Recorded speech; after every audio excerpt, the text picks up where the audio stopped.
recording and we're live. Nobody do anything stupid. Let's close that down because we don't need that. Plus it'll echo, and I hate it when things echo.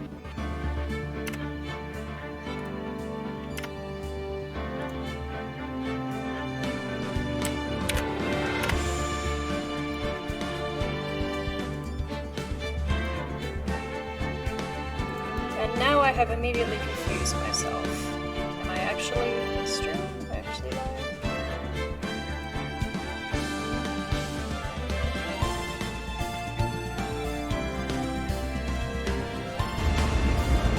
Let me just check the video producer because I have one of those.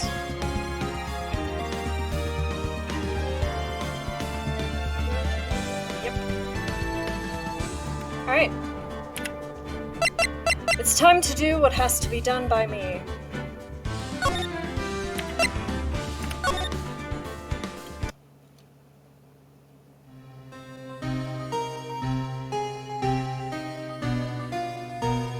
It's been, what, 15 years? About that, yes. 15 years is a long time to wait. You can't imagine how much I've suffered. You've suffered. But now, the perfect opportunity has presented itself. At last, I shall have my revenge! What? Merry Christmas.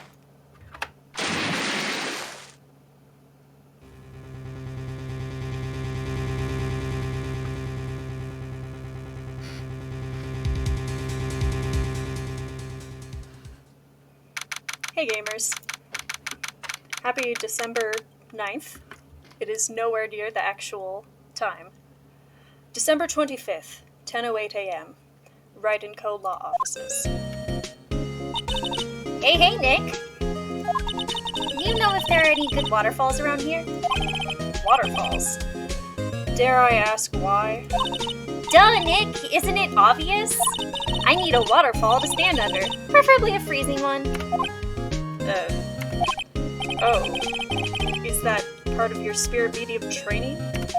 Of course, except I've been slacking off lately. I need to brave the elements and be forged anew under the rushing spring waters. Okay. I don't know about any falls per se, but Gordon Lake is pretty close. Oh, darn. Sorry, but them's the breaks. Couldn't you just take a cold shower or something? Good idea! So much for rushing spring waters. Next in the news! A large unidentified animal was sighted at Gord Lake. The town is buzzing with excitement. Locals are calling it Gordy, in a tip of the hat to Nessie the Loch Ness Monster. Though its namesake Nessie proved to be a hoax, locals are confident their Gordy is the real deal.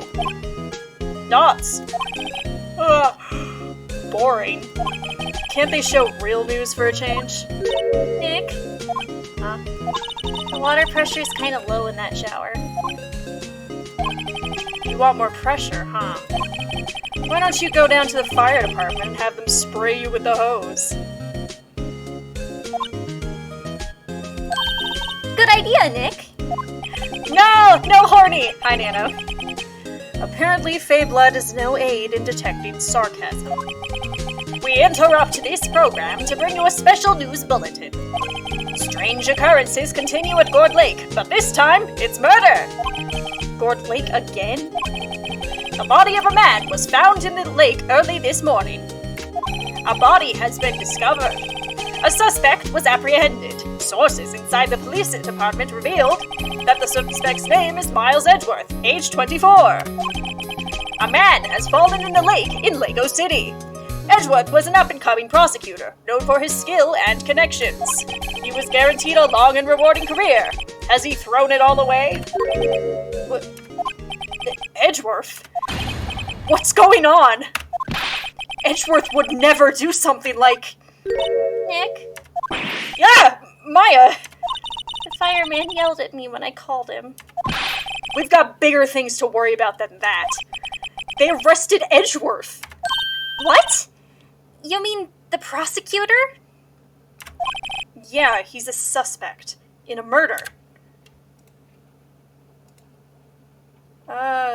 That's gotta be an issue on your end because I have everything here.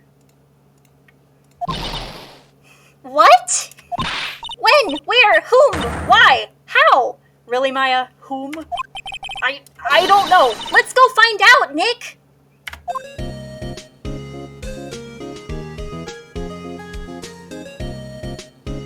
Oh.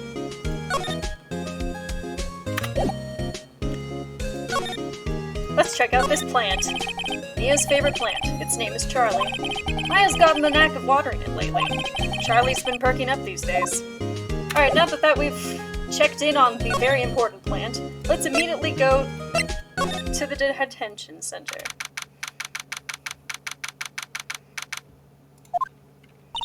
You know, Nick, we've all been in here one time or another, haven't we? I guess it comes with the territory. I'm not sure it's something we should mention to too many people. Oh my god, he just faded in. Ah! What? Hey, Edgeworth, come back! He's hiding under the table. What are you doing here? Nick, I don't think he's in a very good mood. Well, he is in detention.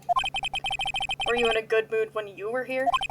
So, you've come to laugh at the fallen attorney? Then laugh! Laugh! Well, why aren't you laughing? Nick, should we be laughing? Nah, it's a trick. Laugh and he'll get mad, or burst into tears. Edgeworth, we don't have so much free time. We can spend it coming down here to laugh at you.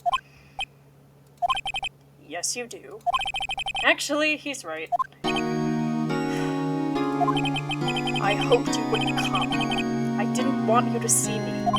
Not like this. I didn't want to see you like this either, believe me. No! I forgot about that!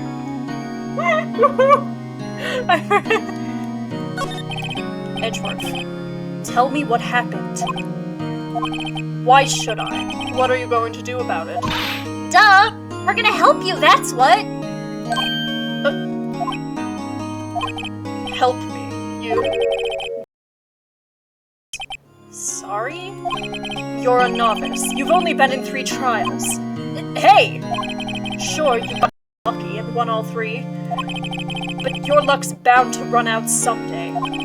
You need real skill, right? Experience. Nick, he's insulting you! Nick, why am I always the one who has to get angry? The murder took place at Gore Lake, correct? Yes, late last night. The lake is a long way away from your house offices at the courthouse. Why were you down there? I see no need to tell you. Mr. Edgeworth, you didn't really... I wanted to see Gordy, alright? Gordy. Huh? I went to see Gordy. Gordy? What's that? I'll tell you later. Why won't Edgeworth talk to me?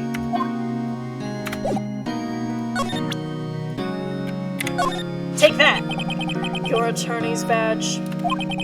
Edgeworth, let me defend you. Good one, right? But I'm not that hard up. Not yet. What do you mean by that? Me? Trust a wet behind the ears lawyer with only 3 trials under his belt? Never.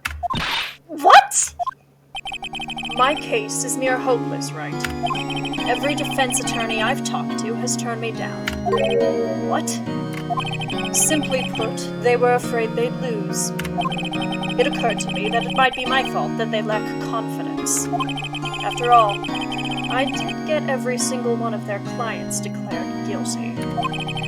I don't believe it. Regardless, I don't want you involved in this. You, in particular, I cannot ask to do this.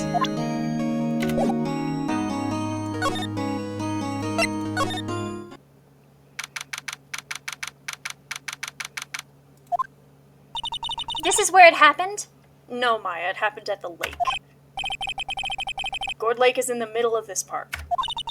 I can see some police walking around in there. Questioning people, probably.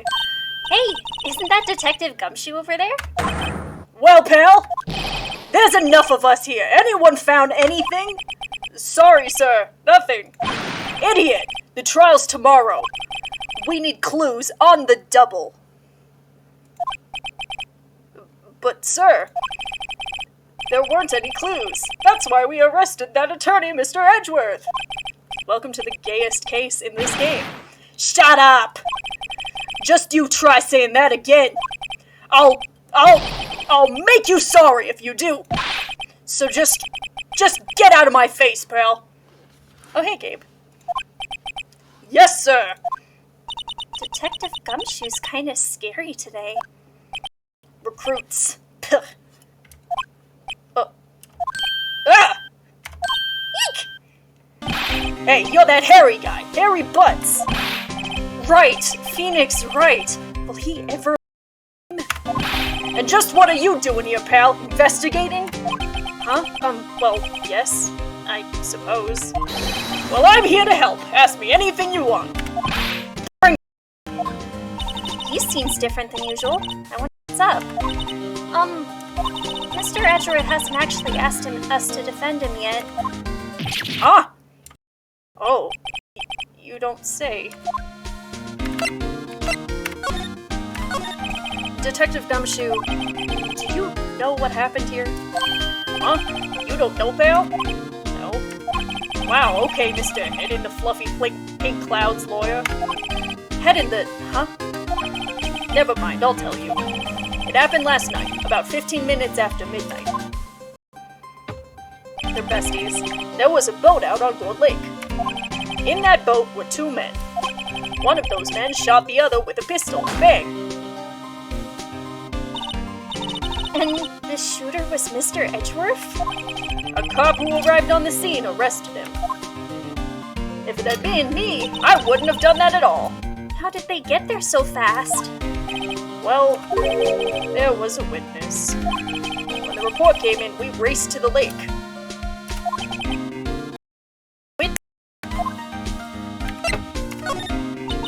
You don't think Mr. Edgeworth is a murderer, do you? Absolutely not! It's impossible!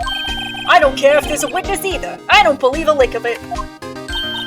Right! Who cares what the witness says? I care. You really believe in him, don't you, Detective? Of course I do. But the police are pretty sure he's the killer. Nobody's even really taken this investigation that seriously. Oh no! After all the help Mr.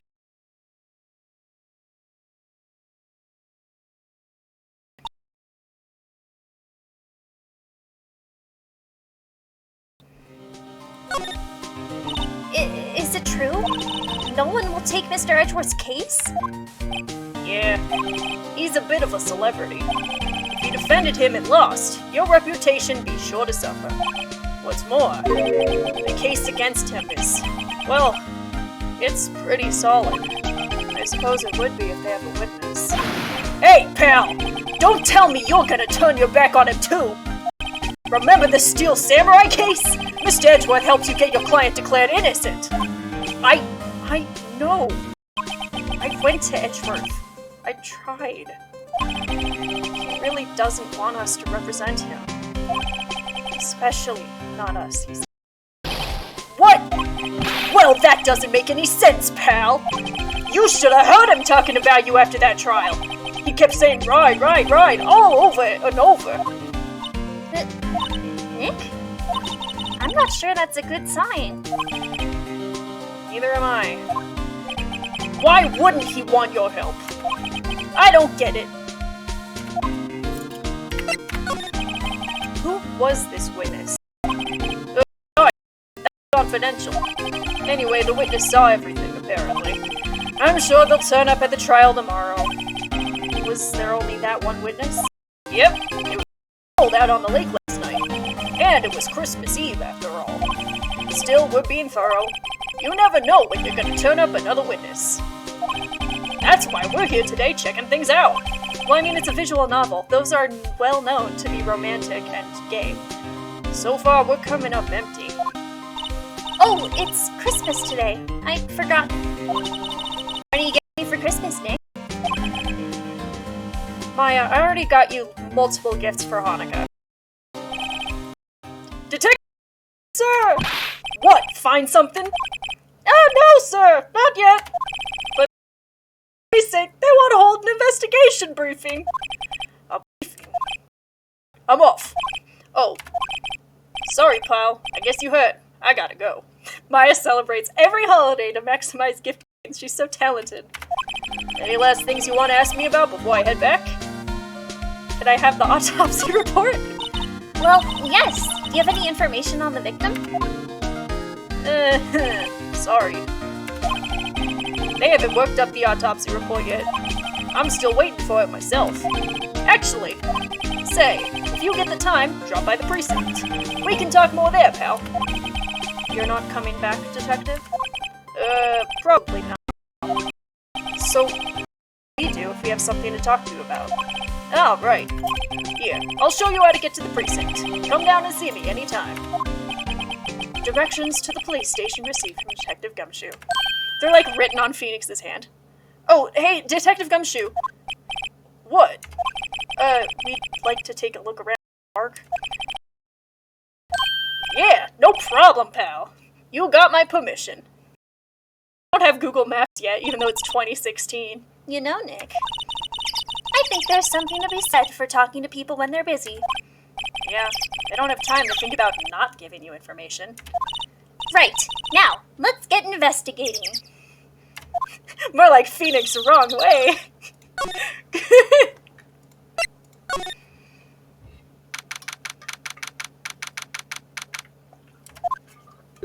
Wowzers! This is Gourd Lake?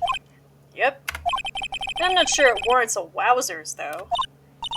Probably not. But hey, look at that snack stand. Samurai dogs? Dog? They're great! With a name like Samurai Dog, how could they not be? They're a little behind the times, though. The kids are all into the Pink Princess now. I mean, like, you know. Nope.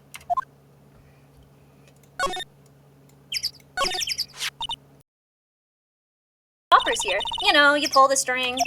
And it goes pop. Yeah, I know the ones. You see them a lot around New Year's. Hey, Nick, they might be a clue. Let's take them. Come on, admit it. You just want to pop them, right? Was it that obvious? Poppers. Yoink. I suppose it couldn't hurt. Huh? Where'd they go? Into my pocket. Your pockets? Pull the string, it goes bang. Not very clue-worthy.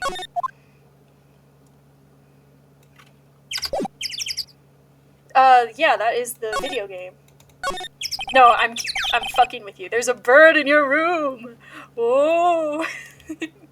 A hot dog stand. It's closed. The Christmas fringe looks a little half-baked. The banner reads Samurai Dogs.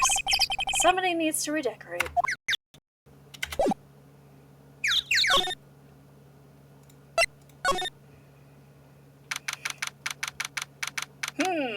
I wonder what this is.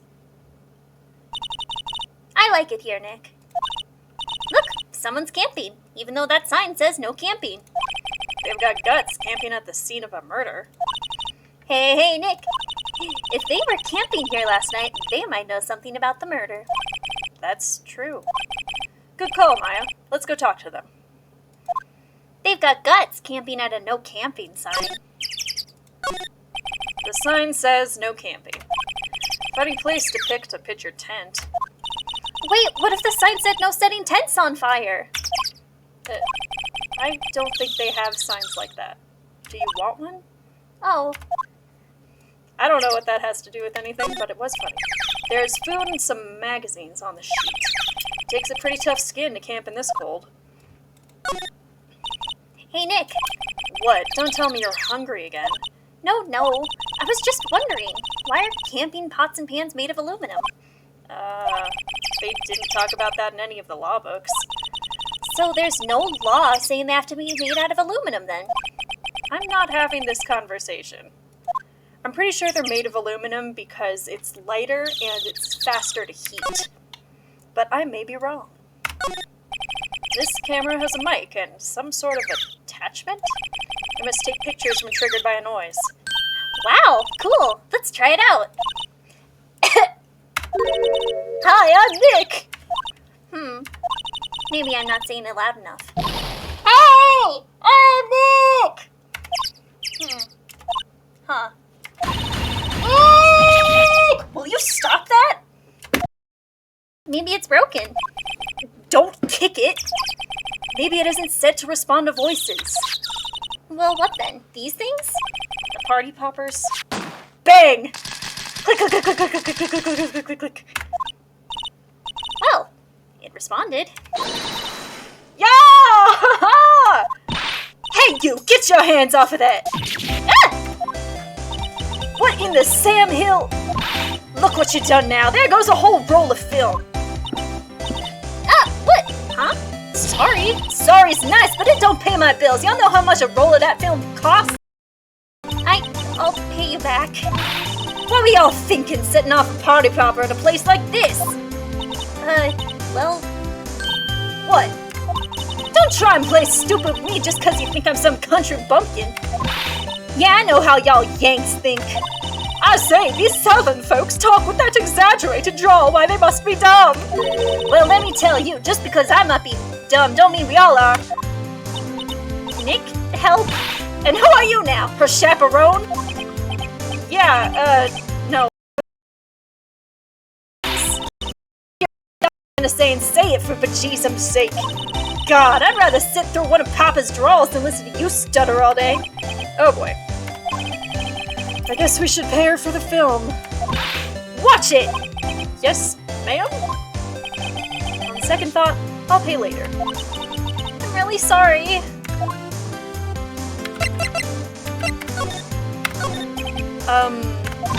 What? Can't you see I'm changing the film on my camera here? Someone, I'm not naming any names, but someone used up a whole roll. Sorry. That didn't work. Wonder if I have anything to show her that would get her attention. I can't believe I get to present my attorney's badge through this case all the time. It's great. This is my badge. Huh? I'm all shiny and... I'm a lawyer.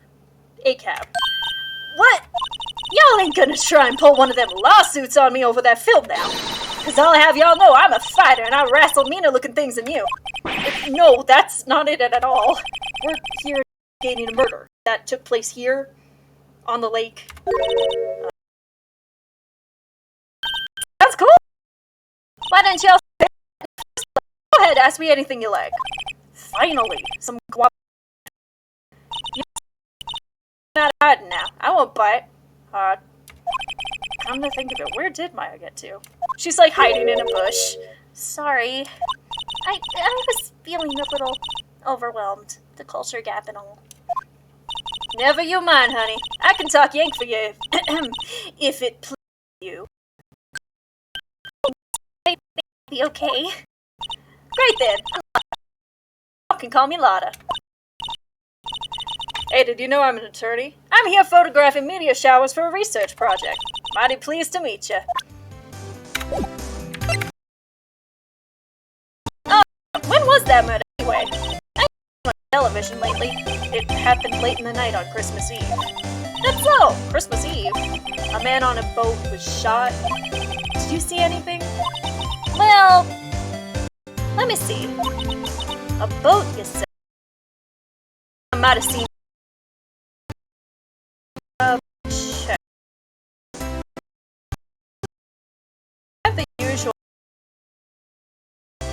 tubes.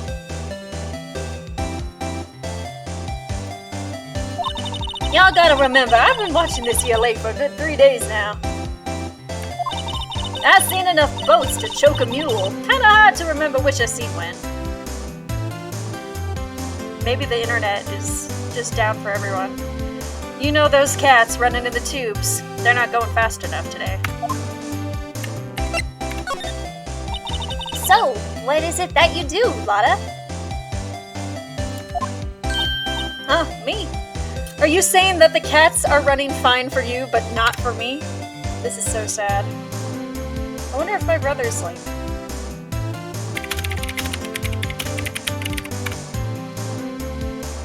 doing something. Y'all don't really want to know that, do you? Actually, I'm a research student at Country U, right in the heart of the heartland. Wow, neat. Nick, she's a research student at a university, Country U. So I hear... So, when did you come up here? Let me see. I guess it was about 3 days ago. What are you photographing? Didn't I tell you that already? Meteors! Yep, meteor showers. Falling stars.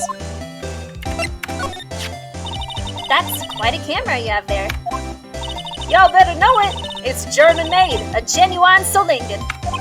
Isn't that where they make knives? Why does Phoenix know that? So, what's that device you have stuck to the camera? Ah, device. Your camera went off all by itself when I fired my party popper. Oh, that. That mic triggers this shutter whenever it detects certain sounds. It's programmed to pick up loud noises now. He had a pocket knife phase. Yeah, he's in college. He's like, I've got a knife. This is so cool. It's like bright pink. It has his first initial on it. Just like his sweater. A programmable camera! Neat! Bought his camera, add to record record. Hey, that's mine! Why are you taking it?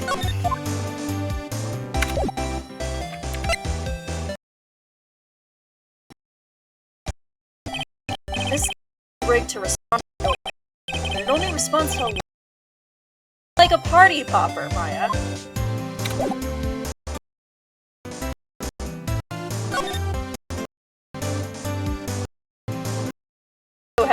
Metal knife. I have multiple.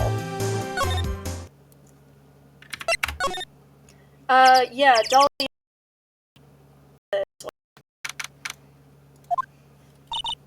Nick, what is this place? A boat rental shop. Closed for Christmas, it seems. I guess a murder taking place on one of the boats won't be business either. Boats? I've never ridden on a boat. Really? Well, how about we go out on one when the trial's finished? Hey, good idea. You bet. They're just besties. A small boat rental shop. Doesn't look like anyone's around. They're probably closed because it's Christmas. Damn it. Why is everything lagging for me? I'm gonna like text my brother and be like, hey, stop playing Fortnite! Stealing all the damn Wi-Fi.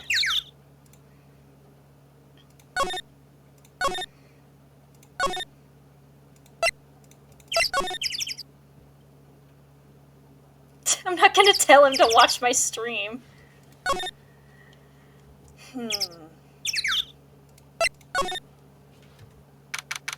Oh god, it's him. It's the Blue Badger. I hate him. Don't tell my brother to watch my stream. Looks like Detective Gumshoe isn't here. Something wrong, miss? Huh, turning yourself in. Okay, what'd you do this time? Shoplifting? Larceny? Public indecency? No, none of those things. We're looking for Detective Gumshoe. Is he around? Gumshoe? Oh yeah, he's in a meeting right now. I don't think he'll be out anytime soon. Maya stole a hose? Okay, we'll come back. You do that. Oh, and go straight home and stay out of trouble. No more shoplifting, you got that? What? Do I look like a criminal or something? And then Maya got accused of murder 6 more times. This must be the chief of the detectives here. He's glued to his computer screen. It's kind of unfortunate. His now he can't see the screen because there's glue in the way. Like, Gordy sighted! I don't believe it! Shouldn't you be reading something more important? Well, I don't know, what if Gordy commits a murder? Hey, is that the police department's mascot? Imagine! It was my idea. I made it. It's my mascot. I see. How nice. I'll get him out of the crime department if it's the last thing I do. Good luck. Okay. Sonic knockoff looking ass. Anything? Edgeworth. This is really hard for me to ask. But you didn't do it, right? Right? Think what you will. I have only one request. Huh? Stay out of this case. Why? But Nick is trying to help you. I know that. But I don't want your help, okay?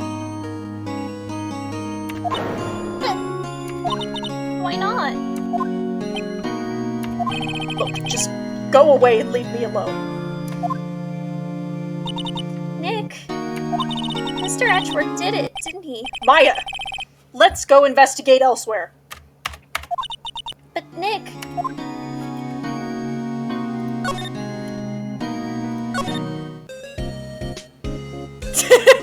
You're just bullying him. He's having the worst night of his life since like 10 years ago.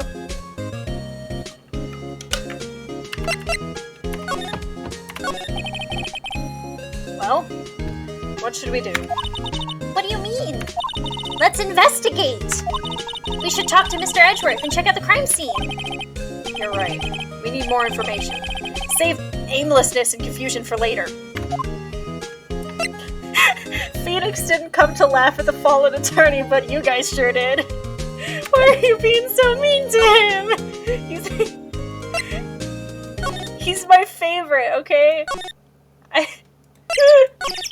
He's the... Ah! Tom!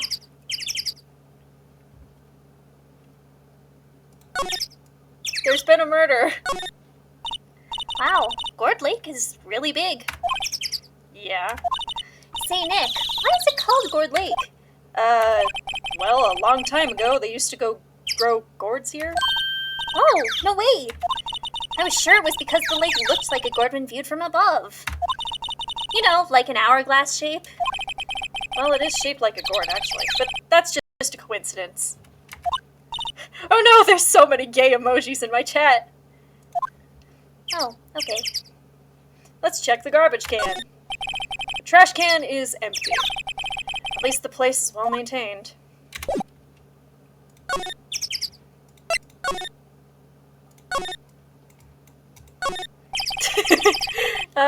He's an emo man, and he's been arrested for murder. There are some boats floating at the dock. Was one of these boats used in the murder, I wonder? Yeah, no, Phoenix. Obviously they brought their own boat for the murder. Be who you are.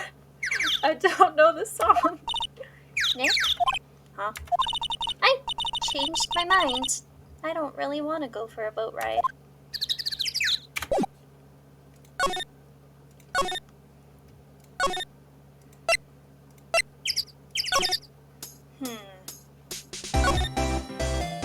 Nope. I've never seen a gay person in real life either. Lotta... Yeah. So, your camera, it triggers on loud explosion noises? Yep. Actually, the victim in the case we're researching, he was shot with a pistol. A pistol? Right. Now, wouldn't a gunshot make a similar noise to our party popper? I guess it would. Your camera didn't get a picture of the murder, did it? Hey! Y'all are pretty bright. Huh? I see what you're saying. Tell you what, I'll have a look-see at my film. There would have been a photo taken late last night. I checked him once, don't remember if there was anything on him though. But what if I got something? I could be witness to a genuine murder! Yeah! I'll go check that film. Y'all come back now, you hear?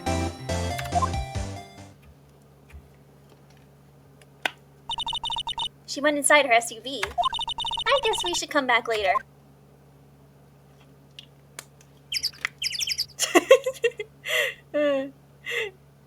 I've failed. I want to examine the lake. I'm not allowed to examine the lake. Can I examine these trees? The trees grow quite thick here. Further back, the trees fade into the shadow where the sunlight can't reach them. It's a metaphor. I don't know what it's a metaphor for, but...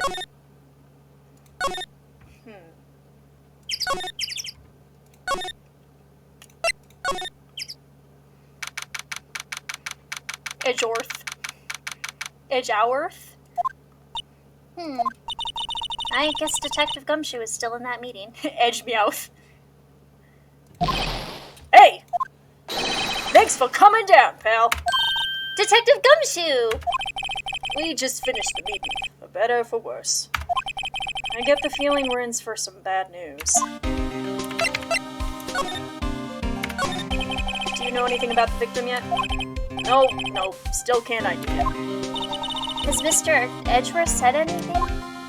Not a word. So, how did the meeting go?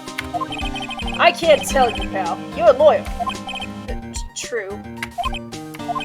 You know, I don't know what to believe anymore. Sure, Mr. Edgeworth's human like you or me. Still.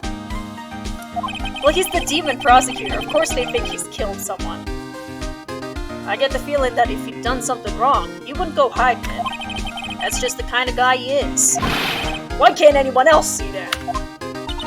So, you think that Mr. Edgeworth did it? Well, the trial's starting tomorrow as scheduled. I see. Hey, in the end you did tell us about the meeting.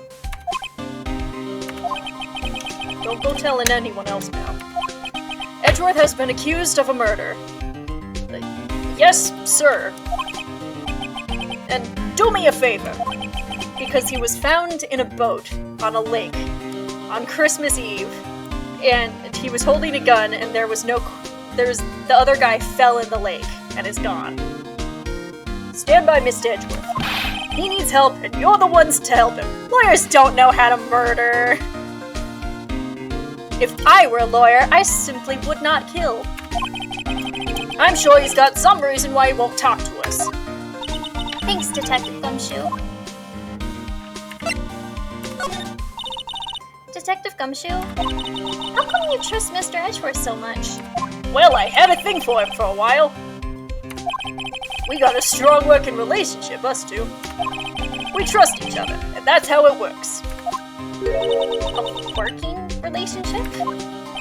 See, Mr. Edgeworth always gets his defendants declared guilty every time. Yeah, his methods might be a little extreme at times, but there's a reason. He trusts our investigation, see? He trusts us to get the right man. That's why I work extra hard, pal. We've got to earn that trust he places in us. I see. It's Gumshoe, you know. He is. Mr. Edgeworth is a man you can trust, and you have my word on that.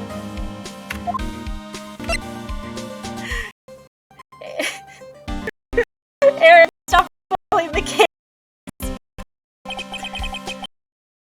Do you ever that?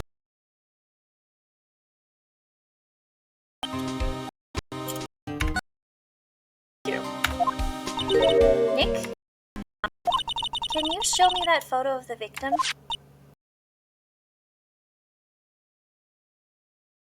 Is this working? Oh no, my... Wait, how many... Oh my god. I've never seen in my entire life. What? Brother doing? God.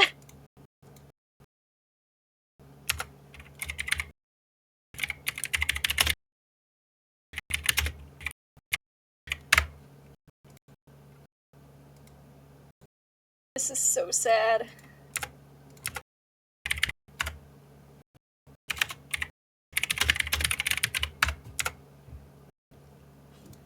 Alright, I've been... my brother says K. His only response was quite literally just K. That face! Someone you know? I don't know. I just have this feeling that I met him somewhere a long time ago. Okay. Let's check our core record. We don't have a picture.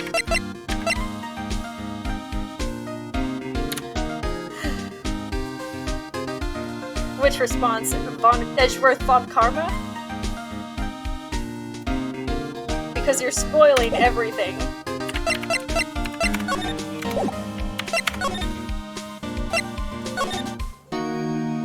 Oh, he's gone!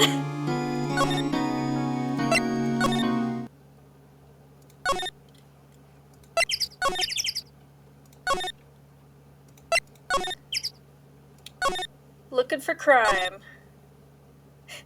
That's not his full name! Edgeworth is his last name! His name is Miles Edgeworth!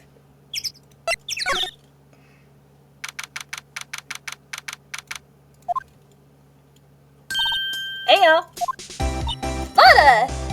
No, his full name is not Von Karma. Von Karma is not in his name. His name is Miles Edgeworth.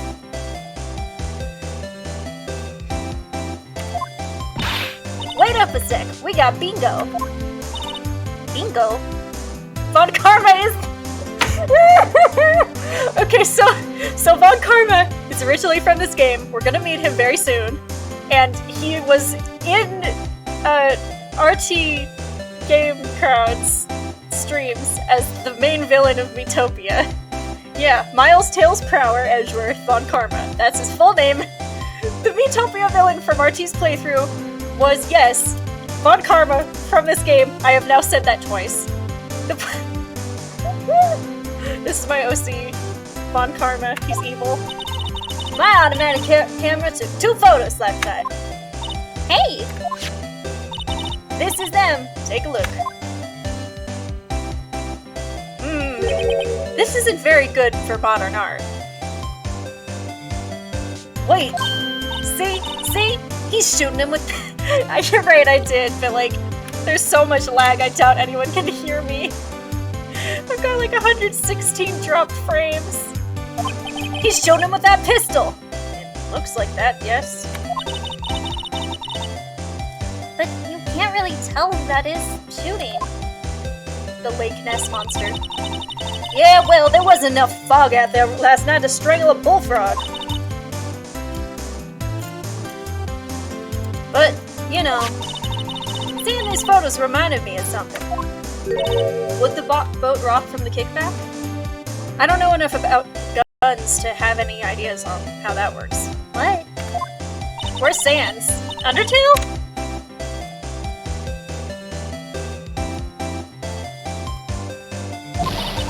What? Are you serious? What are you people talking about?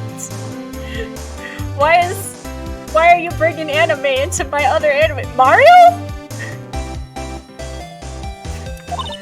Chris Pratt? Alright, we got Chris Pratt, we got Mario, we got Mirio from My Hero Academia, we got, of course. How do you forget? Never mind. Maybe? I mean, in the anime, he wasn't, like, covered in water. No, don't say Phoenix Wright voiced by Chris Pratt! Am I Chris Pratt? Am I voiced by Chris Pratt? And then I'm voicing Phoenix Wright. Sans Undertale has nothing to do with this. Y'all reckon I should tell the cops? No. ACAB. I reckon no. What's that? Now don't y'all think you can pull one over on me just because you speak the lingo. I don't want to be Chris Pratt. I know enough to know that when you see a murder, you best tell the cops. It's my obligation as a citizen. Hey, so, I'm off to talk to the cops. I'm so scared. Chris Pratt could be anywhere near me right now. Edgeworth is not voiced by Chris Pratt. Help! Chris Pratt is in my house! Y'all can have this photo. Later. Wait, Lotta! What? Can't y'all see I'm kinda busy? Tell us what you saw too. Please? Oh, hey, Gray. Nice try, honey, but I wasn't born yesterday. I was born the day before. I'm a witness, and that means I'm on the side of justice. And that means Apollo Justice. From Phoenix Red, Ace Attorney, Dual Destinies. I'd sooner eat the south side of a northbound skunk than tell you. I'm 2 days old. Lotta, don't let it get your skivvies in a bunch. Friends today, enemies tomorrow. Or was that the other way around? No matter. I'm gone. Hey, maybe they'll let me do some testifying. Hot darn! She's just faded out of existence. She left. Well, that's one more witness. What do we do now, Nick? Well, if she saw something, there's not much we can do about it. The question is, what exactly did she see? Guess we'll find out in the trial tomorrow. Lake photo added to the court record.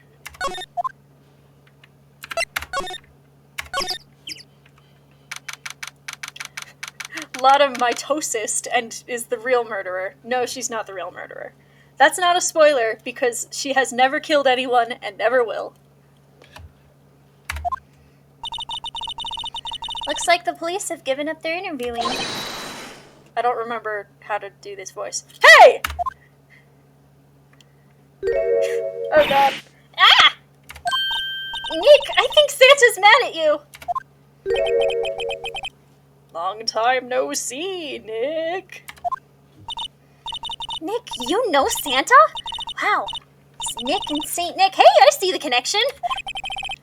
Don't be ridiculous. Dude, it's me. Larry. What are you doing here? Nick is short for Phoenix. Isn't it obvious? I'm working my day job. I sell samurai dogs. Want one? Gotta get money for dates, you know? My girl Fiance deserves the best. Fiance? Not another model, I hope. Fiance's a fine, fine woman, Nick. It was her idea that I wear this costume. She was all, you go, girlfriend, you know? She bought this costume for me. That's great, Larry. Wow, a Santa costume. She must be really nice. Whoa, cute. Yikes. Nope, nope, nope, nope, nope, nope, nope. Not my what? No, she's not. I'm his partner and little sister figure, Maya Faye. No weird shit here. I'm also the little sister. Sister? Wow, Nick, must be tough. Working 9 to 5, having to take care of a little sister. No, I'm not Nick's sister. I mean, I'm sort of am, but I'm also my older sister's little sister. Huh? Sounds great. Don't worry, Maya. He's not listening. Hey, Larry. There was a murder here last night. And since you work here, have you heard anything? Working 11 to 3. What a way to make a living. Nick, you're wasting your time. Last night was Christmas Eve. He was with Fiance, obviously. He wouldn't have been standing out here in the cold. Oh! Huh? I think what you just said caught him off guard, Maya. And also you punched him. No, it's just Fiance's not in town right now. She's in Hawaii on a photo shoot. A model. I knew it. Well, anyway, there was a murder here on the lake. The trial's tomorrow. Ah, date. The defendant is Edgeworth, Miles Edgeworth. Nick? Why would Larry know Edgeworth? Whoa, Nick! You don't mean that Miles Edgeworth! Ol' Edgy! Yeah, he's a murder suspect. You're paying attention now, I notice. Whoa! Murder! You know Mr. Edgeworth, Larry? Yeah, of course! Edgy was in the same class as us in grade school. What? Tell me about the dogs! Damn, dude! Your boyfriend killed someone! Huh? Oh, you mean the samurai dogs? Why are they samurai dogs? I mean, they kind of look gourd-shaped. Oh, well, originally they were gourd dogs. You know, like guard dogs. Ouch. It really, really is childhood friends to lovers. The samurai thing was Kiyotsu's idea. No, she's my woman, you know? Your woman? You mean she was all, change the name and you go, girlfriend. She made me that banner. Man, the kids can't get enough of those samurai dogs. This has gotta be copyright infringement. Look, Edgeworth is canonically very attractive. Something about that just seems wrong. Oh, and guess what? We're getting a ton of customers here at the lake. What with the big news? The big news? Yeah, Gordy. Gordy? So, Mr. Edgeworth was your classmate, Larry? Yeah, Nick, him, and I used to hang out all the time. Wow, I never knew. Because someone didn't tell me. Don't get me wrong, he's always been kind of a stick in the mud. Studying all the time, trying to be like father. Edgeworth's just out there, he's got a flashlight and his dramatic emo coat, and he's like, I must find this fucking gourd-shaped dinosaur. Like his father? Yeah, Edgy's pop was a famous defense lawyer back in the day. Wow. Wait, Yeah, like a pumpkin. you said defense lawyer? Yeah. Wait a second! But Mr. Edgeworth is a prosecuting attorney. What? Edgy's got a proboscis on his knee. No, he's a prosecuting attorney! That's like the total opposite of a defense lawyer. Go figure. He always used to talk about defending the weak who were unable to defend themselves. Man, he used to go on and on about man's duty to society and all that. What a bore. What a fucking nerd. I wonder what changed his mind, though. Do you know, Nick? Ugh. Nick? What's Gordy? No one ever explained to me. Ah, you mean you don't know? It's here, in this very lake. A giant, mysterious monster! Gordy! A monster? Yeah. Check it out. This is an article from yesterday's newspaper. There's even a photo. Wow, it's really real. He got trauma and now he's a dick. Yeah. Pretty much, yeah. I'm so glad that you guys are realizing what his actual thoughts are. Nick, a monster! A real monster! Don't say that about the people in the paper. Yeah. It's probably just a log or something, right? Hey, there's a quote here from the person who took the photo. What's this? I set the camera to automatic, and when we got into the frame, I heard a loud bang, like an explosion, followed by the sound of something slipping into the water. I wish I could have seen it. Why would there be a sound like an explosion? Larry, could I borrow this article from you? Sure, no problem. That'll be $1 million. $1 million? Grow up, Larry. Gordy article added to the court record. Wait, hey, what about the $1 million? No, goodbye.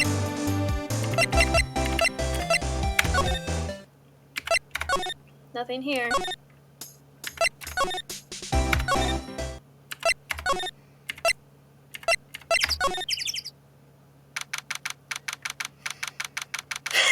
They do not think that the murder is the big fucking monster.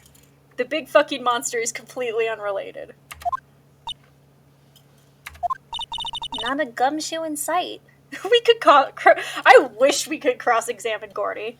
He's just up on the stand like blah blah, And what did you see during the murder? Blah! If you're looking for Detective Gumshoe, he's in the questioning room. Apparently an important witness turned up. He'll be in there a while. Lot of heart. It has to be. Uh-oh. Nope, still not here. What is it? Oh, nothing. Just something's been bothering me. Can you show me that autopsy report once more?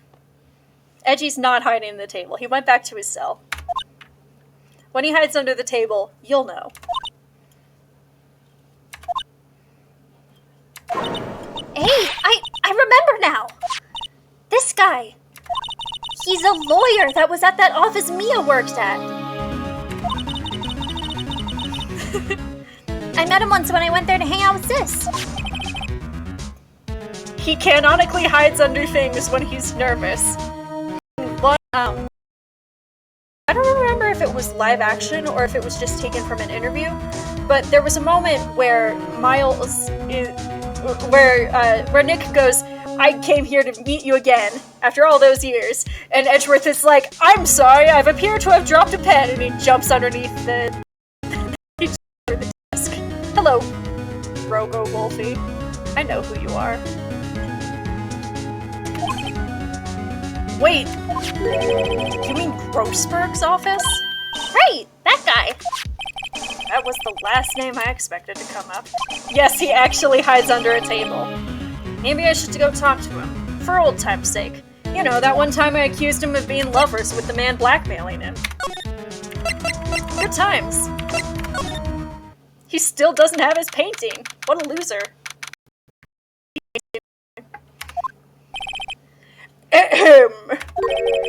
That good old... that familiar clearing of the throat. Aha, you're Mia's something, are you not? I was her understudy, yes. Aha, and you're Mia's something too, are you not? My little sister, yes. You've grown. You've come to look a lot like your sister, you know? It takes me back. The days of my youth, like the scent of fresh lemon, you see. Mr. Grossberg, sir? Yes, I beg your pardon. Of course, you came here to discuss something. What is it then? Something the matter? Yes, I want you to look at this autopsy report.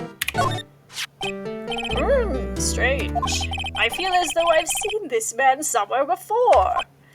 Oh! Did you remember? He was a lawyer, right here in my office. That's Hammond, Robert Hammond. Mr. Hammond? And you say this is the man Miles Edgeworth shot? I didn't say anything about Miles.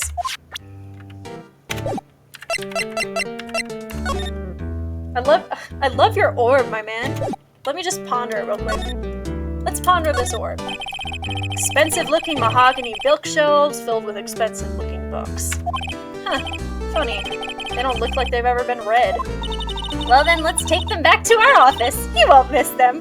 Maya, are you going to read them, or do you just want to steal? We don't need them. Then can we take that wooden bear? Huh, it is kind of cute. Nice missing painting, loser. Why is the wall there a different color? A big painting was hanging there until recently. Huh, what happened to it? Well, he gave it to someone. I bet he gave it to someone romantic interest. Love blooms eternal, Nick. Look, Maya, I tried to make him admit that he was in a love affair with the man who took that painting, but he kept insisting that it wasn't true.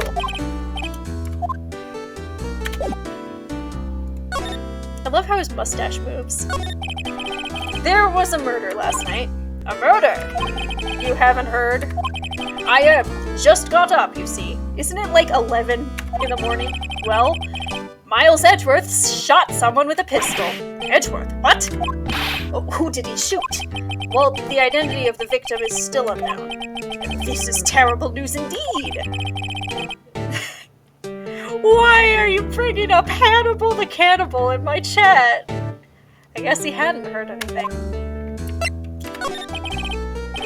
Mr. Grossberg, whatever happened to that painting? That shitty painting? Oh, yes. I do not think it shall ever be coming back home to this office. I can't exactly claim it as stolen. I suppose it's my just desserts. Old, bitter desserts. Red White would not eat someone. He's too busy. He's like fancy. Fancy men don't eat. Hannibal is deeply unhinged and therefore would eat. Does eat. I don't know anything about this man. Who is this Hammond guy anyway? Too busy in jail. Mr. Hammond. He was the defense attorney in that case. That case?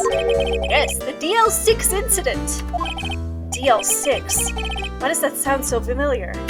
I'm sure it's not important. Perhaps you remember. I'm sure someone mentioned it during the trial for Mia's murder.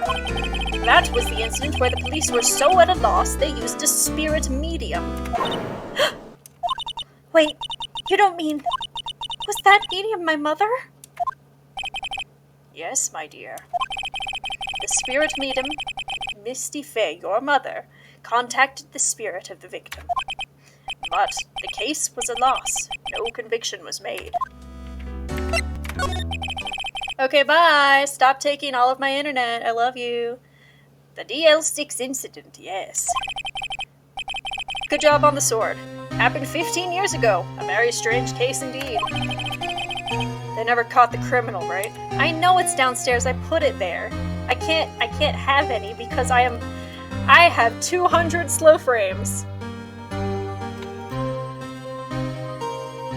Oh god.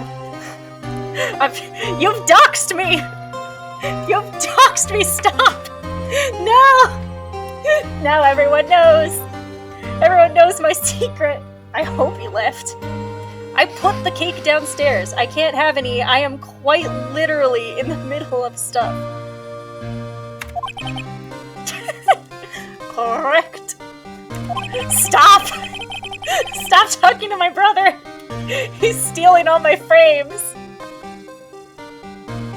Bye. Oh no. Misty Fay used her powers to talk to the spirit of the late victim.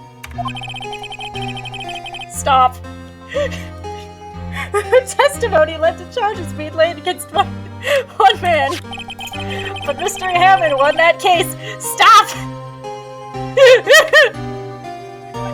Stop! My bro. My crow bro.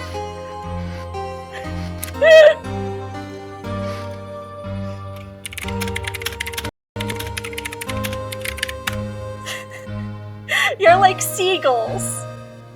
You're like seagulls going mad. Yow. Oh no, a hive mind. Anyway, about the murder. Can we talk about the murder? Can we talk about the murder? Please? And the police blame my mother, calling her a fraud. Stop! I'm gonna...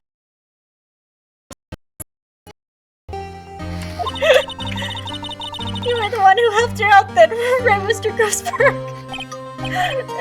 Yes, quite.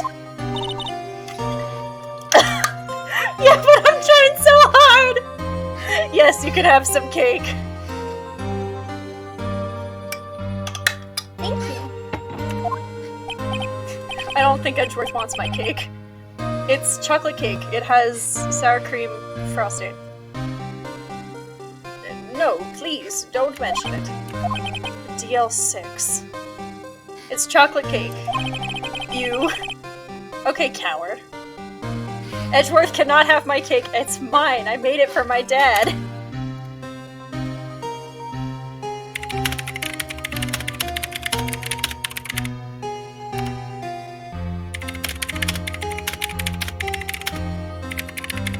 Hang on. How do I... There's... Stop. I did... No, now you know I have a dad!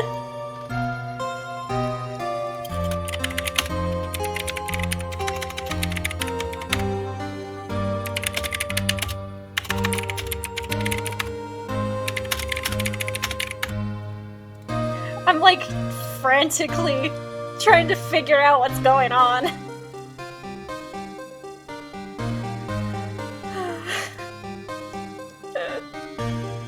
Am I needed downstairs or not? I've barely been streaming for— okay, crap. Man! Now I have to figure out how to stream my BRB screen. Do I have a— is it working?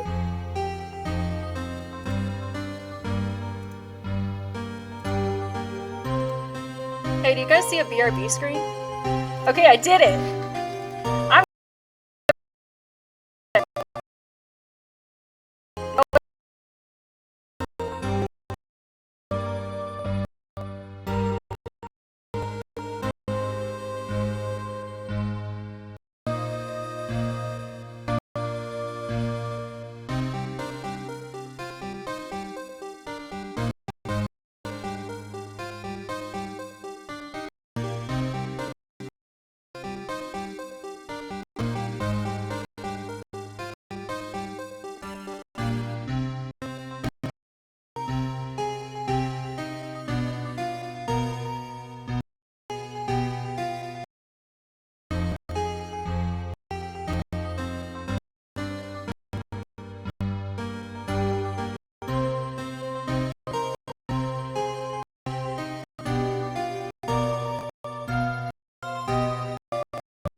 Hi guys. I'm back. Never thought I'd hear that name again. Hi! So yeah, my dad's birthday was the 2nd. I made him a cake. And that's why I had to disappear. He didn't want to without me, which was very sweet of him. I love my dad. But wait, what does that case have anything to do with Mr. Edgeworth? Everything to do with Mr. Edgeworth, my dear. The victim in the other than Gregory Edgeworth. What? His father?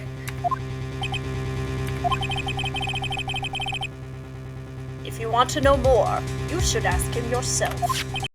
Him this. I'm sure he'll talk to you.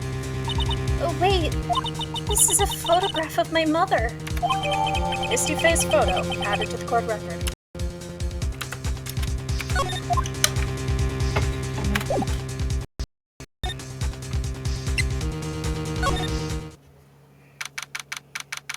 Sorry, I had to skedaddle.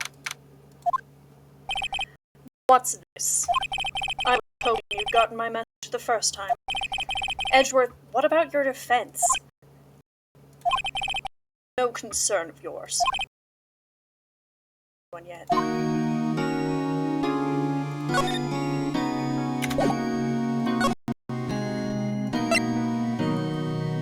Misty Faye is not Edgeworth's mom, I promise. Edgeworth? It's only been a matter of hours since you last visited. You've made incredible progress in your investigation. I'll admit it. I'm impressed, right? You were always minded in your work. Once you start on something, you always see it through, don't you? About the DL6 incident. Right, DL6. I didn't want you to find out about it. That is why I refused your offer to defend me. I'm sorry if it sounded like I thought you weren't up to the job. I just wanted to keep you away from DL6. So, do you still think it would have been better for me to stay away? I don't... But I see no point in hiding anything from you now. Very well. Ask whatever you like, and I will answer to the best of my abilities.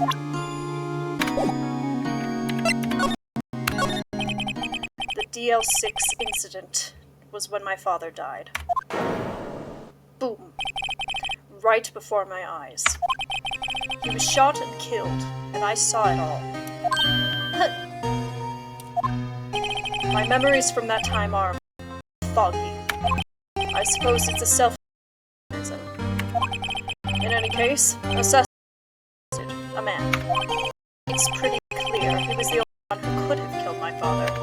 The spirit medium they used to talk to my late father said he was an attorney, by the name of Robert Hannament, cleared the suspect's name. And Hammond is the victim in the Gourd Lake murder? Correct. That spirit medium, that was my mom. What? You mean your... It's strange. I thought that terrible incident was about to end, and now... this. And? The DL6 incident happened 15 years ago. 15 years ago, on December 28th. December 28th? The statute of limitations on the case runs out in 3 days. What? Nick, what does that mean? I'm 17 years old. When a statute of limitations runs out, legally, the case never happened. 3 days from now, DL6 will be closed. What happened to the suspect? The one who got off innocent? I don't know. He disappeared from public view. Nobody knows. If he's still alive, he'd be about 50 years old now. I guess I understand why he'd go. And they aren't living a normal life after being a murder suspect in such a big case. So, was father a lawyer? He was. Gregory Edgeworth. He was quite famous at the time, apparently. So, sort of trying to follow in his footsteps. Ugh.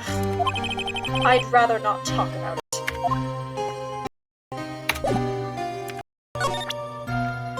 You guys ready? Your attorney's badge? I can't say I really want to see one.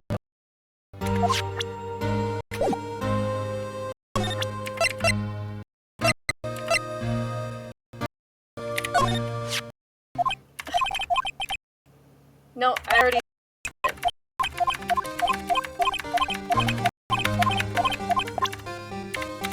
I think we have to go here.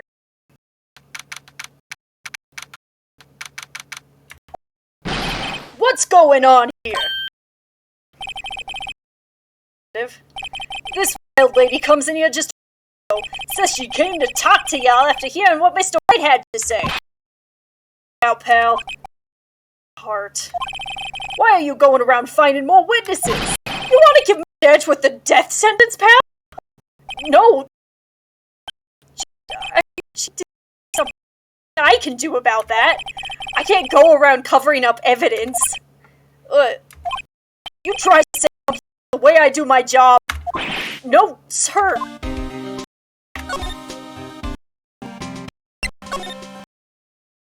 So, what did she say? She said with what? She photographed a proof. I saw really the photo who it is shooting. That's why she said she watched the photo. She said it'll drop the quality of mine, but should let us see who's who. She can do that? Excuse me. Okay, so there's gonna be a photograph that shows Edgeworth in the... He's gonna be the one testifying tomorrow. What happened to this?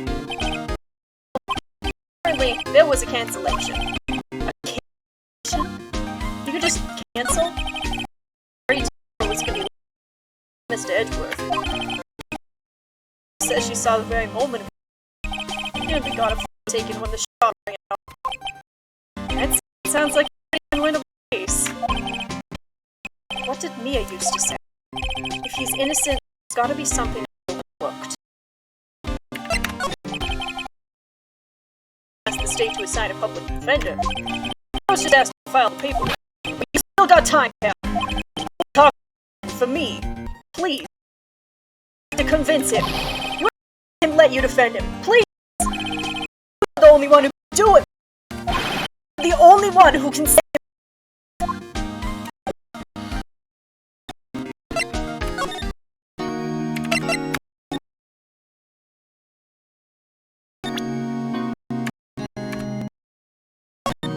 one more time.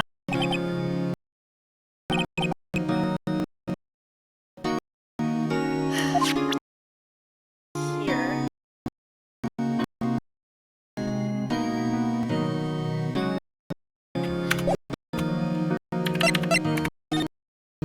I am the girl involved in this.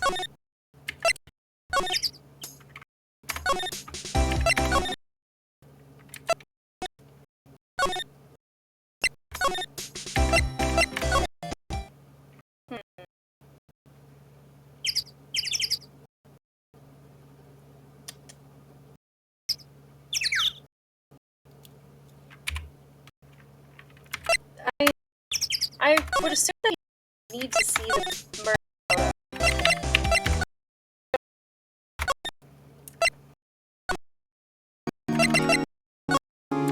Hey, look at this. I'm showing you everything to be able to see this. Anyway.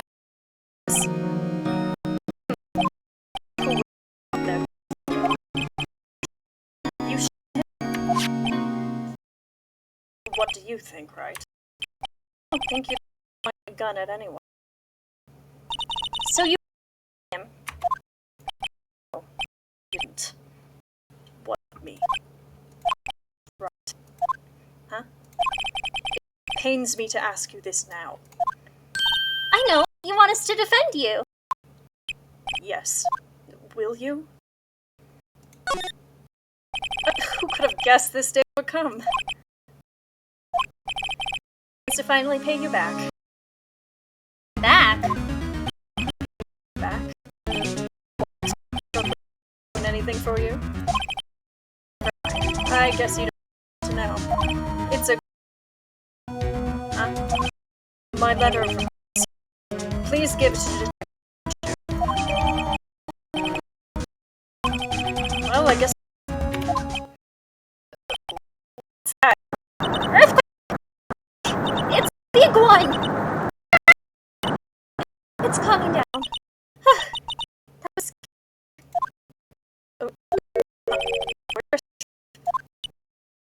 There!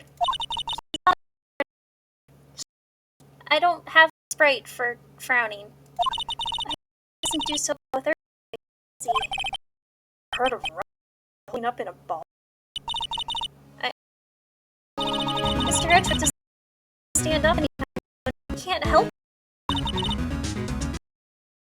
The best thing we can do for right now is turn in his letter of request. Right.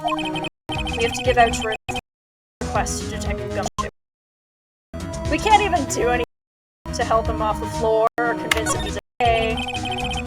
Trauma. So much trauma, dude. The visitors.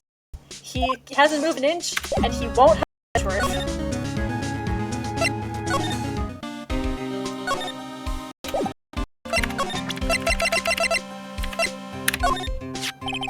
Look what I got!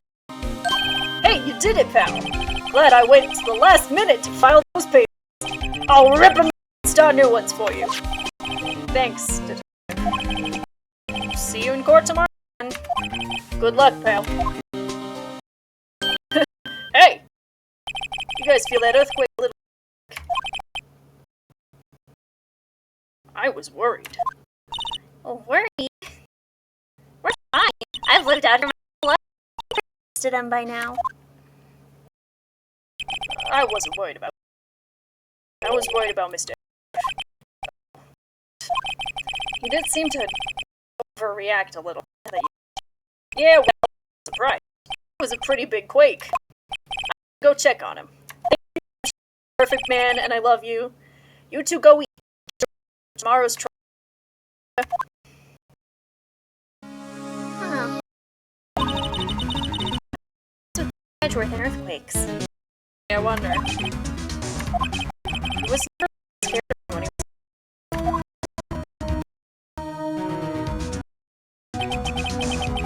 Then again, I only really got to know him in 4th grade. He trained to another school. I wonder what happened to Edgeworth. Edgeworth voice. There was an earthquake, and I'm gay, and also there was a murder.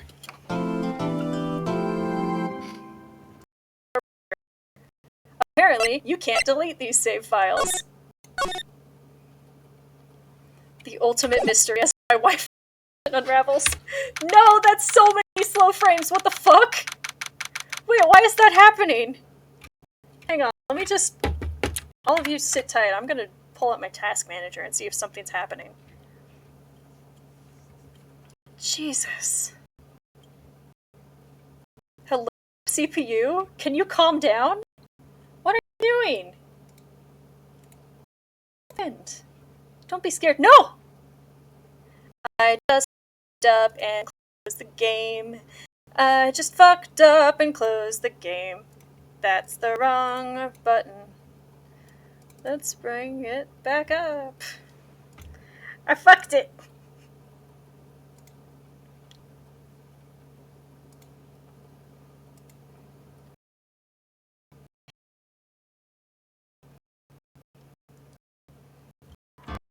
Alright, are we back? We're back.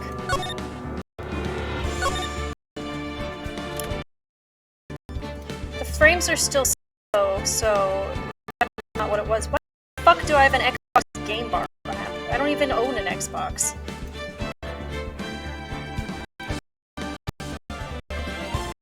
I'm like clicking on the bullshit. What is happening? What's my brother doing?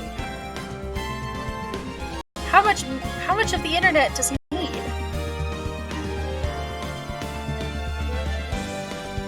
What the fuck? 262 dropped frames. Don't at my brother!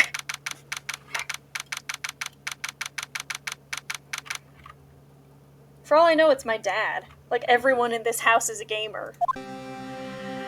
I'll live with it. Karma. That's right. Manfred von Karma. He's the best prosecutor there is. He hasn't lost a case. He's a god of prosecution, right? A god. Single case. He'll do to get a guilty verdict. Anything. Huh. Sounds like someone else I know, Edgeworth. Excuse me. Huh. You don't understand. I mean, really do anything. Manfred von Karma is a man to be feared. That's quite a claim coming from someone who forges evidence. You're being so mean to him. He taught us to prosecute. What? Just picture a prosecutor as vicious as me, multiplied by a factor of 10. Ugh. So was he your teacher then, Mr. Edgeworth? Something like that. And now he's trying to get you found guilty? What a creep!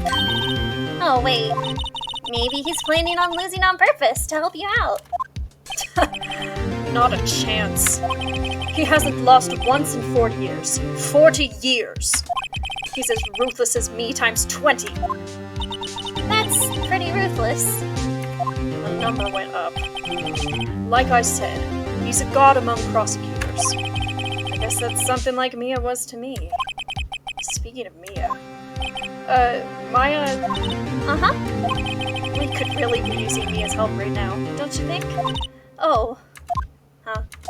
I can't. Sorry. I tried, I really tried, but I couldn't reach. You couldn't reach? I think it's because I haven't been training. My powers are weak again. Oh, man, what bad timing. I'm really sorry. I'll try my best. I hope so. What are you whispering about? Oh, it's nothing. Well, it's time. Let's head in.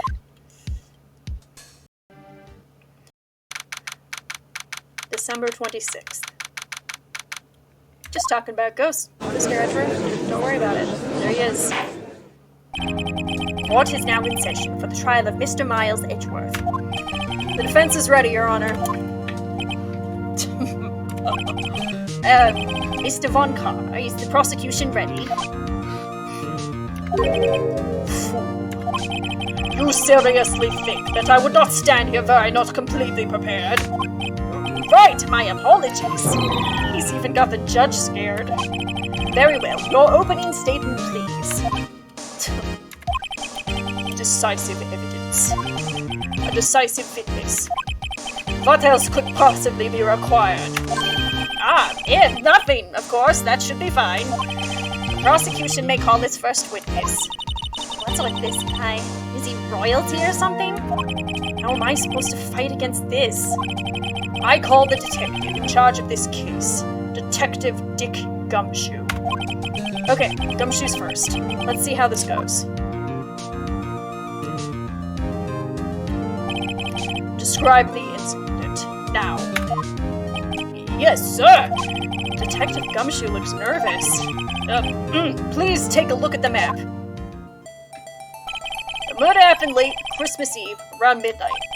There was one boat in the very middle of the lake. That's not the middle. The middle's around here. There were two men on the boat. Now, there happened to be a woman camping here, on the edge of the lake. At 12:10 a.m., she heard pistol shots. Then the boat started to move. Oh man, I hope that Mr. Von Karma doesn't cut my salary 10 times as hard as Mr. Edgeworth. I can't live exclusively off of off of, what is it? Noodles. Instant fucking noodles, man. and went towards the boat rental shop. I don't know why I said pot noodles. That's not a thing. Ramen. Testify to the court about the arrest. Now. Wait, Mr. Von Karma? Yes. Actually, I'm the one that's supposed to be handling these proceedings. Wrong. There's only one thing you need to do here. You will slam to the gavel and say the word guilty. That is your role. Yes, of course, you're quite right. No, he's not!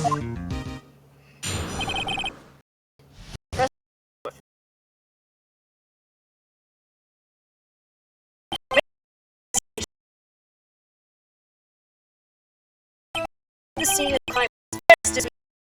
That's where we found Mr. Edgeworth. Now, I didn't suspect him of anything at all, but the next morning a body was found, so we had to arrest Mr. Edgeworth. I see. Very well. Begin your cross-examination, attorney. Now.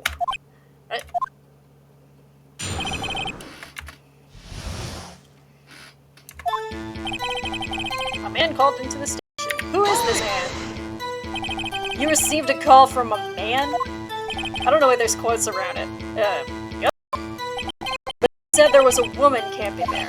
She was the one who heard the 2 gunshots, right? I can't make my voice do that low. That woman and the man who called in the report are 2 different people, obviously. Different people? There were 2 witnesses. Ugh. Their testimonies were quite similar, however. Today I've summoned the woman who was camping. The woman who was camping. A lot of heart. What happened next, detective? I don't think there's anything to press, but I'm just gonna press everything. How long was it between receiving the report and your arrival at the lake? Well, I'd say it was about 3 minutes. That's pretty fast. Our motto for the month is get there quick. Pew! Detective, you will refrain from casually revealing department secrets. Yes, sir. Sorry, sir. I look forward to your next year's salary review. So much to look forward to these days. This is no time for dejected daydreaming. Continue. Yes, sir. That's where we found Mr. Edgeworth. Hold it! What was Mr. Edgeworth like when you saw him then? Well, from what I saw, you looked pretty relaxed. Not like a murderer at all, really. Detective, the court requires the facts, not your opinion. How many years have you been on the force? Pew! Facts only, detective. Hard, cold, objective facts. I'm losing viewers because of the drop frames. I can feel it in my bones. Shit sucks.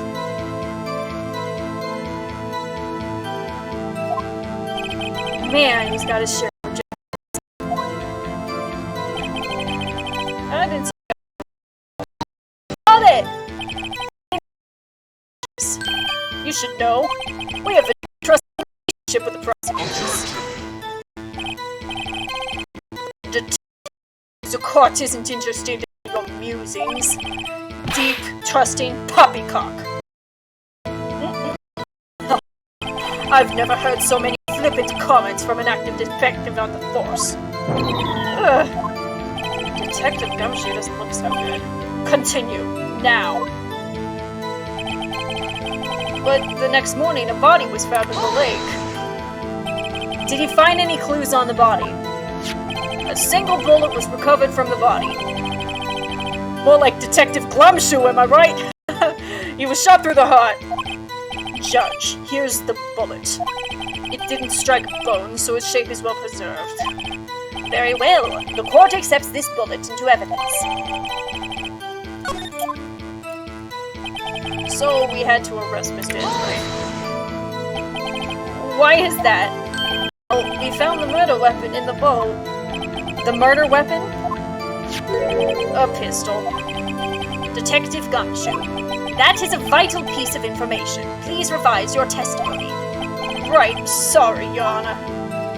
He's trying so hard. murder weapon we found in the boat was decisive evidence. What about the pistol made it decisive evidence? Tisk, tisk, tisk. He has the same evil laugh as Edgeworth. There were fingerprints on the pistol found in the boat. They were clear prints from Mr. Edgeworth's right hand. What?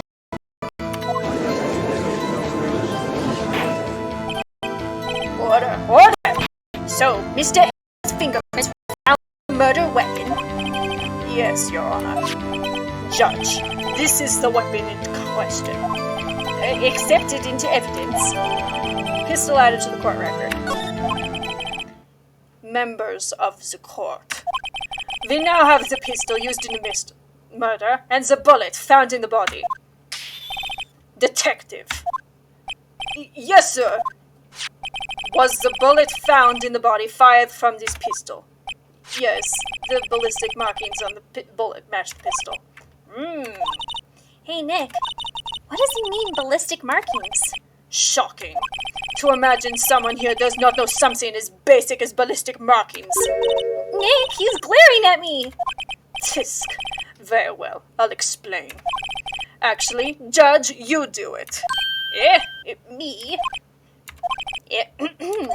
Ballistic markings are like the fingerprints of a gun. The barrel leaves distinctive marks on each bullet it fires. You can examine these ballistic fingerprints to see which gun fired the shot. It's quite accurate. Indeed.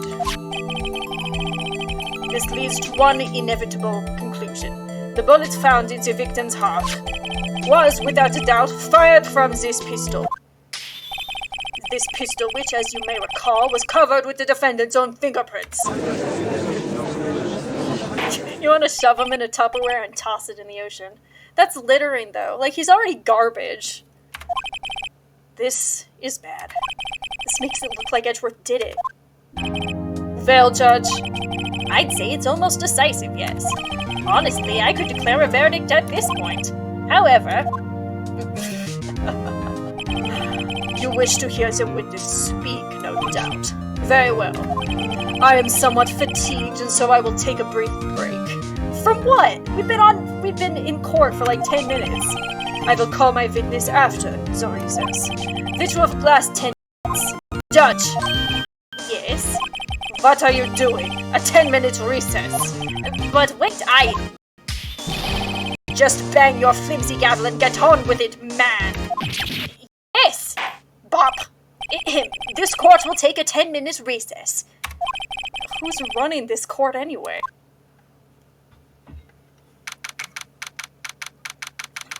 And then we went on the monkey bars, and it was great.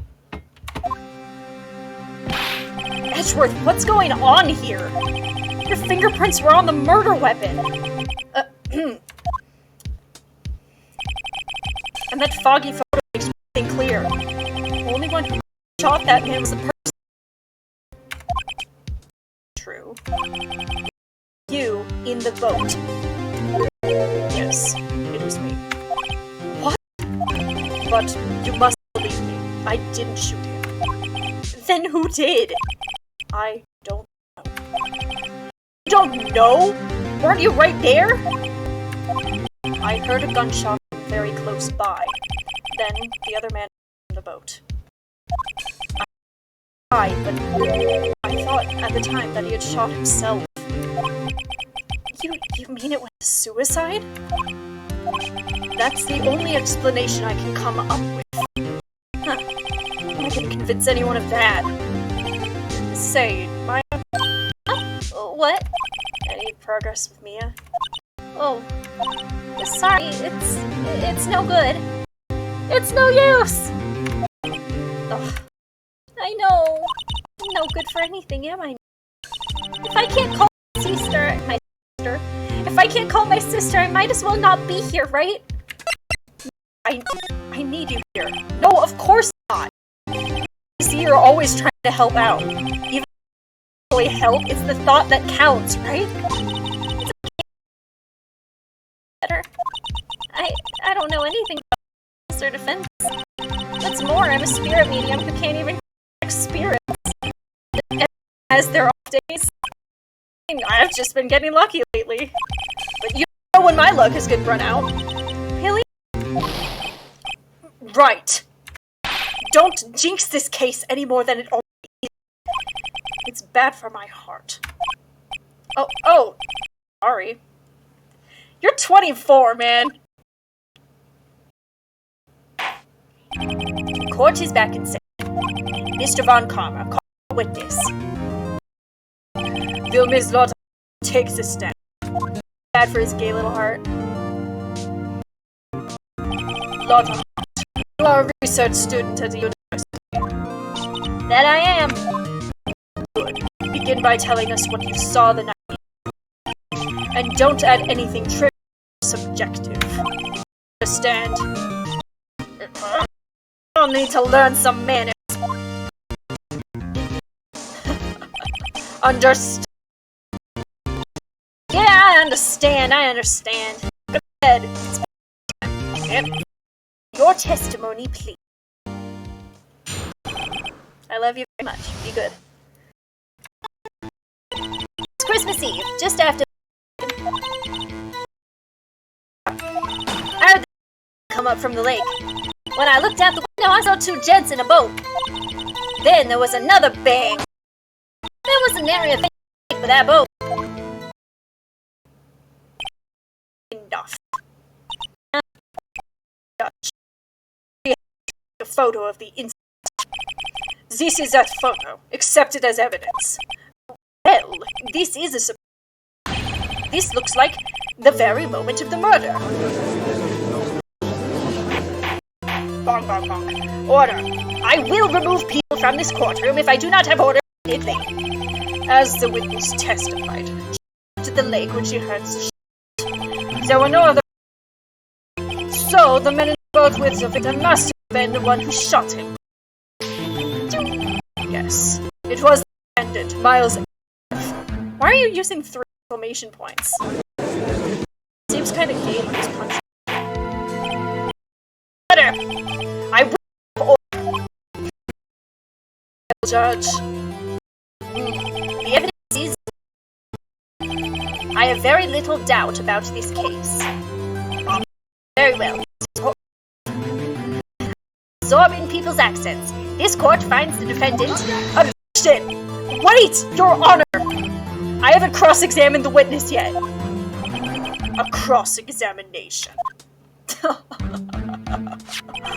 We have photographic proof. What question can there possibly be? Worth 1,000 already guilty. You lose. Or do you claim to have found in her? Very well. After you make the witness, you will only flounder and ask meaningless questions. You will fail and say the contempt of court. Nick? Contempt? Contempt of court, you know. I guess I understand.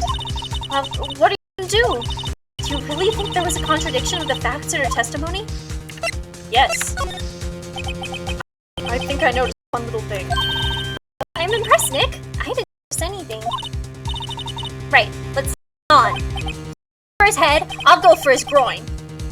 Yeah, I got a feeling about this. Bob, I understand.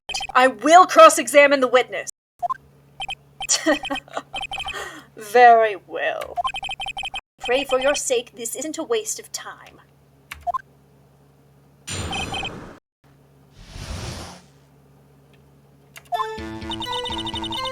It was Christmas Eve. Beanbag launcher. I didn't know that they made those still.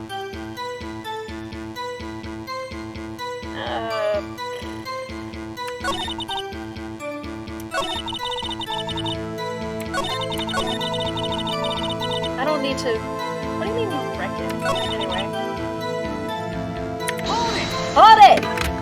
Why were you camping there anyway? I'm a student at my university. Just to use in my research. What research? This all sounds suspicious. Press further. Ms. Hart, could you be more specific about your research? Objection. What does the witness's motive in camping to do with this case? The answer is no. I object to this questioning. Objection sustained. I'm the one who says that. Well then say it already. Objection sustained. Thanks for nothing, Your Honor. I heard this bang from the lake. So, you weren't looking at the lake at the time? Nope. I looked after I heard that. She said that already. I asked my contradictions. Not leisurely chat with the... Ugh! When I looked out the window, I saw two gents in a boat. Could you clearly see two men? Just look at the picture. Clear enough for you. Wait a second. I wasn't asking you about the photo. I was asking if you saw the two men. Yeah, well, of course. Objection. The witness has testified that she saw them. There's also a photo. You'd best look elsewhere for your precious contradictions. He jumped in quick. He's hiding something. Then there was another bang. Were you watching the very moment the shot rang out? Well, yeah, sure. You're asking meaningless questions. Meaningless! Contradictions, Mr. Wright, not meaningless babble. Von Karma, I think I hate you. He's trying to keep me from talking to the witness. To what end? He's just shitty. There wasn't nary on a thing on that lake with that boat.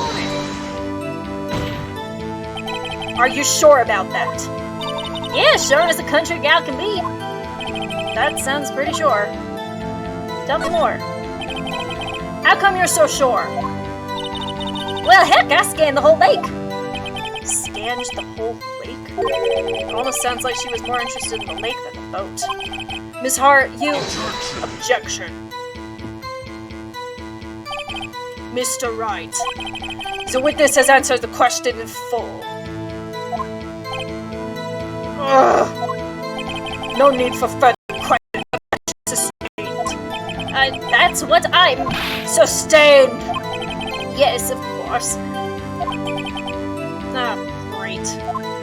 Bob, Enough. I think we've heard all we need to hear, Mr. Wright. It seems you are unable to find a contradiction in the testimony worth noting. But, Your Honor, you keep your promise.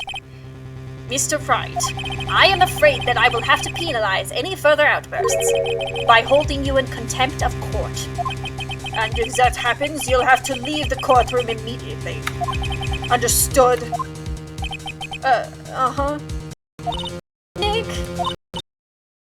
It's fishy, Nick. Real I know what you...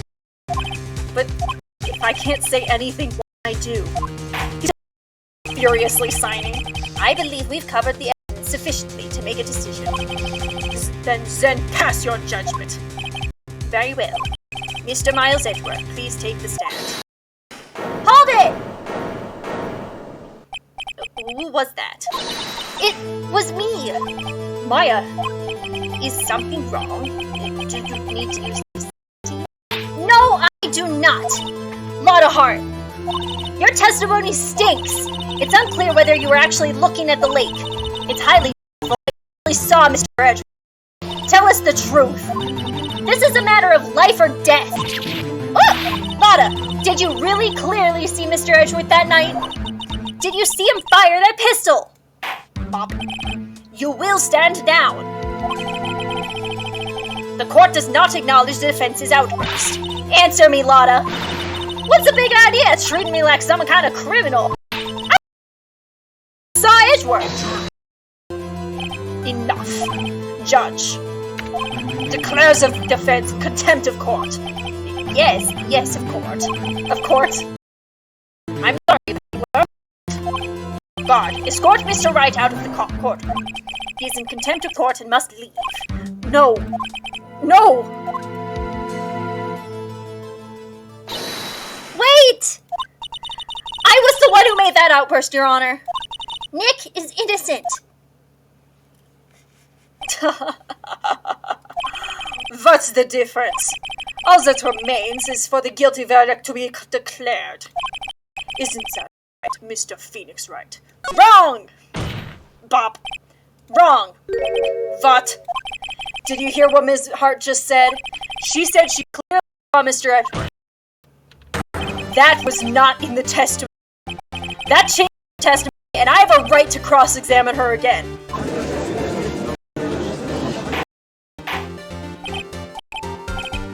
Order, order, order, order, order, order! You're in contempt of court. It's too late for vile claims. Judge, sustain my objection. No, I don't wanna. You're shitty. I'm sorry, Mr. Von Karma, but I cannot. What? Ms. Lotta Hart has made a new testimony. The defense does have a right to cross-examine her again. But he is in contempt of court. No, I am! If you're gonna arrest someone, arrest me! Very well. Arrest that girl, Maya Fey. You will leave the courtroom immediately. Nick! I did what I could. You have to do the rest. Good luck. Maya... Bob. Pih, I cannot for this melodrama. By Lord. I'm pretty sure that's the name of one of her albums. Listen well, Mr. Wright. I do not tolerate badgering of my witnesses. Well, I mushroom. I'm running out of time. I better find a contradiction in here, or else. Mr. Wright, begin your cross-examination.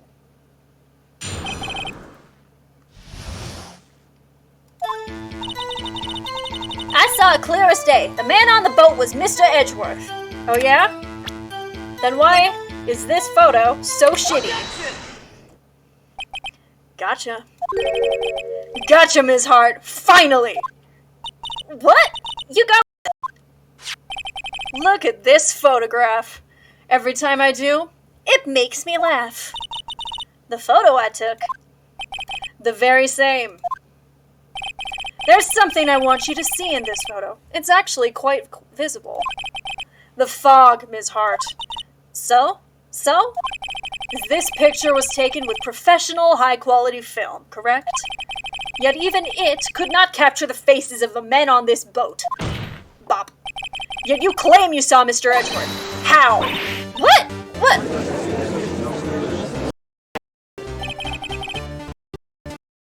Mr. Wright has a point. Objection. That's why I told him to say that in a testimony, please. Who looks like Gaster? Von Karma does not look like Gaster. Yet now she has said it, Mr. Von Karma. You mean these guys? They kinda do look like Gaster Undertale. He's just out there, hanging out. Ooh. How could you possibly see Mr. Edgeworth? Explain yourself! Ms. Hart. What? Could you see the defendant that night? Of course! I said I could. I could.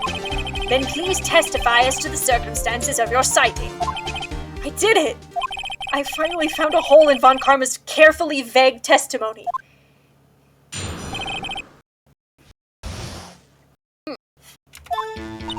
You're right.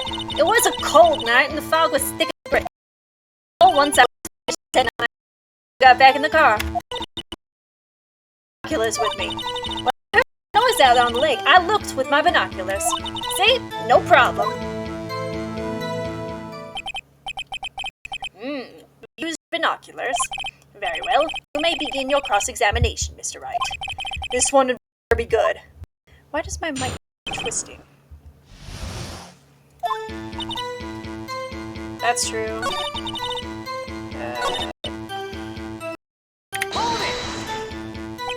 Binoculars? Yeah, binoculars.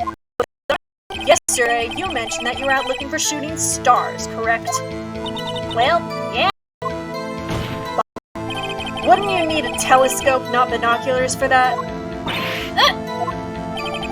I've got doubts about your camera, too. Was that really to take pictures of meteor showers? Objection. The camera is irrelevant to this case. You can't say that, sir.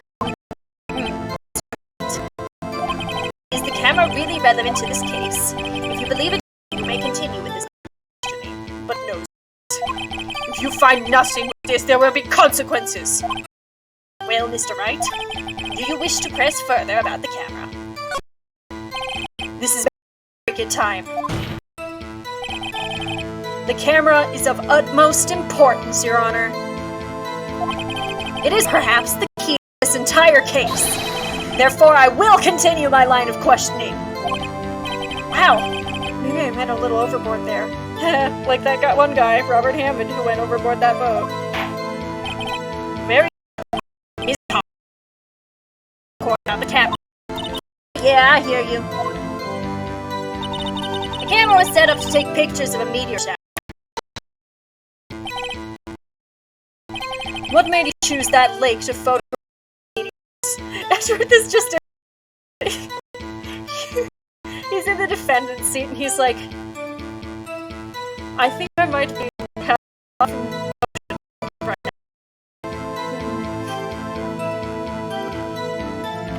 I will not discuss any of these emotions until a long time from now. You know the fog gets thick on that lake. It's not very suited to start. Yeah, well, you see, I guess it was straight. Objection. Mr. Wright, I will not have you badgering my witness because of her challenged intellect. Now wait a minute.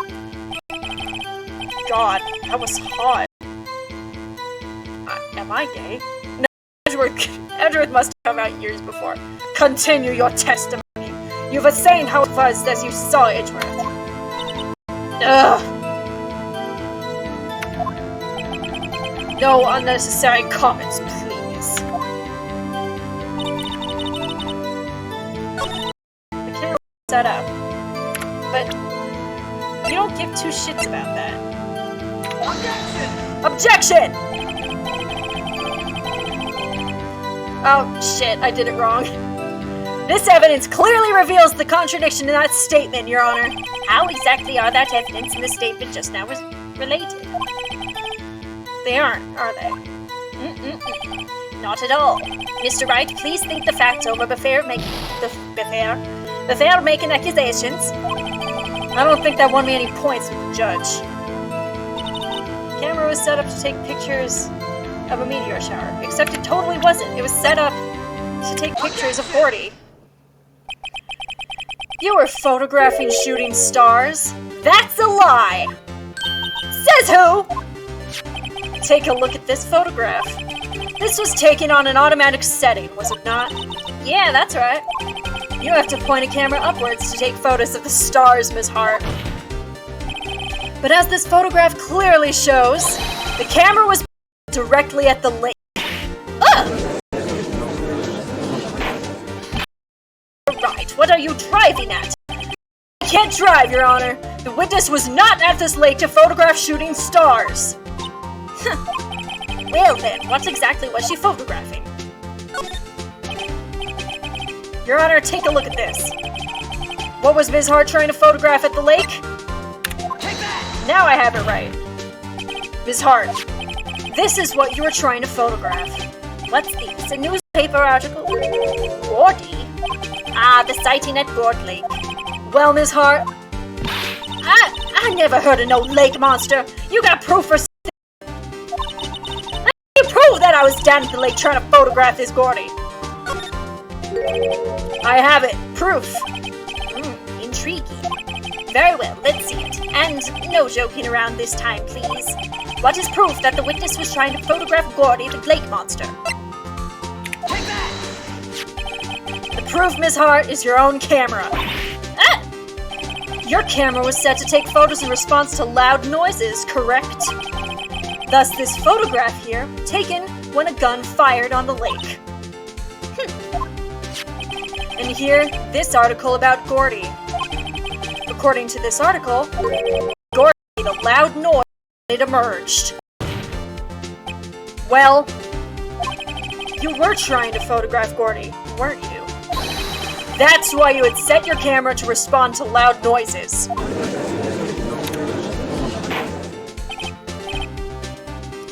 I have so many frame drops, I'm gonna kick someone's ass. Order. I see. I too thought it was a little strange. Yeah, sure. Well, Ms. Hart, you were camping there to try and take a photo of, weren't you? Yeah, not bad. Was that smart? So smart, boy. I was down there trying to photograph Gordon. You got me. So what? Huh? It's odd. Actually, what you just used several precious minutes of our time to prove is nothing more than is an idiot who thinks monsters exist. They do exist. They're right behind the prosecutor's desk. Hey! But as she is not true. You were hiding the whole thing about Gordy for some reason. I know it. But what could it have been? Whatever it is, I'm getting. Why did you hide the fact that you were searching for Gordy from the court? Please revise your testimony. Right, fine, I'll testify. It won't change nothing, though. Something will change. It has to. And I'm gonna spot it.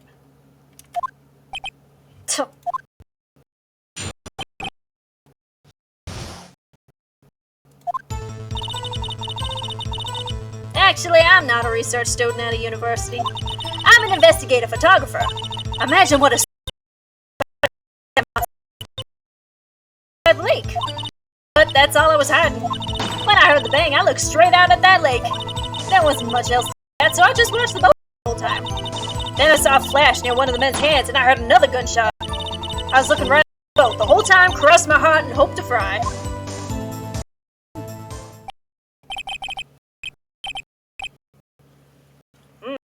Mr. Wright, you may cross-examine the witness. Objection. Mrs. Testimony's unchanged. Whether she is a research student or a bearing on this case. There is no need to waste more of our time with another pointless cross-examination. Objection! I claim the defense's right to cross-examine the witness, Your Honor. Von Karm is up to something. I know it. He didn't need to cross-examine her because... Was there a contradiction? Very well. Begin the cross-examination. You seem sure of yourself. You must have something in mind. Ah. There's lots of things in my mind on like Edgeworth. Very funny. You understand that this is the last chance at a cross-examination, Mr. Wright. If there is no problem with testimony this time, we will let the witness leave. I will announce my verdict at that time, Mr. Wright. Understood? Yes, Your Honor.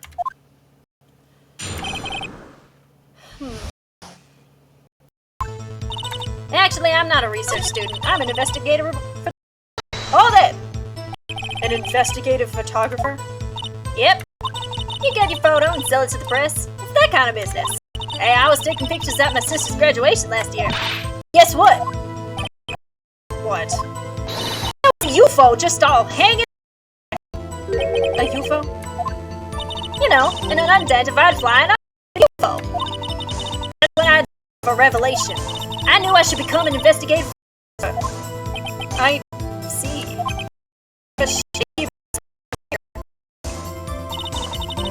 Imagine what it'd be if I got a picture. That's why I was camping out. And I looked at the lake. I just watched the boat. But you said you were looking. You said you were scanning the. There wasn't much else to look at. Yep. She heard a bang and she thought Gordy was out there. I kinda doubt she'd waste any time looking at a boat. What'd I do now? What did that look for? Definitely suspicious. Fitness. Continue. Pops, I'm getting it. Then I saw a flash.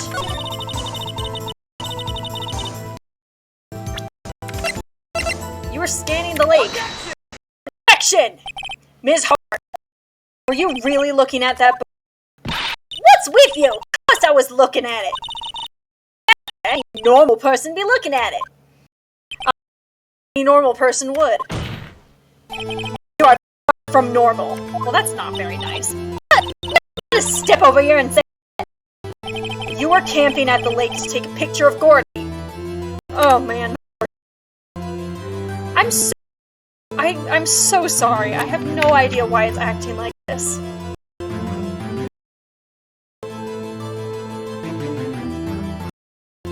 I'm just gonna start closing shit out that I don't need. So goodbye, Discord.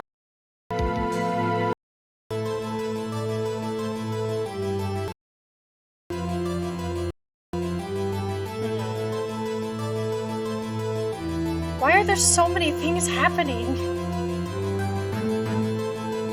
Oh, my poor stream.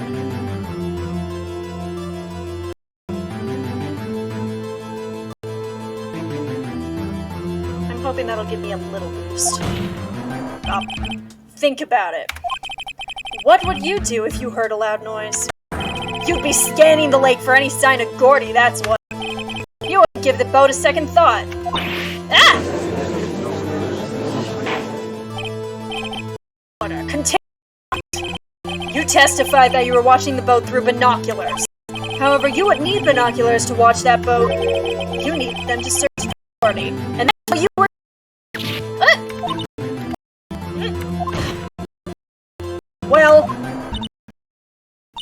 Well, now that y'all mention it.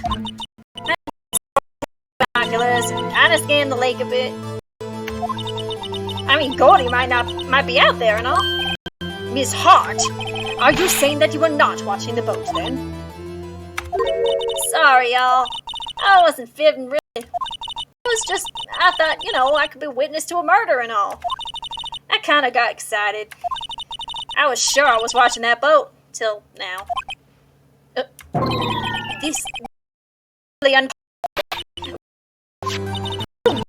photograph, you got proof!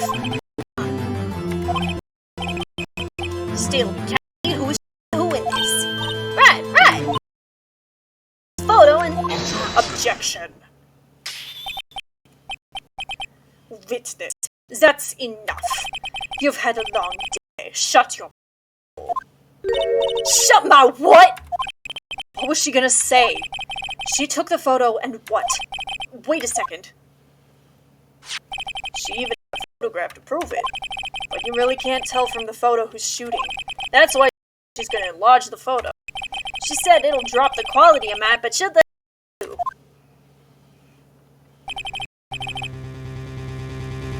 She enlarged that photo. Why won't Von let her show it? Got a hunch. I bet that enlarged photo shows something bad for Von Karma. This is my chance. If I'm wrong, though, it'll mean prison for Edgeworth. Or worse. What should I do? Bop. Ms. Hart, look at this photograph. I'm not making any more Nickelback jokes because that's too easy. You enlarged this photograph, did you not? Yeah, I did. Why has that enlargement not been presented to the court? Objection. Because it does not exist. What are you talking about? You're the one who told me not to show it in court in the first place. You old fool. What's the meaning of this, Mr. Von Karma? Ms. Hart, show the photo to the court. Show us the enlargement. Objection. The prosecution objects to the submission of this evidence. Objection denied. The witness will show the enlargement to the court. Here it is. Oh, sorry. Here it is. Bang. We still cannot see who's firing in this.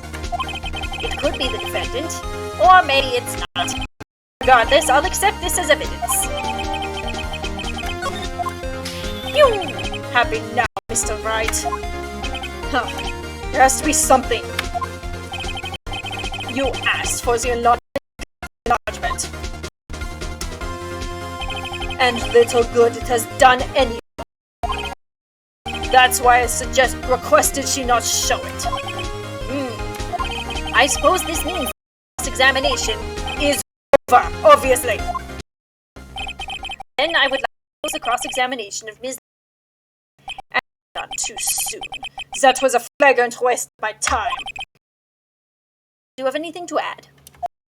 I stated everything I needed to when this trial began. Decisive evidence. A decisive witness. What else could be required? Of course. Then I believe it is time for me to declare my verdict. Wait, it's not supposed to go like this. There has to be a clue in this photo. Somewhere. This is bad. Real bad. What should I do? There is something decidedly strange with this enlargement. Me when I'm talking about inflation art on the internet. What might that be? My sleeve? Why, Mr. Magical Boy, I think you may be wrong. You will show the court what you mean. What about this photo is strange? Okay, here goes nothing. I'll show the judge what's strange about this photo.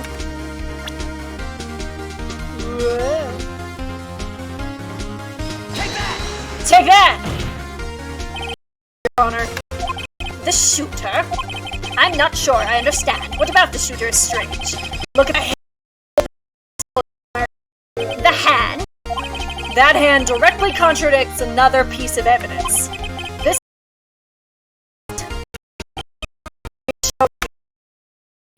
I'll show you that left hand contradicts. It bears prints hand. Evidence is clear. This photograph is holding that pistol in his left hand. However, the prints on the murder weapon were from Edgeworth's right hand. Ergo. He just said ergo like his boyfriend. The man shooting the pistol in this photograph is not Mr. Edgeworth.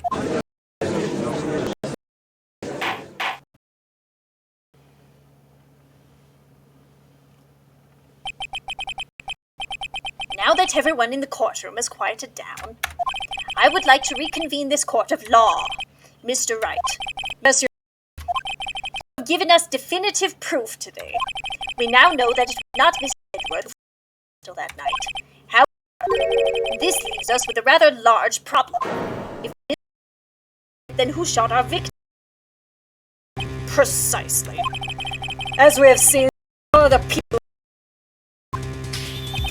who but the defendant the victim. Not bringing Larry into this. There's only one explanation remaining. The man who shot the victim was none other than the victim himself.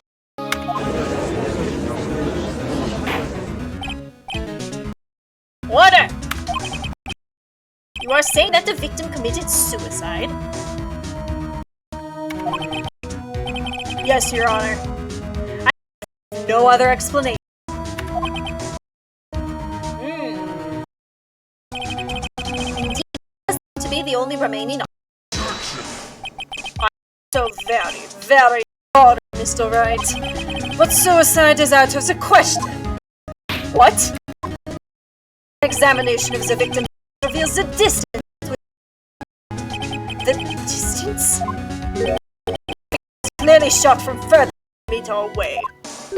A meter? That's 3 feet. There is no way it could have been suicide. His arms are far too short, like a Tyrannosaurus. Order! Order! Mr. Parma, are you sure of the accuracy of your data? Of course, I don't consider the possibility of suicide, you see.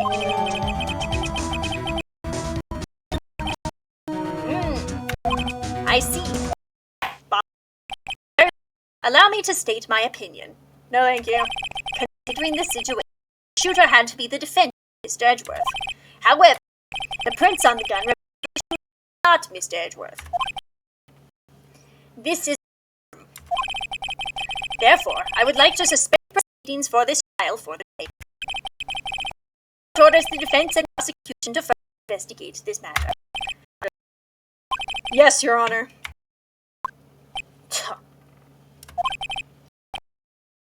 Report is discerned. Discerned? Adjourned.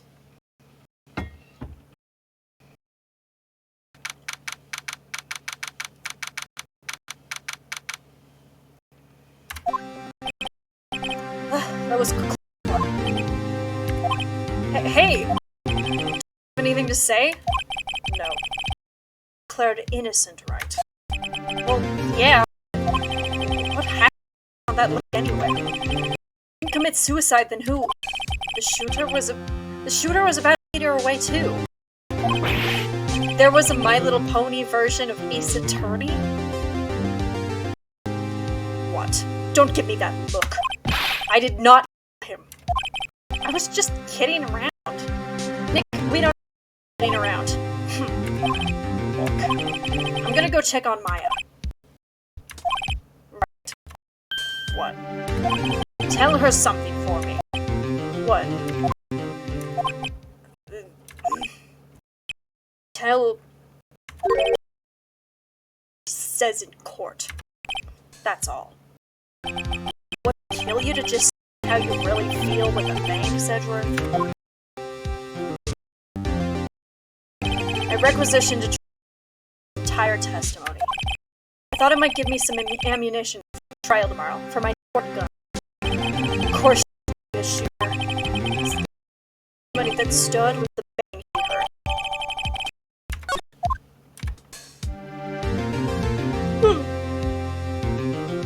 To be continued.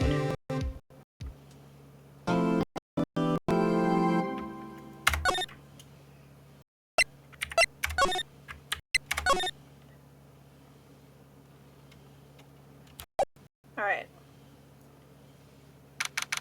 December 26th. Maya. Hey, Nick, it's you. I'm glad Edgeworth made it through the day okay. It's a relief. Hey. Why'd you do that anyway? I don't know. I just knew I had to do something. I know I'm not the lawyer my sister was. Sorry. Well, you did say that. Just behave from now on, okay? Oh, okay. Have you been questioned yet? No, not yet.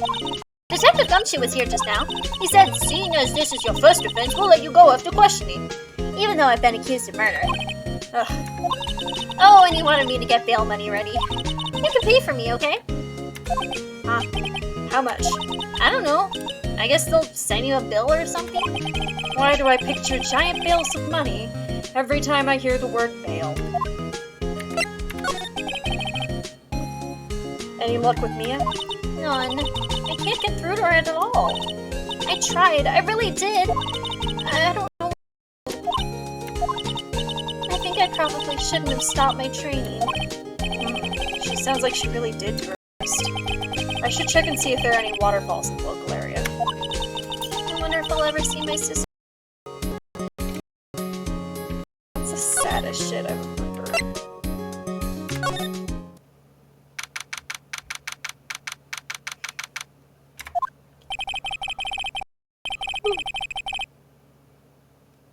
There are fewer than there were yesterday, but the cops are still around in the park. I wonder if Detective Gumshoe is here today.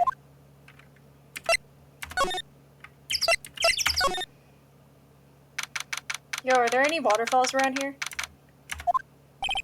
I haven't seen Larry around today at all. Probably off paying through the nose on a date with a lovely fiancé.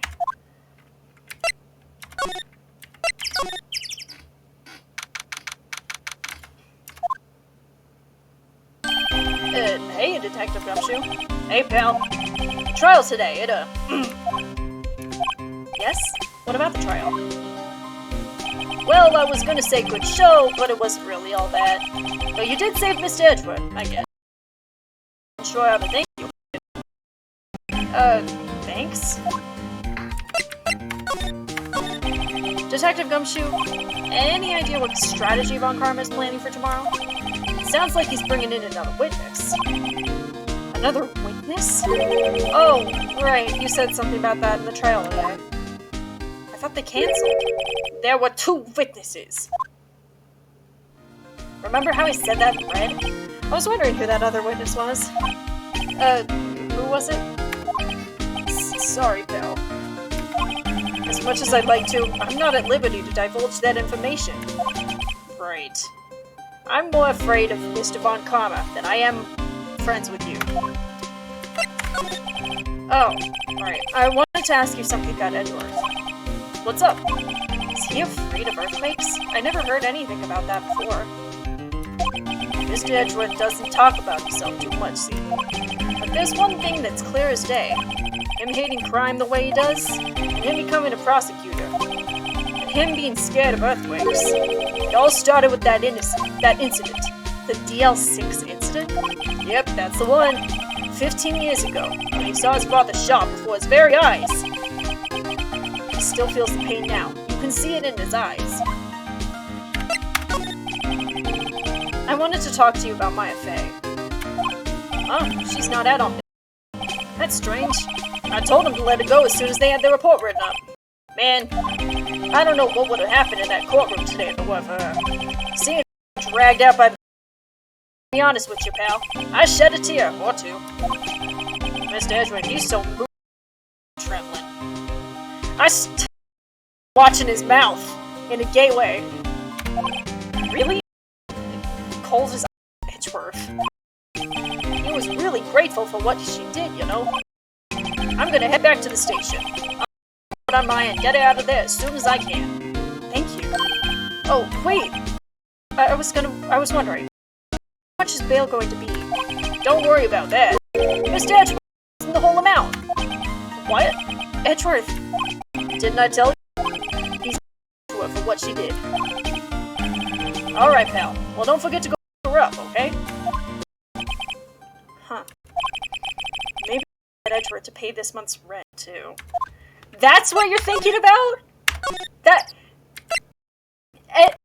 It has just been revealed that Edgeworth paid bail for your best friend. I wonder if my boyfriend can pay our rent. Hey, Nick, you finally came. They just finished the paperwork. I'm free to go. Free at last, huh? Those interrogators were really mean. They're like, okay, what did you do this time? Like I was some kind of criminal. Can you believe it? Well, they let you out in the end, didn't they? Oh, that reminds me. Thanks for bail. Thank Edgeworth. Huh? He posted bail for you.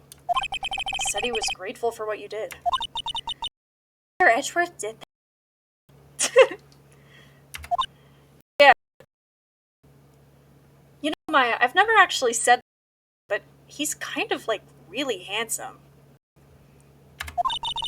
I have to make it up to him. Also, why are you thinking about that now? We've got a case, Nick. So finally kiss your boyfriend.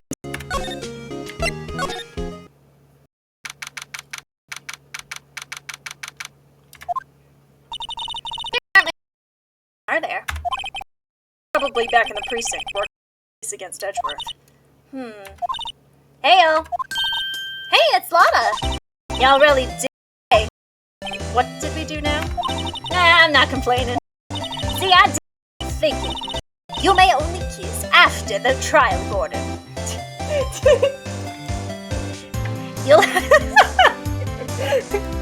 You'll have to kiss Mr. Edgeworth after the trial, Mr. Wright. A little self-reflection, you might say. I realized that being a witness is my ability, but I just went up there and started blabbing any old thing that came to mind. Lana. So, you see, I want to make it up to y'all. What did you think of the trial? To be honest, I was doing it just to say I've been a witness. Even though I didn't really see anything. That's bad and probably illegal. I kind of convinced myself I had, though. I'm sorry. I know it caused y'all a lot of trouble. Well, memory is a tricky, vague little thing. Yeah, I sure know that now. I'll be fine the next time I witness a murder. Right! I hope that won't happen. I'm sure you mean the first witness a murder? What about Gordy? Right. Well, the way I figure, the trial's only stoking the flames of Gordy fever. I'll get my exclusive photos and rocket to start. Alright, Lana, you go, girl. Hashtag girl boss. I wish I could be a gatekeeper, too. An investor, I guess. Spirit medium trained. Lana, what do you mean by making it up to us? Well, you see, I got a bit of information for you. What? Ed Von Karma didn't want me to say nothing about it. Guess like gatekeep girl boss, you know. Information. Now we're getting to the heart of it. See, I reckon we might do ourselves a little exchange. She already girl bossed too close to the sun. She's rebuilt her wings out of wax. Exchange. I thought this was to make it up to us. Right. I propose a little exchange to make it up to you. What? Information don't come cheap, my friend. Hey!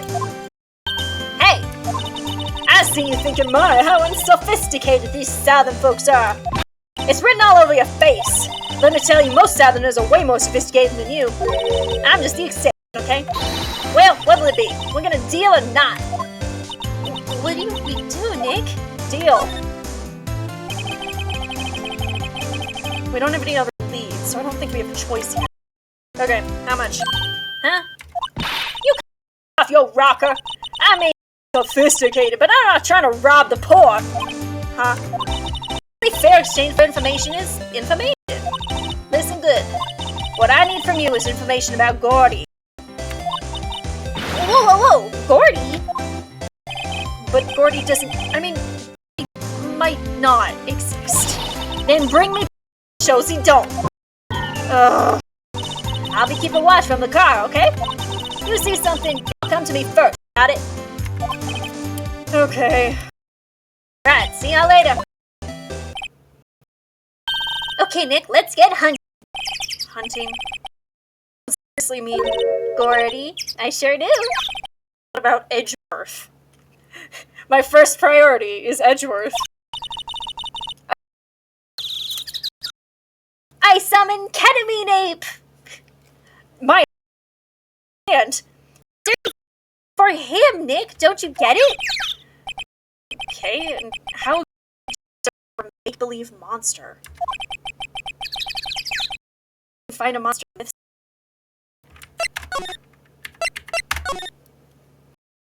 God, what is that thing? What the fuck? Steel Samurai, Nick! Yo, Maya! Larry, what the heck is that? Oh, it was my girl Beyonce's idea. She was all, if you like, put it this. She was all, if you like, put It'd be like really cool. Dude, she gave it to the banner. Oh. So if she could find those for you. A lot of people. And the show's finished now, so she got them for free. Look at the cute little thing he does in his sleep. He's annoying, but he is helpful sometimes. Yo, Nick! What happened with me? We made it through the first day in court, alright. I don't know what our prospects are from here on. Huh. Hey, did you know Mr. secret weakness? Stop behind those eyes. He's terrified of earthquakes. He acts like a little boy. That's weird. I don't think it was ever like that in school. No? Well, we were only in the same place for a bit. He transferred schools pretty quickly. Transferred? Right. When the deal happened. Doesn't look like Larry knows about it, though. Hey, why don't you... Huh? Oh, the big guy. I've had that for about a month, yeah. It's a big hit with the kids. Why are you sweating? Why wasn't it there yesterday? Huh? Oh, right. The compressor was busted. Compressor? Yeah, it's that little unit by my hot dog stand. It's this guy. That's what I used to put air in the Samurai. It broke a little while ago, so I sent it in for repairs. And you thought you'd inflated it by yourself. With his mouth blowhard. I'm so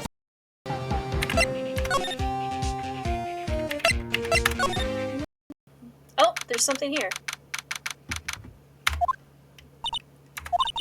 It's always so quiet here. I wonder if the boat shop is closed for good. Well, with the murder, probably taking a vacation till a break. Gabe, he sucks. Please get in.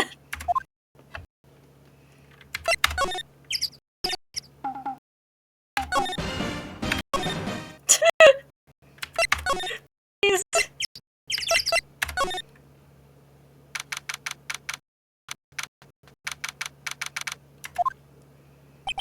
Hey there, pal. What's up?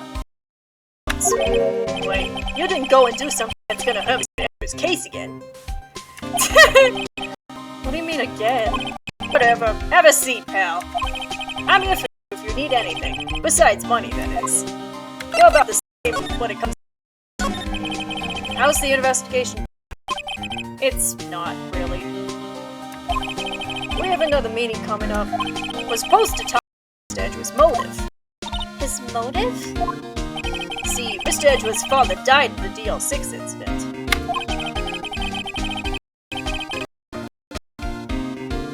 And the guy who got the lone suspect declared innocent was the victim.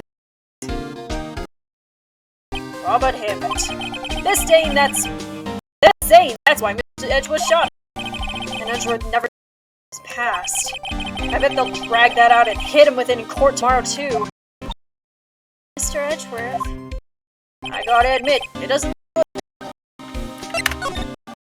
Hey, Detective Gumshoe. Do you know Gordy? down in Gold Lake. Not put. Well, we're looking for it. Are you out of your minds? You got time to go wild monster hunting? How about doing a little questioning for me then? Oh, Detective Gumshoe is scaring me, Nick. I told Detective Gumshoe about the deal with Lotta. Nick, try telling him sooner next time. Sorry.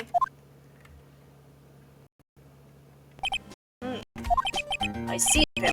Sorry for shouting. Okay. Detective Gumshoe will aid your search for gold. Huh? I'll loan you one of our newest weapons, finding evidence. Really? You can take whichever you want. Tell me about the secret weapons. Okay, give us the goods. Hold on now. Everything in due time. Get his ass. These are brightest. Introducing Missile! Missile? You have a rocket launcher? He's a K9 police dog, still in training. Missile, yeah boy. Woof. Here he is. Hey, he's cute. Look, Nick, cute dog. A cute dog. And this will help us. How? Woof. Next, secret weapon number 2! A fishing pole! Yeah, this is my own personal pole. Detective Gumshoe, we're looking for a monster. Yeah. How are we supposed to catch a whole sea monster with a fishing pole? Never know till you try, pal. Okay, this next one is the lab one. No, please, I'm already overwhelmed by our choices. Weapon number 3, a metal detector! Yeah. Detective Gumshoe, looking for something alive. Right. How are we supposed to find it with a metal detector? Hey, you never know, it might be eating soda cans. Which will it be? I can't think of my mind for the totally opposite reason. Oh well. I suppose let's borrow one of them. Let's borrow the dog! Can we borrow Missile? Sure thing, pal. Be good to him. Woof. He's so cute! Oh boy. Canine Unit Missile, borrowed from Detective Gumshoe. A canine unit in training. Very cute, with shiny eyes. Alright. Let's go and investigate the... Let's go. Take him everywhere. Hey, Nick. Missile's been acting strangely. Missile? Oh, right. That little creature of the detective. Nick, you know what a dog is. Hey, a lovable dog! Good boy! Ah! What the fuck is that image? Nobody look! What's wrong, Missile? Phoenix is a cat person. Bark, bark, bark, bark. Eek! Missile! Missile! Nom, nom, nom, nom, nom, nom, nom, nom, nom. Whoa! Stop that thing! Cannibal! It's eating my samurai dogs!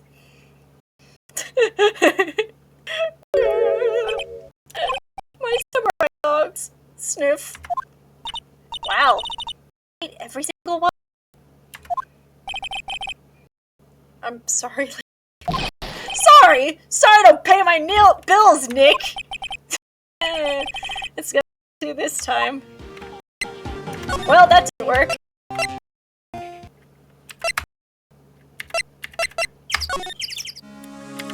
Hey! So we got a dog, and it went bad. Detective Gumshoe, can we borrow one of the other things? Yeah, sure, pal. But I have to take back the last one I lent you. On the policy. Well, take your pick. Which will it be? Let's borrow the fishing pole. Can we borrow that flimsy-looking fishing pole? Sure. Wait, it's not flimsy. Oh, it breaks. Be sure to dispose of it properly, okay? Right. We don't want any fish getting caught in it. Dubious utility.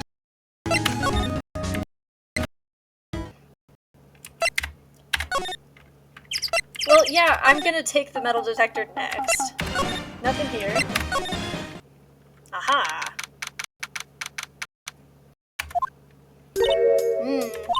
Okay, Nick, this looks like a good spot. For what? Time to do some fishing. She's serious. What are you gonna use for bait? Oh. Yeah, oh.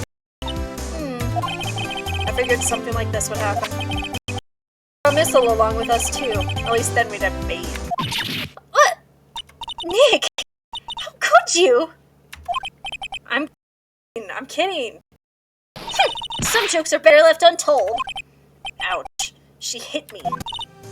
Okay, watch this, Nick. Just try not to do any empty cans or boots, okay? Here we go. Ah, my leg! Bonk!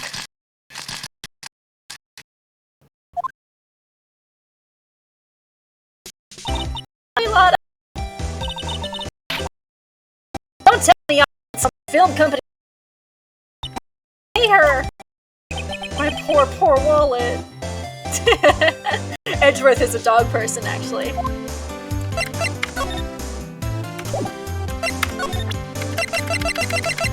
Hey, look at this fishing rod.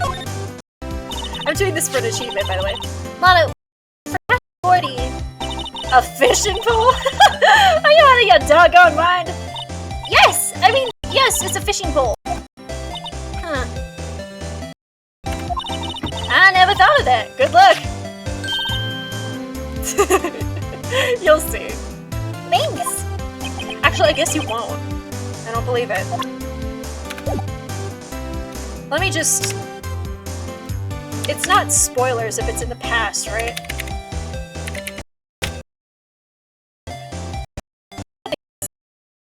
Past. So let me just find what it looks like as a baby.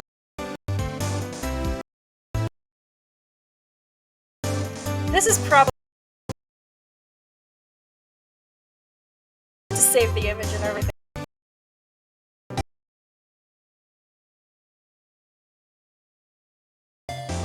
I can show you an image. And it is the perfect image and you'll love it. Just hang on.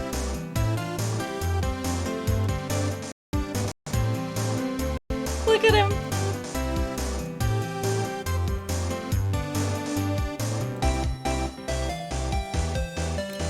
This is what Miles was like when he was a kid. He loved dogs.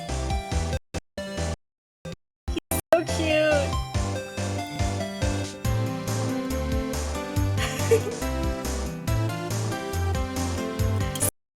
He's a dog person.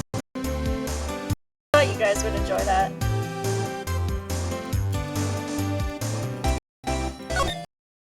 Why do I have 7 viewers? What the fuck? Hey, look at this fishing rod. You know, you can't catch many fish in this lake. I'm not after some small fry. I'm after the biggest fry of them all, Gordy. Ugh. You really gonna try to fish out a monster? Edgeworth, yes. More ways than one. He does act a lot like a cat. And I'm just imagining him looking Von Karma in the eye, smacking some off the table.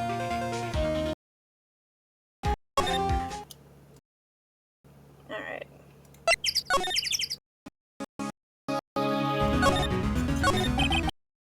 We need another detector time. This one is actually important. Metal detector. Sure thing, pal. I'm not sure what we'll find, but you're hunting for a monster. Anything is possible. Anything. Metal detector borrowed from detector. I got an achievement. Secret weapons. I wonder if you guys can see that. Probably not.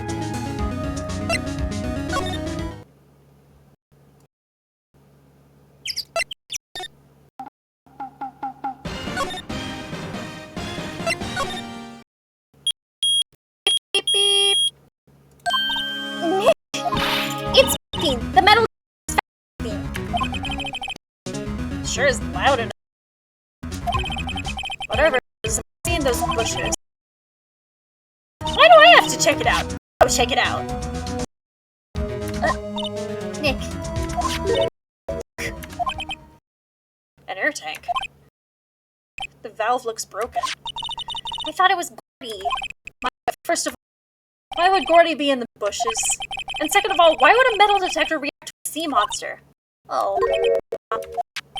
There's something wrapped around this air tank. It looks like a string of flags. Well, we might as well take it with us now that we found it. Littering's wrong, Nick. It's heavy. Air tank of dubious value retrieved.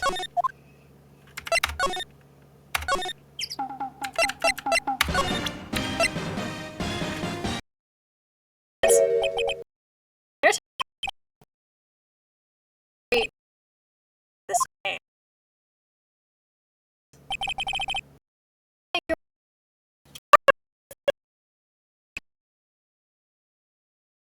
Tank valve. It's just like the string of flags around the steel samurai. Must be a coincidence. There's strings of flags everywhere these days. Like elementary schools. And used car dealerships. Look, why would I need a tank anyway? You used this to inflate that, didn't you? Inflate what? What else? That big puffy steel samurai. Ugh. Why are you sweating, Larry? Why are you sweating so much, Larry? Now why would you go asking me a question like that? Looks like I hit the nail on the head. No, he's a person. Right. Actually, the compressor I always used was on the fritz, so I tried using the tank to inflate it just once. And, it didn't go so well. As I suspected.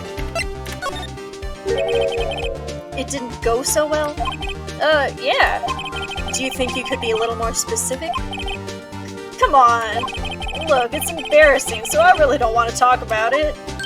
Tell us! Tell us! Fine. Whatever. It's like what I said, the compressor was busted. So I took the tank and tried to fill the samurai up with that. And then...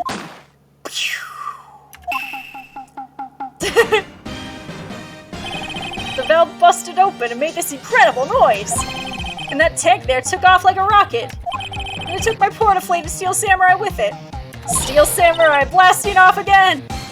What? Off into Gourd Lake? It sure scared me out of my gourd, that's for sure.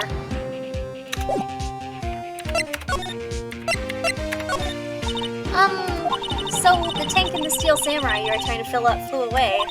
What happened next? Well, all that happened on the 20th or so.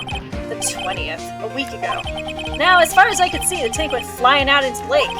Flying out every night in a boat gave me that steel samurai after all. And when did you find it? Just the night last.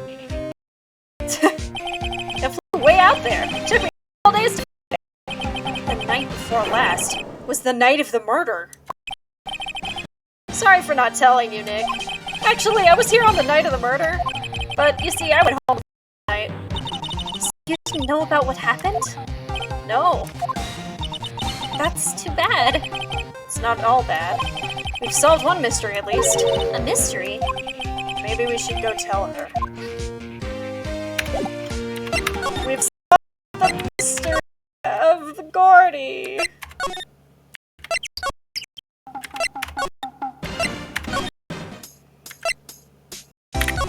I love this slide button.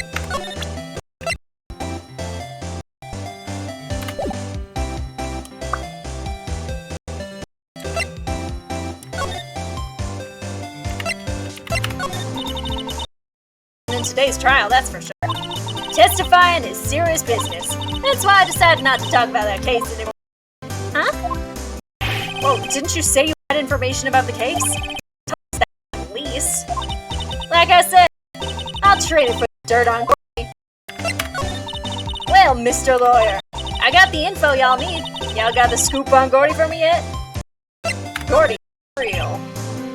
There is no such thing as Gordy. What? Can y'all be so sure? Really, Nick? Y'all got proof Gordy don't exist? The proof that Gordy doesn't exist. Of course I have proof. No lawyer worth his back would make a claim without the proof to back it. It's the proof that Gordy doesn't exist. It's the air tank. Take that! There's air tank? What are you doing with an air tank? This is Gordy. Excuse me? What exactly are you saying, Nick? There's a stand near here. A hot dog stand. There's a giant inflatable samurai doll there. So an idiot who happens to be a friend of mine tried to fill it. This air tank and when the valve blew, the tank. Apparently it made a pretty loud blew. A bang? Whoosh. The tank, along with the still deflated samurai, fell into the lake. At the same time, a couple was taking a photograph of the lake. This photo. Wait, you're saying that Gordy is a real samurai? Aw. Well, that's a fine gal's dreams. I'm sorry, Bob. Nah, it's okay. I'll give you all that. Poor Lotta. So, tell us this information you have. Promise is a promise, I guess. I overheard the cops around here saying They said he's the caretaker of the boat rental place up at the... Boat rental? Someone there? I mean, it looks so deserted. Yeah, I should go check it out. Thanks, Lotta. We will. Let's get cracking. Hold on. Something else? Yeah, the night of the murder. My camera clicked twice, you know. Wait, So you have another photo?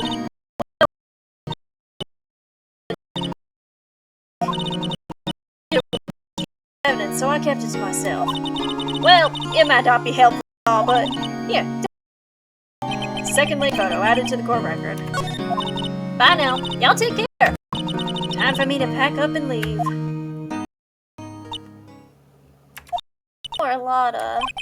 It's all Larry's fault. The legend still lives on, I guess. The legend? Yeah, the legend of familiar to all who know him for any length of time. When something fails, it's always the butts. Someone should whip that butts into shape. Vip, you say? No.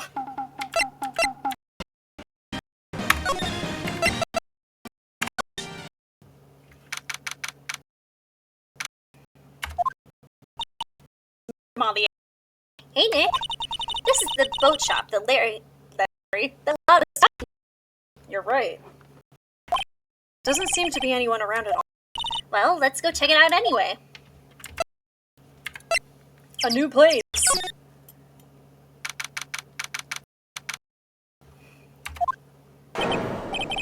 Meg, that's you. Ah! Hey, is that Keith with you? Where have you two been? I've been worried sick. Nick, you handle this. I think I'll leave this one up to you, Maya. Meg. Finally. My mind? You'll run the pasta shop when I'm gone. Pasta? Glad to hear it. I'm not turning him into Bubby. He's not good enough for Bubby. You make your old proud. And now I'm giving him the Bubby voice anyway because you made me think. When you left the house, I didn't know what to think. How am I supposed to keep this place running? An old man like me. Ollie, the kids are home. Hello, hello. Nick, what was that? One on that perch. Keith. I leave the wet noodle in your capable hands, sonny. Nick, what's the wet noodle? Based on the available evidence, I'd say it's the name of his pasta shop. That's a relief. Hello! Hey, Hongshoe. He fell asleep. He's relieved. Let's immediately... Let's break his shit. Like a little safe. It's locked. Maya, what is your first thoughts before we get into shit? Wow, there are a lot of various fish in Gourd Lake, aren't there? Huh? Something's funny, Nick. All these fish are fish. Why do you know that? What do you know about fish? Look, Nick, he has an electric blanket on his table. That's a great for the office. Sit down with our clients, snug and warm, and drink hot cocoa. And what, talk about murders? Aw, you're a party pooper, Nick. Oh, sleep well, Nano. Take care. You'll be able to find this VOD, so there's nothing you need to worry about missing. Wow, what an amazing parrot that is. Good morning. Hello. It ignored me. Hongshoe. Pop. What, you forgot me? You gotta call her name first. Her name? Molly, how you been? Hello. Wah! See? Neat. So the parrot's name is Polly. Parrot added to the court record. She's in our pocket now. Too bad all she can say is hello. Ha! Oh, Polly can say lots of things. You just need to know the secret words. Secret word?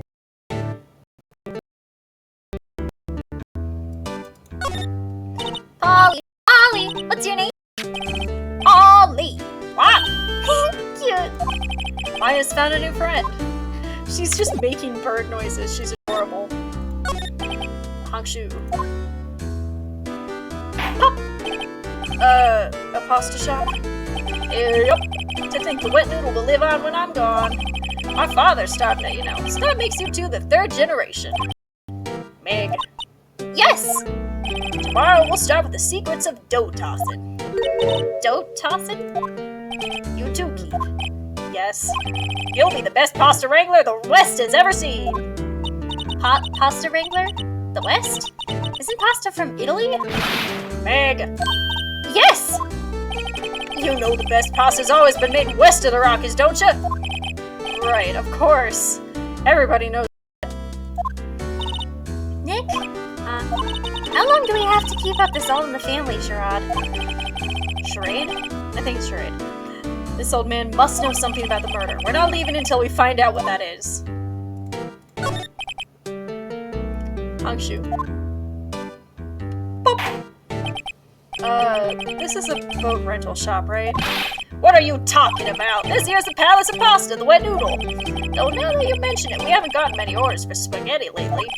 All the kids come up and say, yo dude, we want to ride in one of your boats.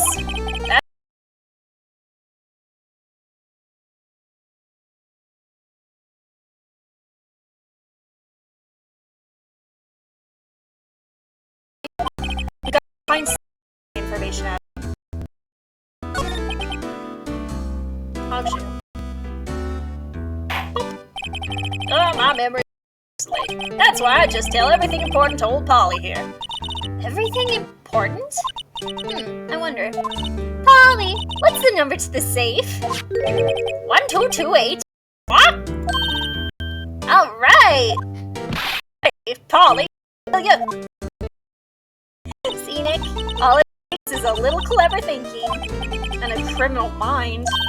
Quick, Nick, write that number down! Hey, don't get me involved in your little heist scheme.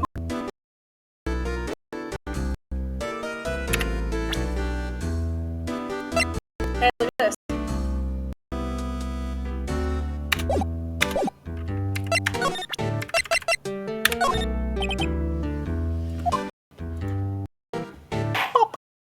Now listen here.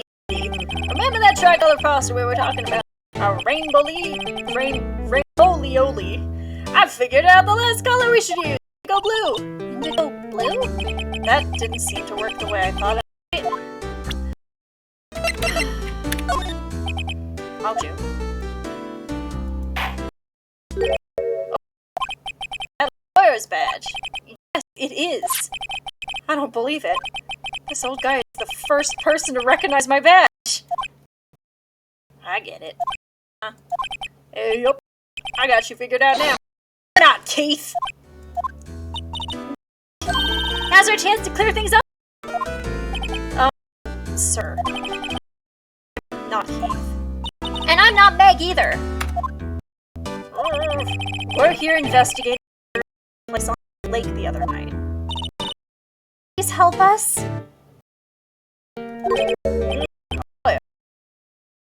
Mister?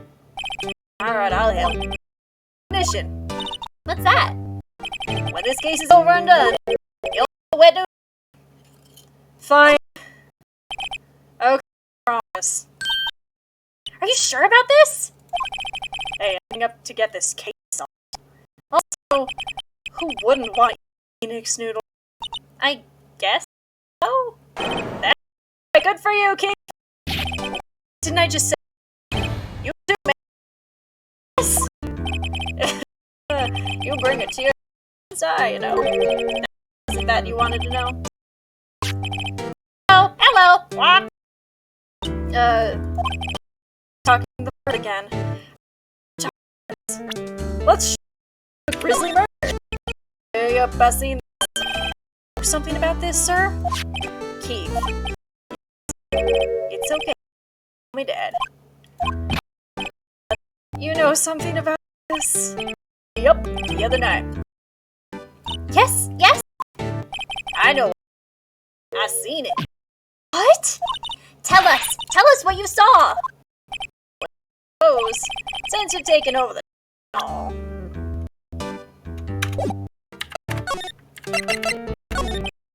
I forget the time, but it was pretty... Probably like... Yup. It was after midnight. Okay. Then I heard this bang outside. Then I heard another one, bang! Splash. A little while later, come and a young man walked up, muttering something to himself. Yup. What did he say? Yep. I forgot. I'll remember tomorrow by court time, promise. We need to know earlier than that. You know what? Yeah. Dear. Terry. Yep, that kid next door. You always used to make him cry. Right? He was wearing this tattered old coat. Self some whiskey at his face. He must be talking about detective. He comes up down to court tomorrow. Really? Somehow I get much useful information from this guy.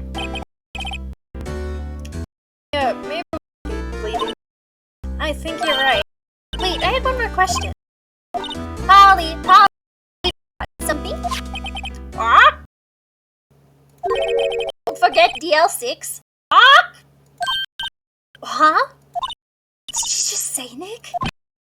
One more time, Polly. Get DL6. DL6 incident. Hey, Dad! Achoo! This is getting weird. Who is this old guy? And then we just left. Why would that bring Polly DL6? We have to figure out who that old man is. Oh, What? he locked the door. That old man... I think I need to do a little more research on this DL6 incident. Maybe I should ask Detective Shu.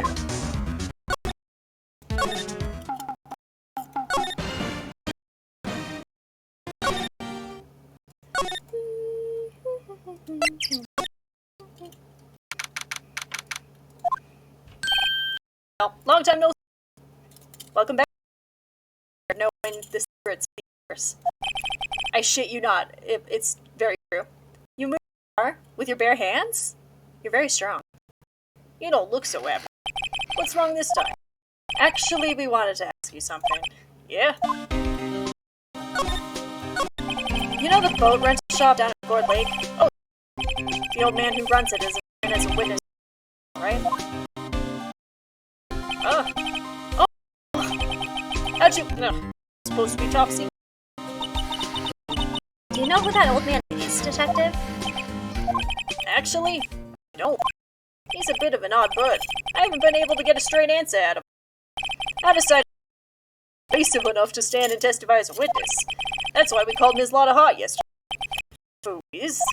We have absolutely no idea. Sounds suspicious.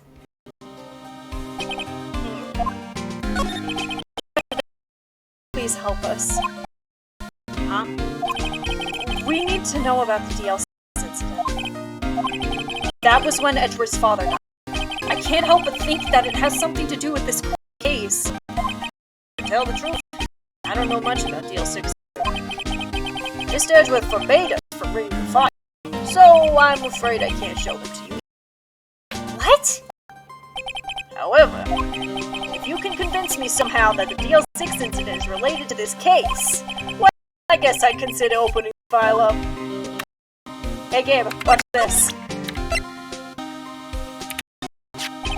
What's that? A parrot? The old man at the boat rental shop's parrot. He stole it. The parrot knew about that incident. Incident? 6. What? Polly! Have we found something? What? Don't. What? Huh?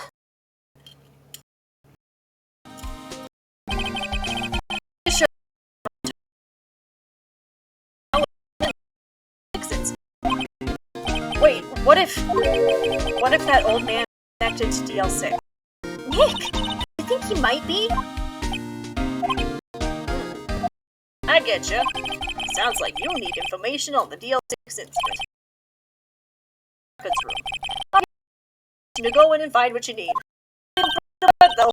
Alright, go, Detective Gachu. Okay, Nick, to the records room. I guess it's time we faced Edgeworth test.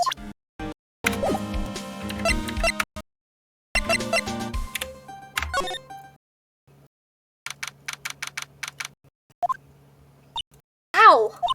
It's amazingly dusty. Files and 10 years of dust, I guess. Let's find that DLC stuff quick. 15 years ago. Both me and I were 9 years old. We were almost through. We suddenly because of DL6. Nick, I found out where the file is. Oh, thanks. Just let me know what you want to know about the DL6 incident. I'll go get the right file. Well, first I have to get a handle on the main facts. Like a summary. Right. Summary. Found it! Here you go. December 28th, 2001. Exactly 15 years ago from the day after tomorrow.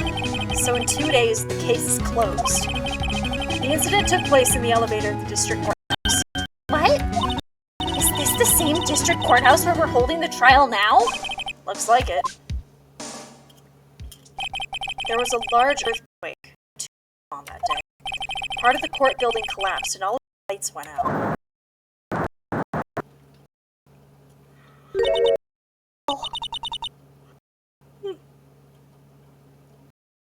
awake. At the time, 3 people were trapped.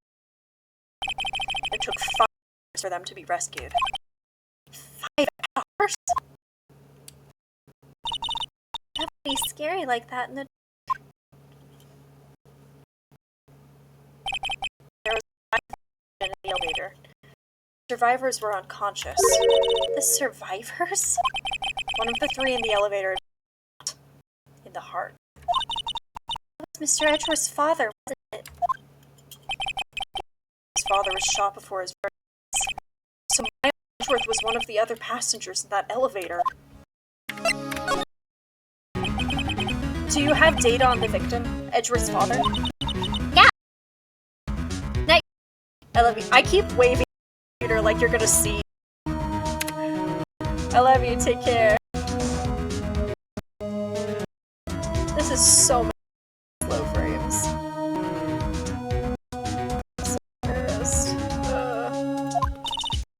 Victim. Gregory Edgeworth, 35, defense attorney. If he were still alive, he'd be 50. Thanks, Gray. Lost that day's case and got in the elevator with his son, Miles. Miles! Edgeworth, of course. So he was in the elevator with his father. Yes, thank you for showing this. From the angle of the bullet and other evidence, it could not have been a suicide. The murder was found in the elevator. The pistol had been fired 2 times. Where have I heard that before? Huh. Just like this Carter case. What's going on here? Got any data on this? That would be the guy that... Oh, this is it. The man arrested to deal sex was... Any Yogi? He was a clerk in the court. So he must have been the... Well, then he had to have done it. He was found innocent. Thanks to the defense lawyer. Hammond, the victim in the case. The suspect Mr. Oxygen said he had brain damage. Memory of being in the elevator. He was declared innocent. He disappeared. Where could Yogi have gone? Closer than we think.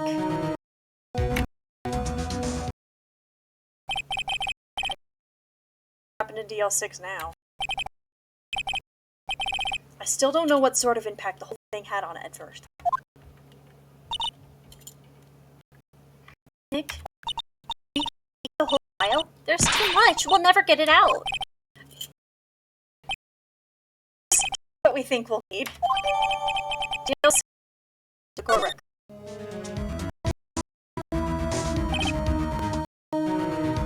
Right. That'll probably all we'll be able to find here. All that's left is the trial tomorrow. I wonder how has to find court. We continue. Just kidding. I'm doing this whole fucking case, dude. Yes.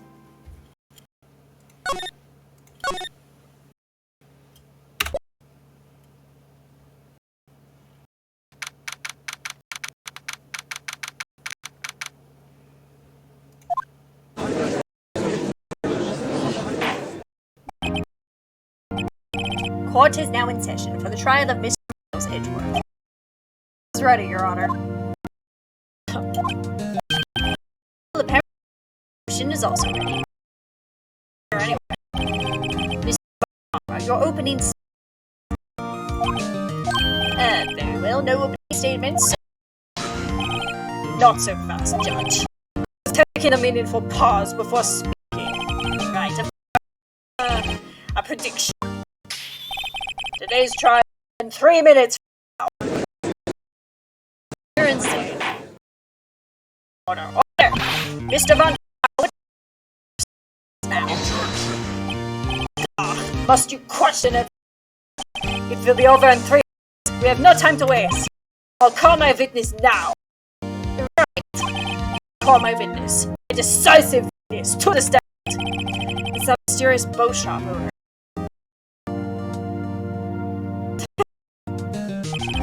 Witness.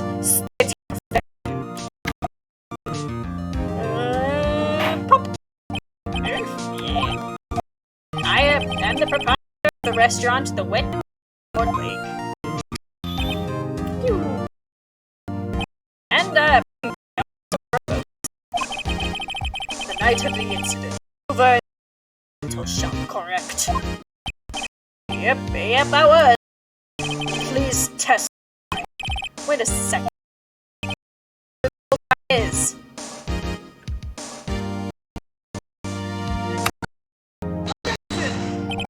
Wait a minute. Hasn't stated it. Because I did not ask him, Mr.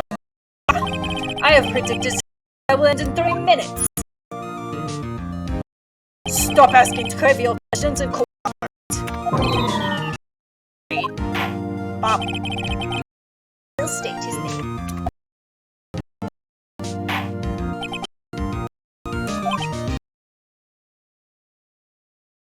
I'm really sure, yep. I remember your honor.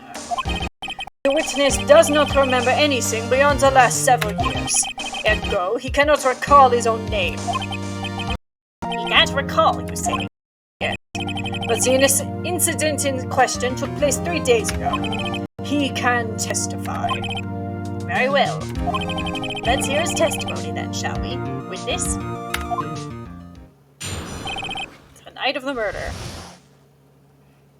It was the night of the 24th, just after midnight, yup. I was in the restaurant where I, read boats as usual. Then I heard a bang, yup. When I looked out the window, I saw. Then I heard another bang. Just about then, the boat came back ashore, and a man walked out with it. Well, let's begin the cross-examination. My testimony. Go, no need for cross-examination. Besides, there are only for 3 minutes are up. Judge, verdict now. Yes, Mr. Wright. Bob, what are you saying? Of course I'll examine this. Let everyone do their fucking. Well, you may begin.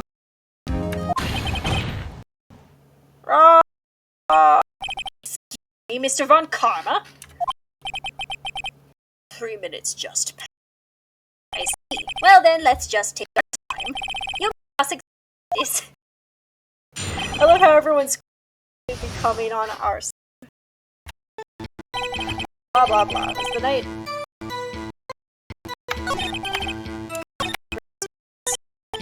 You saw a boat. Need a bang. A man walks by your window. By your window? Right outside the window of my little shack. And could you see the man's... Well, the far... right there in front of me. I saw him. This is a rather important detail added to your test.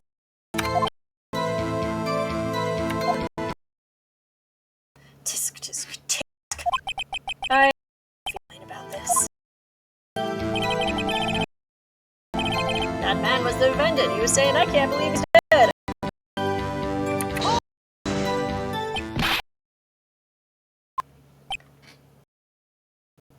Animation wrong. Uh-oh.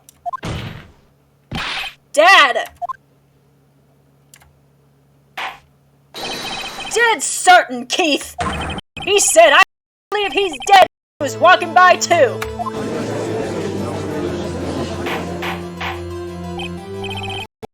Business. Are you sure that the person who stole Miles Edgeworth? It was him, that Edgeworth boy!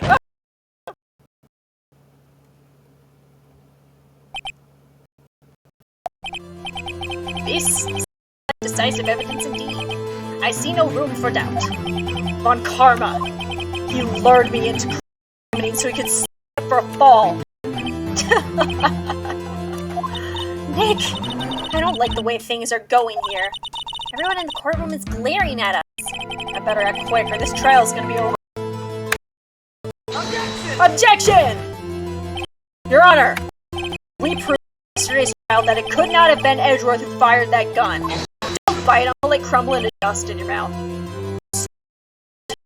You're referring to the Edgeworth's right hand found on the gun, and the photograph showing him firing with his left hand. Exactly. That is easily explainable. He could have wiped his pants after he fired. Your annoyance is a matter. Everything in this witness is I just lost my thought. What should I do? Objection! Witness claims that I can't believe he's dead. But the word is all we have. If he were telling a lie, Mr. In a court of law, evidence tells all. Apparently, you have yet to realize even this basic fact. This testimony is a lie. Proof. Nick, do we have this? It's no good. It's no use. There's You sure? To be honest, I don't know what to do anymore. Please. Can you hear me, sis? Please. I need your help. Nick needs you. Tisk. 3 minutes was perhaps too high an expectation. However, this isn't bad. This must be a new record. Enough! The witness may leave the stand.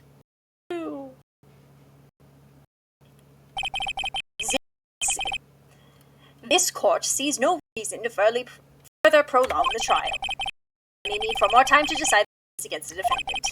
This case is extremely clear. I see no room for misrepresentation of the facts. What? No!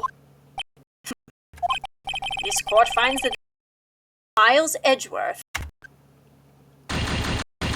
guilty. He will surrender to the court immediately. To trial at a higher court within a month from today's date.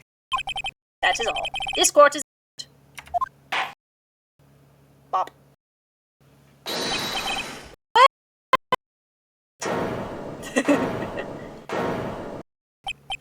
Who was that just? Me? What? What are you here? Listen to me. I was there in the park the night of the murder. I wasn't sure about it until just yesterday, but today I remember the gunshot. I heard it too. Order. Objection. What is the meaning of this? The verdict has been decided. I call for adjournment. 1 minute, Mr. Carter. So, you say you heard a gunshot? Yeah, I did. A gunshot that night. I was sitting in the audience listening to the testimony. Then I realized something he said was different from what I remember. Anyhow, I can't just sit here and let you call Edgy a murderer. It's just... I'll testify! Let me testify! Order!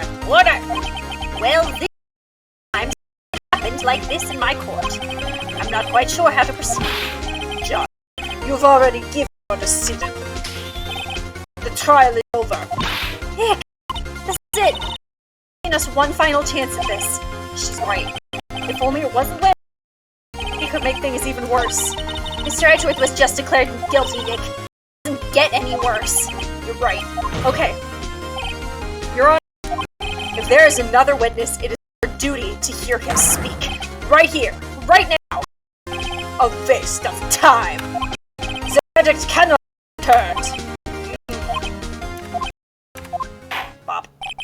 Allow me to speak my opinion. In all court proceedings, it is our duty to prevent an inaccurate verdict. In order to make sure no mistake has been made, every should be heard. What is this? I withdraw guilty. Mr. Von Karma, I order you to call this new witness to testify. Now. What? Bob. The court will adjourn for a 5-minute recess. After that, you'll hear this new witness. Suck it, Von Karma. Court adjourned.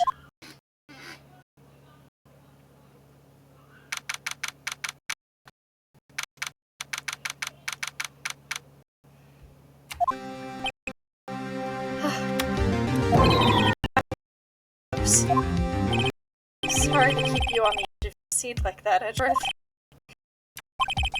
I've seen worse. You're right, Edgeworth. You're sweating bullets. I wonder what Larry plans to say. Larry? Yes. He said he went looking for the Steel Samurai balloon. Flew. Oh, right. And the balloon and the air tank that night? Yeah. Hey, Edgeworth. You say something right. Yeah, a lot of things. You seem out of it. What's wrong? It's... Mr. Edgeworth, there's something you need to ask. What's that? Why are your fingerprints on the murder button? Oh.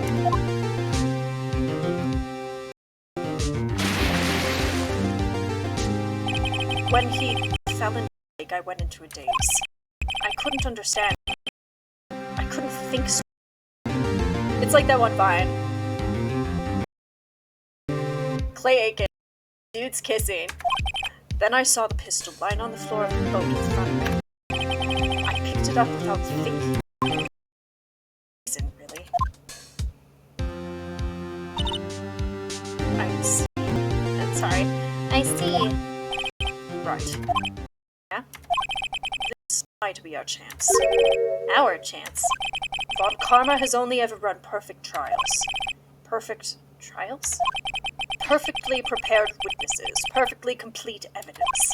That's the secret to his success. This is the first time he's ever had to deal with something unexpected. He has to let someone he hasn't even talked to testify before the court. And that someone... Larry. What are you getting at? Thank you. It's likely his testimony will be full of holes, right? That's right, Nick. A trial this time. This one for all it's worth. Hey, it was 15 minutes. 15! Everything's on Larry. Why are you turning out the lights? December 27th. Bob. Court is back in session. Witness, please testify to the court about everything that you saw on the night of December 24th. Right. Hey, Larry, don't mess this one up. I hate to admit, but you're our last chance. Karma didn't even have time to prep the witness. Edgeworth is right about this being our big break. He is. He always is. That night, I was out in a boat on the lake. I was looking for something, and I, found it. I quietly slipped the boat in at the rental shop dock.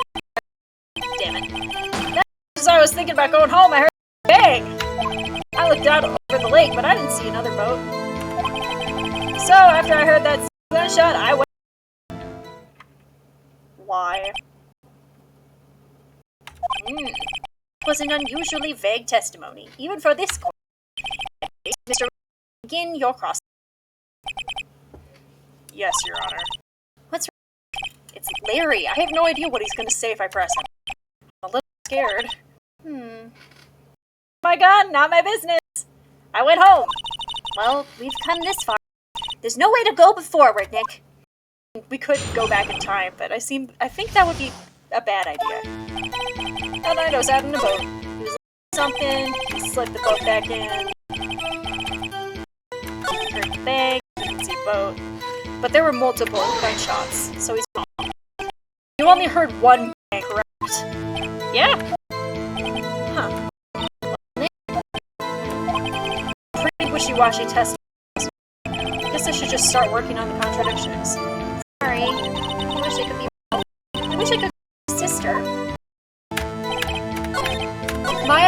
so sad.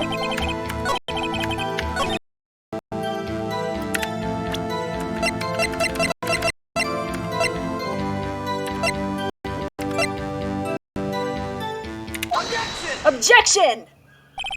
Wait a second. What? You only heard one bang. Sure. That's what I said. But Ms. Lotta Hart testified yesterday that she heard 2 bangs. And the old man just said the same thing. They both heard 2 gunshots that night. Huh? Were you at all? Yo, Nick, please. You know, something's been bothering me. I'm a witness, see? I'm like a customer here. You gotta try and stuff, okay? Mr. Butts.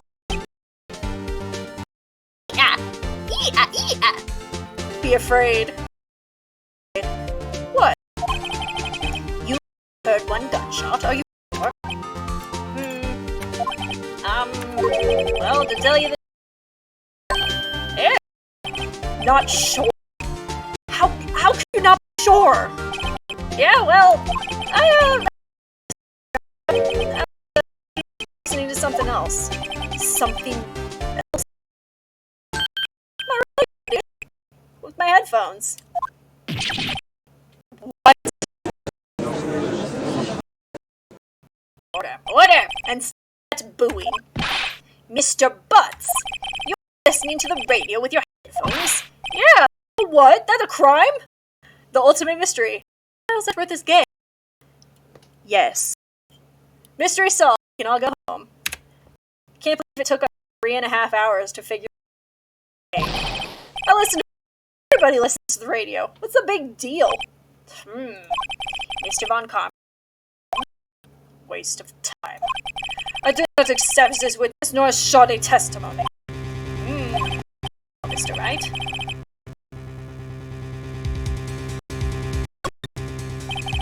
Your Honor, please. Allow continuous testimony.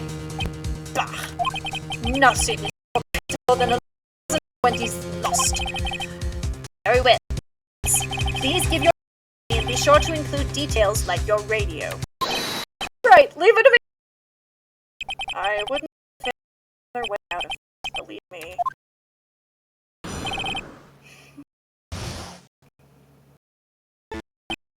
It's lonely being alone on Christmas Eve. That's why I wasn't even know on the radio, see? I was real like I heard that gunshot. I remember what the DJ was saying when I heard. You were listening to. Yeah, what's the big problem? Can't a man listen to radio? Isn't this a free country? I truly believe Larry has no idea what the problem is.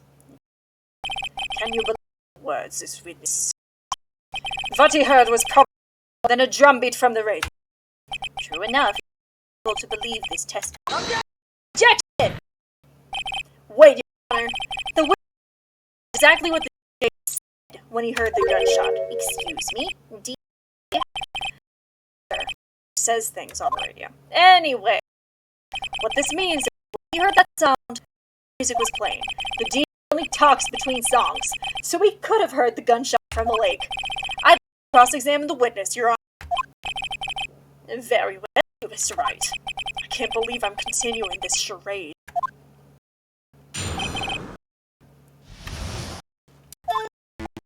It's lonely. I'm sad. I was looking at this real loud, and I'm getting hearing damage. Remember what were they saying? Objection. Please cease these pointless questions.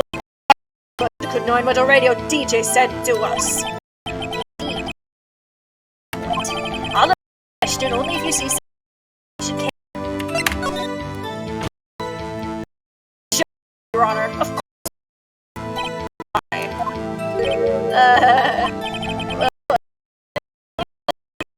Fine, very well. Mr. Butts, please testify to the court. What were you saying when you heard the gunshot? Christmas, I heard the gunshot.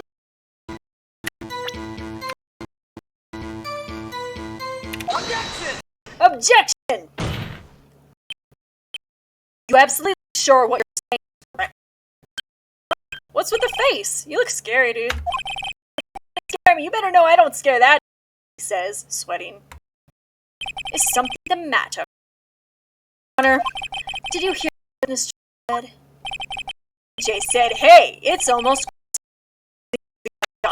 Indeed, and almost means it wasn't Christmas! It's the famous thing! It wasn't Christmas! Christmas, my dude. Do you realize what this means? When he heard it was still Christmas Eve. Be the case, yes. He heard the gunshot after midnight. This is irrefutable proof for this fact. Let's see what the time was on the photo. This is the judge. Let's see what the time was on the photo taken on 12:25:0015, 15 minutes after midnight on Christmas Day. This is a clear contradiction, Your Honor.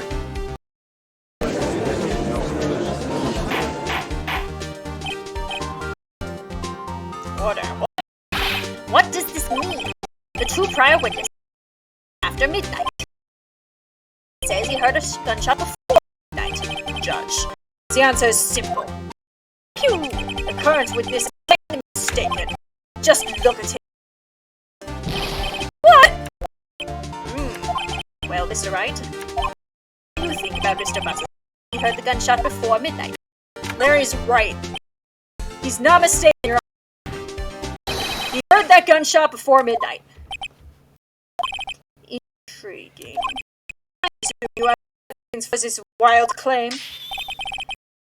That was a gunshot before midnight.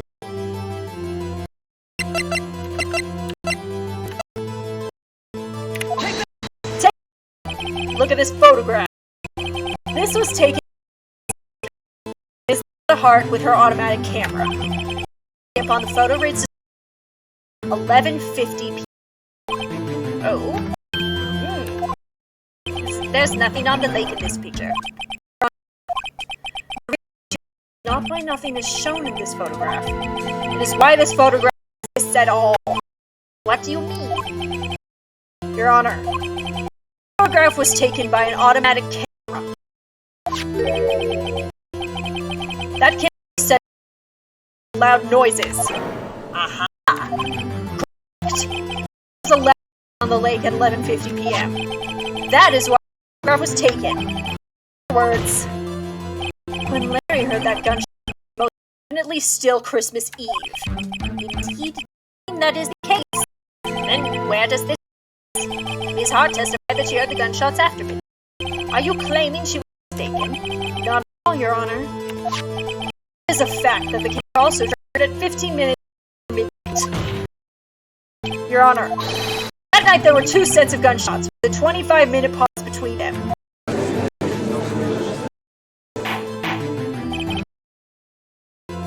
Why would you... Objection. Don't be fooled, Judge. The camera was sent to respond to loud noises. Yes? There's no proof that the loud noise at 11:50 was a gunshot. Why? Could have sneezed. This was clear that night, man. Clear. There's no turning back now. Can you prove that 11:50 p.m. was a gunshot? Please show evidence if you have. 3 times. This is my evidence. The murder weapon. Something about this pistol was bombed. I fucking hate guns. Both of the witnesses who testified yesterday heard 2 gunshots. However, the weapon was fired 3 times. One then was the last shot fired. Only now have I realized the truth.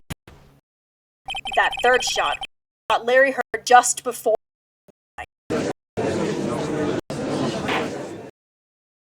Order. Order! It would make sense if the evidence we've seen so far. However, wondering exactly what did happen Exactly. If this is true, separated by minutes.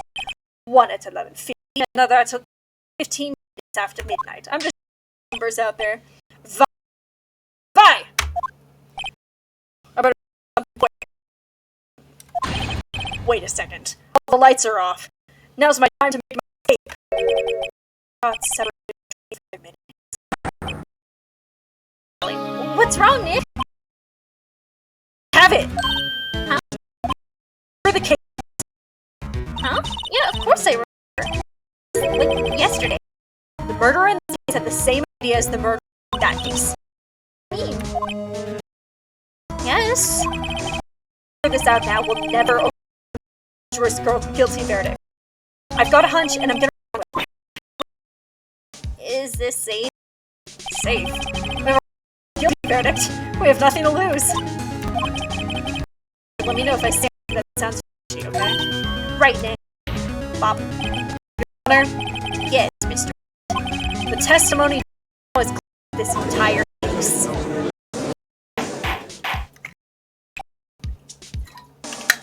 What do you mean?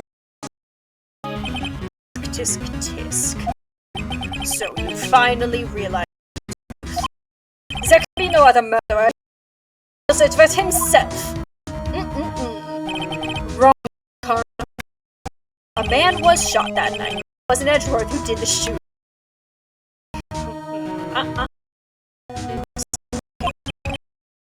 Brass and It's a murder. One. The witness is photographed. The defendant, Edgeworth, and Robert Hammond were both. You.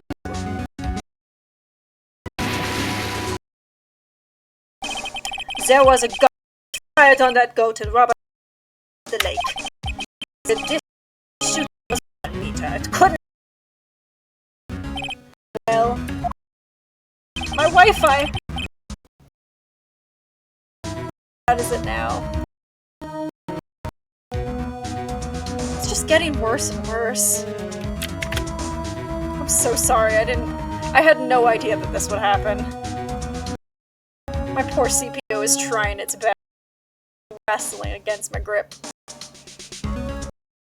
This guilty party has to be the other man on that boat. It is hard to imagine the possibility. Yes. But the victim was shot at after midnight. What? What do you mean by that, Mr. Wright? Technology once again. We have photographic evidence of the time of the shooting. The timestamp on the photo says 0015. But Larry heard a gunshot 25 minutes before that. Robert was killed then, 5 minutes before the shot on the lake. That's the only way that Edgeworth could be innocent. Mr. Wright, are you quite mad? Yeah, I'm mad. I'm pissed off. Explain it was the two men on the boat.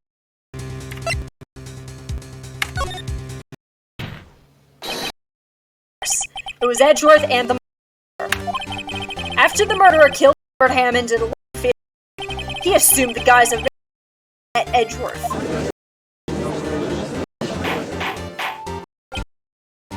What? Are you serious? Edgeworth won't tell us why he went to the lake that night. However, I have a hunch that Robert Hammond called Edgeworth to the lake. Now Edgeworth told Robert Hammond's face that way.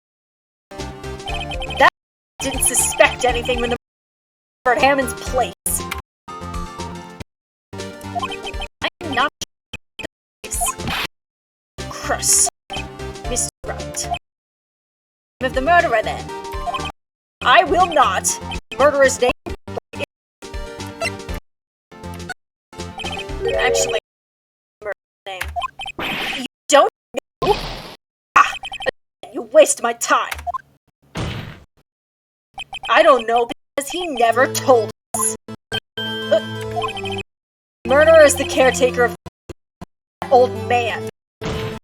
At 11:50, you killed Robert Hammond. The caretaker of the boat shop? there weren't any boats on the lake then. Why would he have Just to shoot someone. May I suggest that the scene of this crime was not on a ball? What? Well then, where did it take place? Show the judge where the murder really took boats. Take that! Here, of course, Boat shop, where he is. That way he could meet with the victim without anyone. Object. Do you have proof that the boat shop was the scene of the crime? Recall testimony, if you will. This little boat icon's just running around. That night, he was out on the lake in a boat, searching for something. He turns the boat. Then, just as he's starting to head home, he hears a gunshot. He heard a gunshot, Your Honor, even though he was wearing headphones at the time. In other words, the gunshot was very, very close by. But where would that be if he had just returned a boat? The boat shop.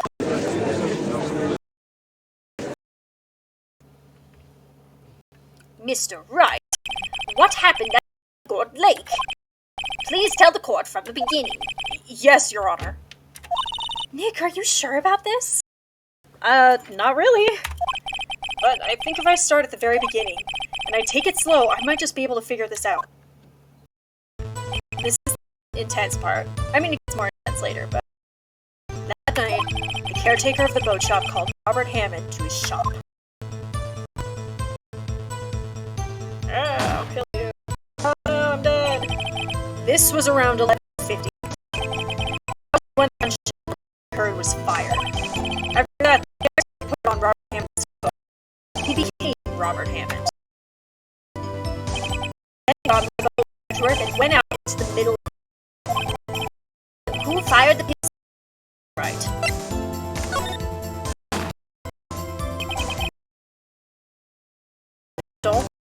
He shot twice. On purpose. Wait a minute. Why would he twice if he to hit anyone? Details. Know this, Mr. Wright. You want explanations is the moment you lose. Phew! Tell us why the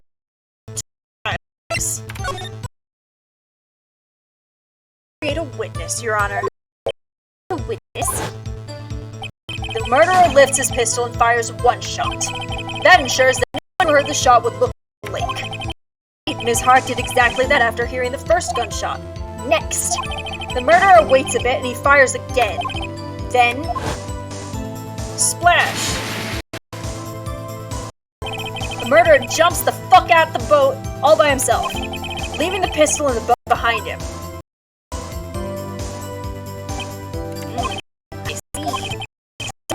From the edge of the lake. It would appear that one of the men on the boat had shot the other. The murderer didn't know about the camera, of course. That's why he shot twice, to draw attention to the boat. Once everything else falls into place, the boat shop caretaker swam back to his shop. Then he put his head coat back on the body, and threw the body into the lake. This is what happened, Your Honor. These are the events that transpired that night on the lake.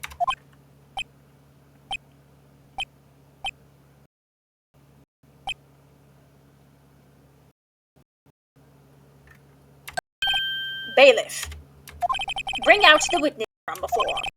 The caretaker, quickly!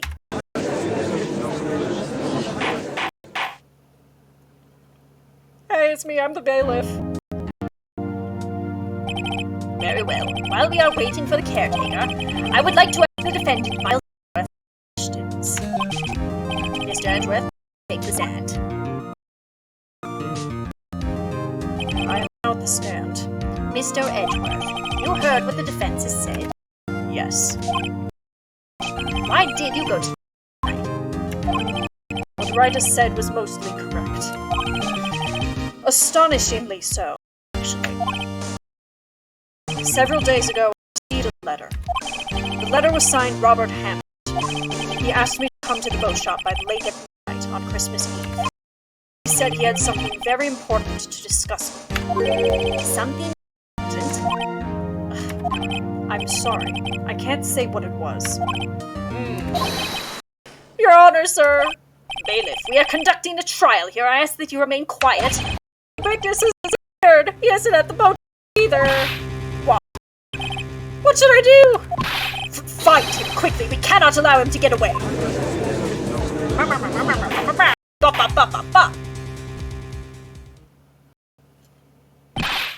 Mr. Von Karma, your witness has disappeared. A search warrant has already been issued. In that I cannot declare a verdict under these circumstances. I will extend the trial until tomorrow, the final day allowed. I request that the police department utilize all its forces to find that witness. Am I understood?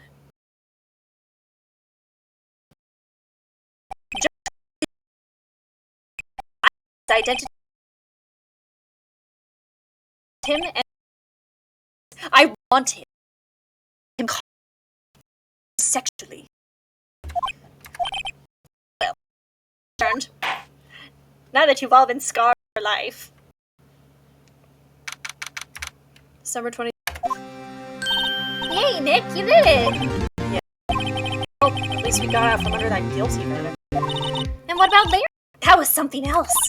The varmint didn't know what with his testimony. Larry really helped us out. Sure, once I sifted through his unique testimony. Still, he did save us. I just wish our cases weren't so down to the wire all the time. Why can't we investigate, like, arson, Maya? Why can't we ever defend someone for larceny? Theft? Assault and battery, even? No, it's all murder, murder, murder, all the time. And nobody ever just sits down and goes, you know, I think we should just write an Ace Attorney case. There's no murder. The only thing that counts as a crime for is straight up killing someone else. I know what you mean. Sometimes I feel like we're on trial instead of our clients. Hey, Edgeworth. Mr. I was too busy staring. Don't look so pained.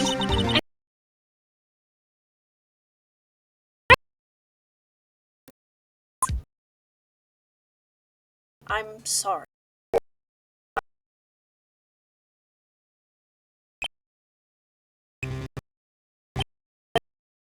Troubling. Long time now. Don't know whether or not to tell you. Edgeworth? No. There's so little time left. I can't. I want to tell you. To get it off my chest, but I can't mind. What's this about, Edgeworth? It's a nightmare I've had. Oh. A memory of a crime that I committed. A crime committed? A memory of a murder. Man, I thought you were gonna say something like nice to me. For once. But instead you're like, oh no, I committed a murder! I'm not gonna say thanks for saving me from the death penalty, or thanks for protecting me from my evil mentor. Instead, I'm just gonna bring up a nightmare, instead of, you know, admitting the very obvious feelings between us. Fucking asshole. What's Mr. Edward talking about? Well, I would hoped he was gonna talk about something different. A memory of a crime that I... A memory of murder. Do you believe Mr. Edward killed? I don't believe it. Not Edgeworth. Some painful memory has been troubling him recently, but he'd never take someone's life. Ever. Yo, how's everyone doing? What do you think of my performance today? And I'm swooning in the aisles, huh, Maya? Me? Oh, yeah, Paint? Like everything was gonna end with my own death. Right on. Tell me the truth. It was like, nope, nope, nope, nope, nope, nope, nope, nope. My heart skipped a beat. I think you can do better than that. Come on, I saved Edgeworth in there, dude. Edgy. You guys should be bowing before me. Yeah, bow before your hero. Larry, you really helped out in the trial today. You did. If you weren't there, Larry, I'm sure Mr. Edgeworth would have been found guilty. But seriously, Nick, that boat shop caretaker guy is pretty suspicious. But Edgy ain't off the hook yet. Way to spoil the mood, Larry. Hey, I'm just a guy sitting in the audience, you know? But from where I was sitting, Edgy seemed pretty edgy. Like his hair was in front of his eye, and he was like, "It's not a phase, Dad." Even though his dad's dead, do you think he can see ghosts? I can't see ghosts. I mean, can you really know he's telling the truth about that night? Nick? I don't know. But what I do know is, I'm going to believe in you too. Edgeworth and who else? You mean me, right? Nah, he means me. Right, Nick? Yeah, you, Larry. Me? But why you, Larry? Huh? Actually, yeah, why me, Nick? Enough of the silent treatment. Nick! Why do you trust Mr. Edgeworth so much? I mean, he's changed recently, true. But when we first met him, he was kind of an asshole, don't you think? You didn't know him back then. Back when he wanted to become a defense attorney. Wait, was that when you two were classmates? Yes. In grade school, they saved me. Miles, Larry, they saved me and I'll never forget it. That's why I became a defense attorney. What? Larry, what's he talking about? Huh? Sorry. I kind of forgot. Okay, Nick, out with it. I'm gonna hear this story today, and that's final. Okay. It's kind of a long story, so hang in there. It was the very end of 3rd grade. I was on trial. Class trial. A class trial? I was homeschooled. You remember, Larry, spring, end of 3rd grade. A kid in our class got lunch. Lunch money? Our school was small. Every month, kids would bring an envelope with money for lunch from home. I see. Anyway, this kid disappeared. $30 still. Or, in the original translation, 3,000 yen. Now that you mention it, I do remember that. I see why you did that, though. You were out of school that day. Anyway, the envelope had been stolen during PE class. I came down with a cold, so I'd skip PE that day. I was the only one not in class. So, they thought you did it? Yeah. The kids in class said I should be put on trial. Trial? So the next day, we held a classroom trial with me as the defendant. I Guilty. Hit it! Guilty. It was you, thief! Give the money back! You're such a meanie! No, playpen! Just admit you did it! Does I'm not gonna play again! Don't buy my eraser! He shouldn't be allowed in the relay race! Or on the library committee! Get back my Because you know you shouldn't steal people's money. It's not right. And the teacher thought I'd done it. Go over and apologize, Phoenix. What was happening? I was so sad. I couldn't stop crying. I was staring at me like I'd done it. I tried to apologize. I went to where the boy whose money had been stolen was sitting. His parents were here when it happened. Action! He shouldn't anything that belongs in a trial is evidence. Anything else has no business. You should all be ashamed. Amateurs. Oh! It wasn't you who stole my money, was it? No. And you shouldn't apologize. Everyone's been shouting you did it, but no one has any proof. That is why, Your Honor, this boy is innocent. But it was your money that was... Yeah, Yeah, he did it! He's the one! We don't need proof. Make him say sorry! Why don't you all just... This is always how it is. Everybody ganging up and picking on one person. Just think how he feels. He said he didn't do it, so he didn't.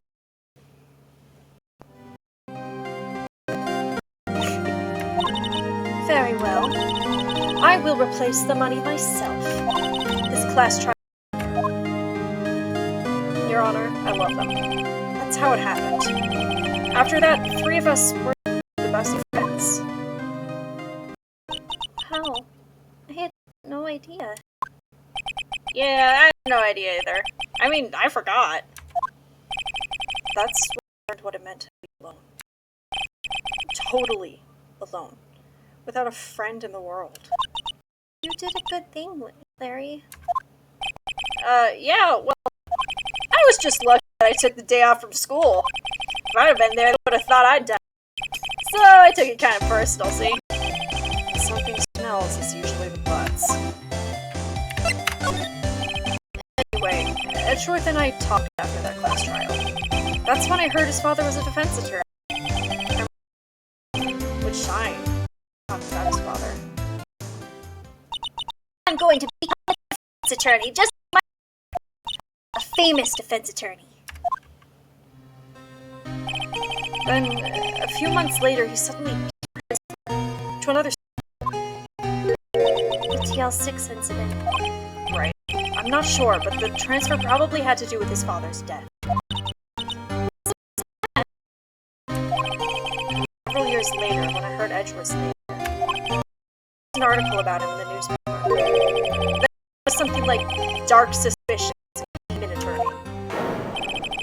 Fabricating evidence, manipulating testimonies, covering up facts. The article said he'd do anything. Anything. What happened? I mean, that's not the idea I used to know at all. That's what I thought too. With him, I don't know how many times. He never replied. I guess he is old friends. Just no. I wanted to meet him, to learn why he'd become who he became.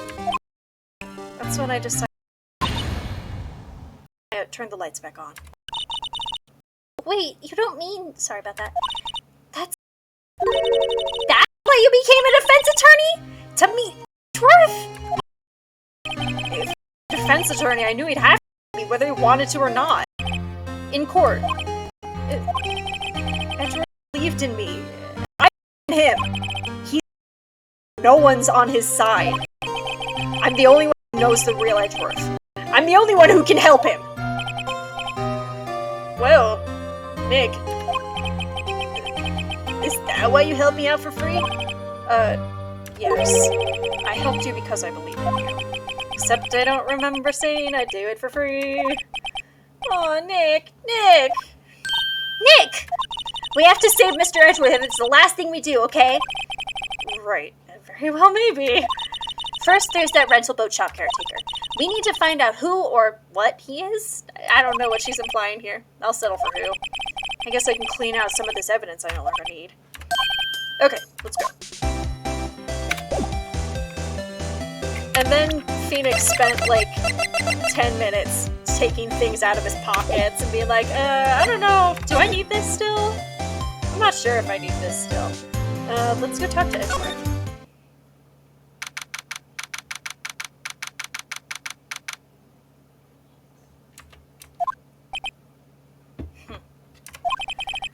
You look as grim as always.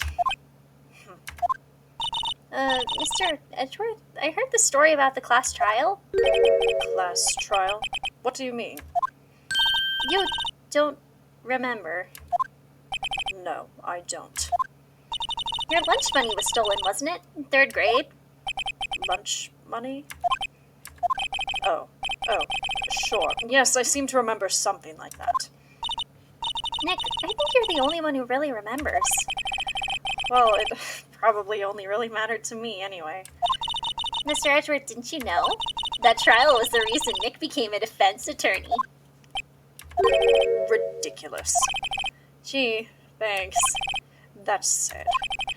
It does sound like the kind of thing you do. You haven't even changed a bit, have you, right? You're so simple. To a fault, even. Well, maybe, yeah, but I think you changed too much, Edgeworth. Perhaps.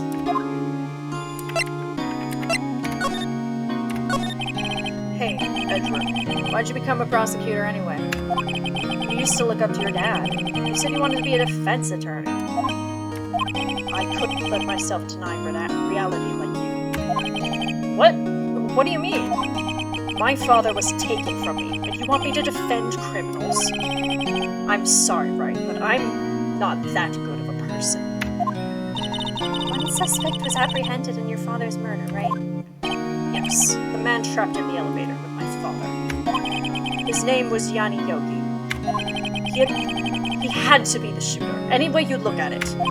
Yet, he was found innocent. That defense attorney got him off the hook.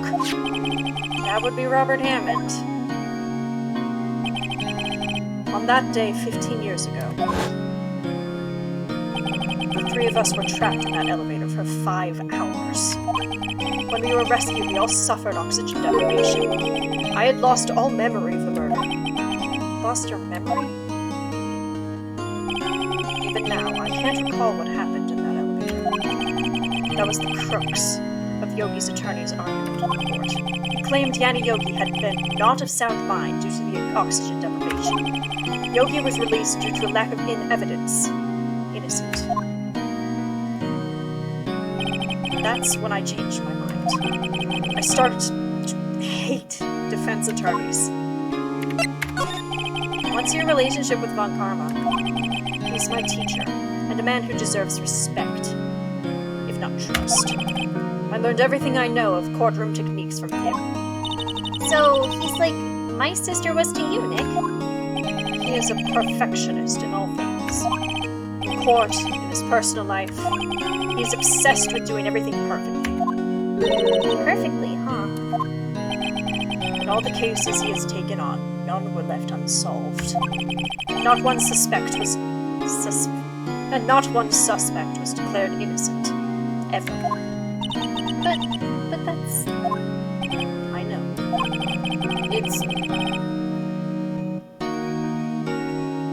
It's possible some of the suspects were indeed innocent.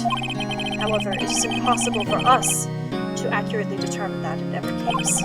All Von Karma does is his job, to find the suspect guilty and do it perfectly. In any case, it's nigh well impossible to find a weakness in him. Should a weakness appear, he would do everything in his power to make it go away. Edgeworth, if what you're saying is true, you're headed for a guilty sentence tomorrow. He's right! Now's no time to praise the enemy, Mr. Edgeworth!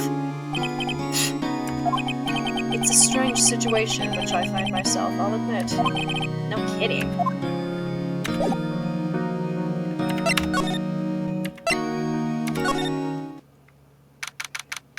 December 27th. Hey, pal. Long time no see. Oh, Detective Gumshoe. Close one today, huh? I got so worked up I snapped my tie in half. But you're still wearing it, and it's fine. Sorry about that? No problem, pal. Thanks to you, we now know who really did it. You mean the boat shop caretaker? Look, I'll make you a promise. I'll have that scoundrel in my custody by trial time tomorrow. Come with me! It's my duty to you as a police officer. Now I'm off to catch me a criminal. Detective Gumshoe sure is active today. Oh, one other thing. Ah! No one can go into the woods today. Woods? Where a lot of us camping. The woods are off limits to camping, and apparently the park ranger found out. He got pretty mad. No one can go in for a while. I guess Lotta's in a lot of trouble. Anyway, I'll be seeing you tomorrow.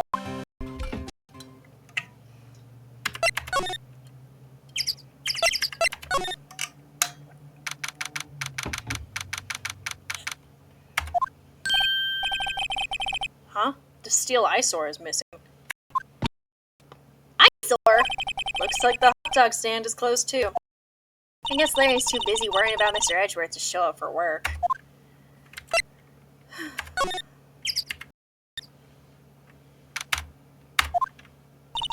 That old caretaker got away. Yep. I never imagined he might be the real murderer. I'd know that clear into the throat anywhere. Hello. What might... Ah, the days of my youth, like the scent of fresh lemon. You see, Mr. Idle reminiscing. Mr. Edgeworth's trial ends tomorrow. That is true, yes.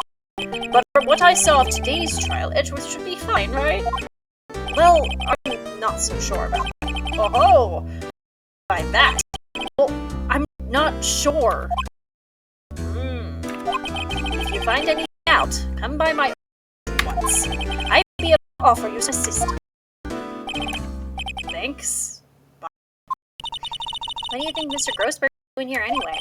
Oh no. He's just a weird...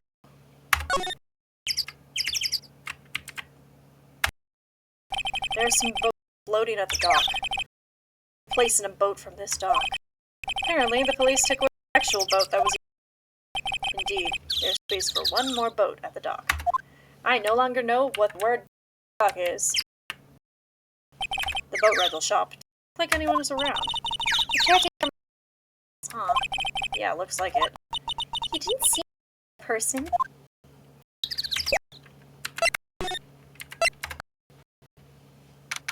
Why is the bird still... Nobody's home. Hey, it's Polly! I wonder where your owner's gone, Polly. Hello! Hello! Can't believe he'd run off and leave his parrot fend for herself. Hello! Oh, walk!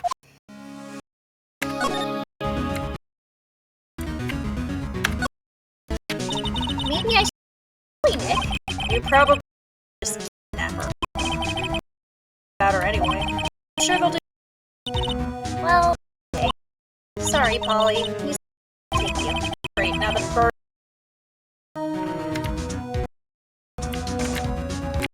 If there's anything relevant to the... Never mind. Polly here knows the number to the safe, right? That's right. Polly! Safe? 1228. Walk! Let's open it, Nick. Come on! I'm sure there's money in there. Aw. But hey! Well, right. So there's something of value in there. Like evidence! I'm not so sure. Okay, Nick, let's see what's in there. I guess there might be a clue or two. The only thing in here is a letter. A letter? Yeah, it's a W. Aw, boring. I hate W. There's no name or signature on this thing. It's handwritten. Very precise, clear letters. People still handwrite letters? It's 2016. Get your revenge on Miles Edgeworth? Edgeworth? Nick, why would Mr. Edgeworth's name be on here? How should I know? I'm gonna read the whole thing. Get your revenge on Miles Edgeworth. It also says this is your last chance. Now is the time to get revenge on the two men who ruined your life. The rest of the letter goes on to describe the murder plot in detail. How to kill Robert Hammond and Fred Edgeworth, calling Edgeworth out to the lake, getting on the boat, firing twice. This is exactly what I figured out today in court. It's all here in perfect detail. Why? What do you think it means? I don't know, but it looks like these are instructions for that cartoon. And called out Edgeworth, following instructions.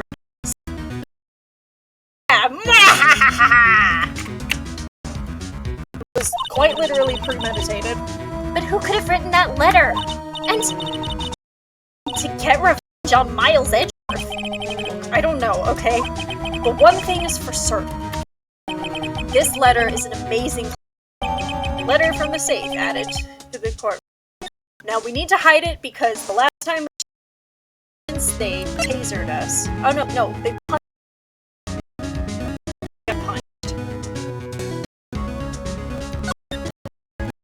We're just gonna leave the bird. I'm sure she'll be fine.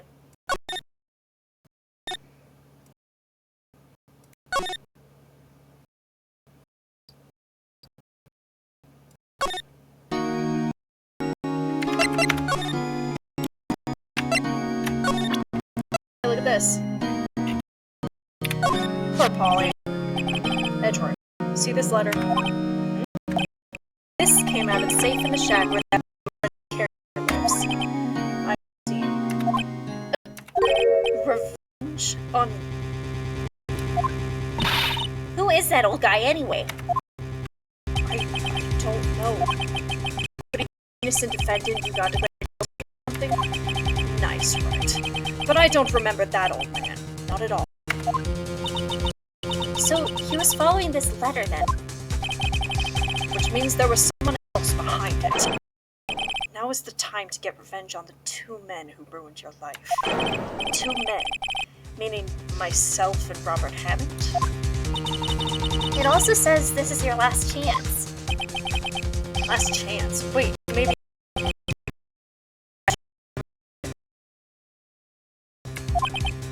Wait. Man. What is it? Know who he is? Yogi. Could he be Yogi? Yogi? The suspect in the DLC. The one who was found in it.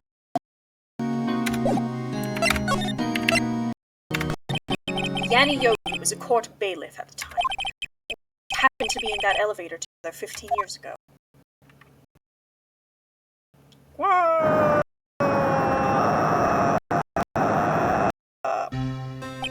The quake was incredible. Before I knew it, everything was dark. We were there for so long. We are thinned, and the darkness was on us in that little box. It became unsettling. Help! I can't breathe! I said quiet. You're not making this any easier. I want to get out! Help! Get us out! Shout, you'll just use up more oxygen. Ah! That's what I remember. When I came to staring up at the ceiling.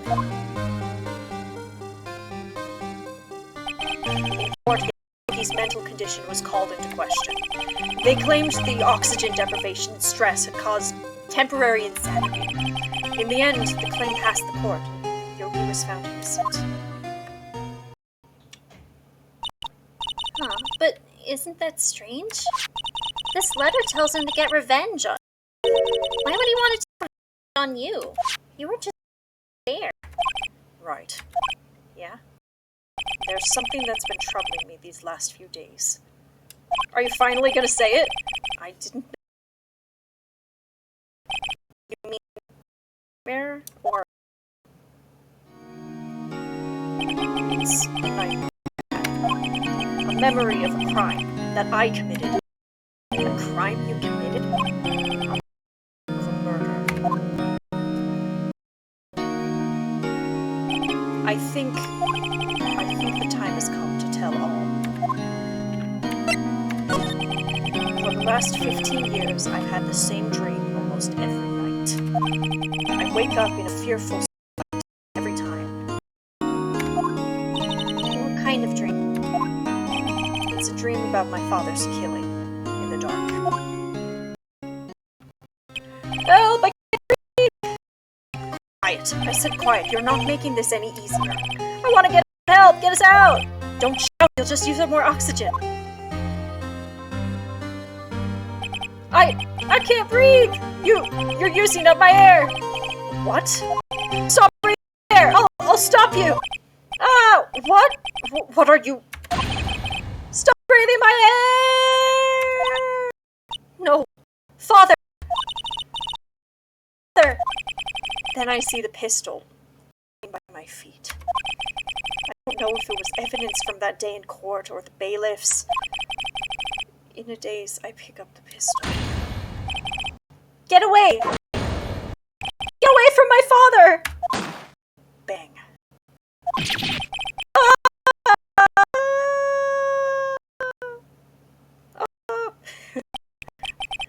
That scream. It's a bone scream. A scream that has rung in my ears for the past 15 years. That's just a dream, right? Right? that thought is the only thing that has kept me sane for the last 15 years. But what if Phoenix, what if it's real? They say that sometimes people shut out memories in self-defense. Maybe it was I who killed my father. What? If you think about it that way, this letter makes sense. Get your revenge on Miles Edgeworth. Think about it. Yogi was really innocent. That's why he wanted revenge against me. Wait, Edgeworth, you mean... It was me. My father.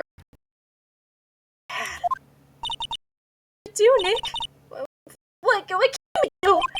I don't know. I don't think there is anything we can do, like it or not. If there's someone else who knows a lot about the DL6, maybe... Oh, there is, Nick. There is someone else who knows about DL6.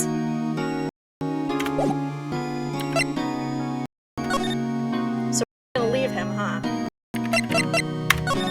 Okay, bye. I'll miss you. Mr. Grossberg. Ah, hello there. What's wrong? You look troubled. No kidding. I can't believe you're not. My Just down. It's Mr. Edgeworth. He...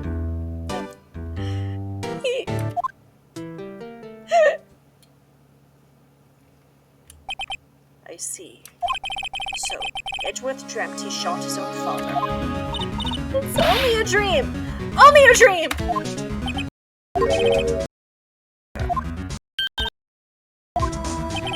If that's the case, then why do you two look so troubled? Well, Also, consider this. Yogi quite certainly holds a deep grudge against Miles Edgeworth. So, what for surmise, this dream was not a dream. It was, as you imagine. Miles Edgeworth threw the pistol to save his father. The pistol fired, and the deed was done.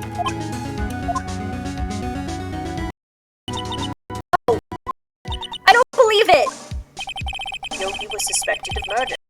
His was irrevocably read. Thus, he sought revenge on Miles Edgeworth.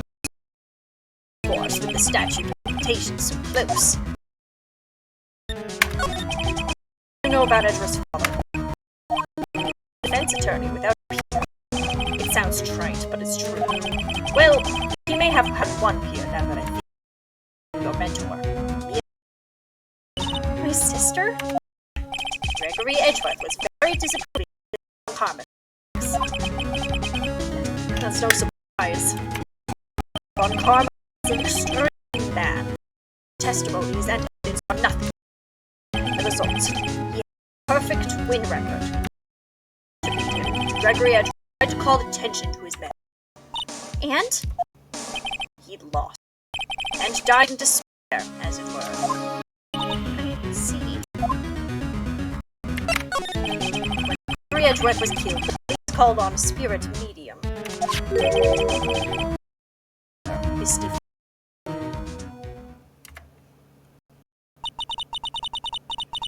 I am Gregory Edgeworth. I have been killed.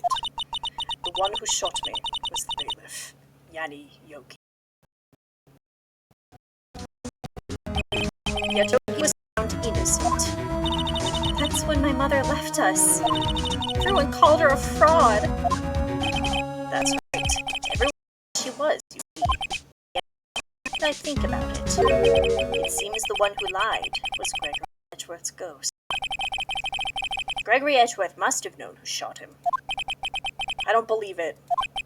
So you're saying he falsified his testimony? That Edgeworth's dad lied to protect his son? It's only a possibility, mind you. But a possibility nonetheless.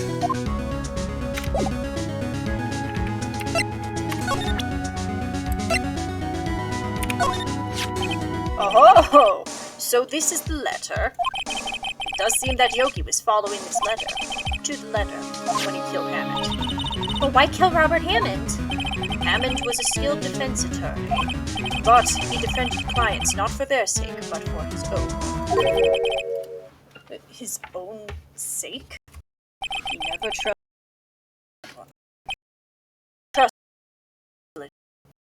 But he got his claim, so why should it matter?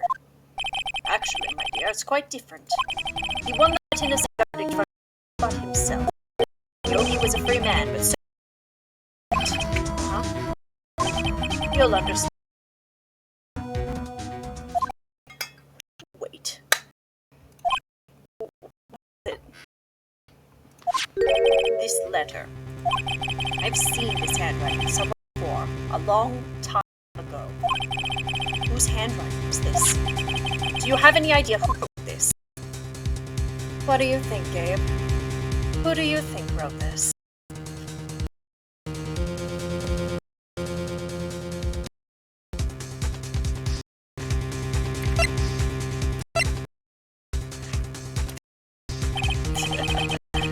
Could it be Manfred von Karma? Von Karma? Why would he have something to do with this? Well, I'm not sure. Von Karma.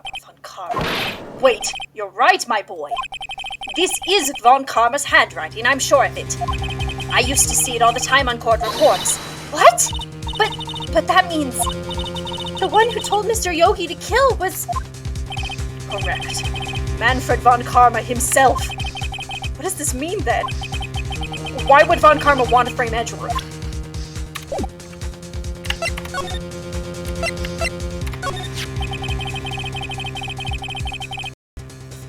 If von Karma who wrote this letter, then he would know the truth. He would know that Miles Edgeworth had accidentally killed his own father. He'll say as much tomorrow in court, I should think. He'll press the point until the court finds Miles Edgeworth guilty. Again. No. But how could Von Karma know past like that? Even Mr. Edgeworth thought it was just a nightmare. That I do not know. I do know that Von Karma is both persistent and a perfectionist. He may be seeking to satisfy hurting his son. What do you mean? It was 15 years ago. Everything was. Von Karma met Gregory Edgeworth in court, and Von Karma did win. But before they parted ways, he didn't make it through the trial unscarred. What happened in the trial between Edgeworth's dad and Von Karma? He wanted. He won the trial. But Gregory Edgeworth accused Von Karma of faulty evidence. And though he lost, his accusation stood. Faulty evidence? It was the only penalty Karma has ever received in his career as a prosecutor. Gregory Edgeworth alone to his perfect trial record. Wow! It must have been quite a shock for Von Karma. He took a vacation for several months after that, you see. A vacation? Yes, an unusual event for the man. That was the first and the last vacation he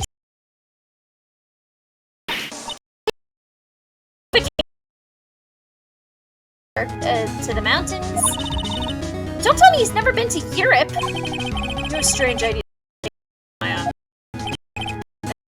In any case, that was the only time he took a vacation from work. I believe the penalty upset him quite a lot. God, to keep a perfect record so bad, why would he take such a long vacation? What do we do, Nick? How does DL6? You can bet it.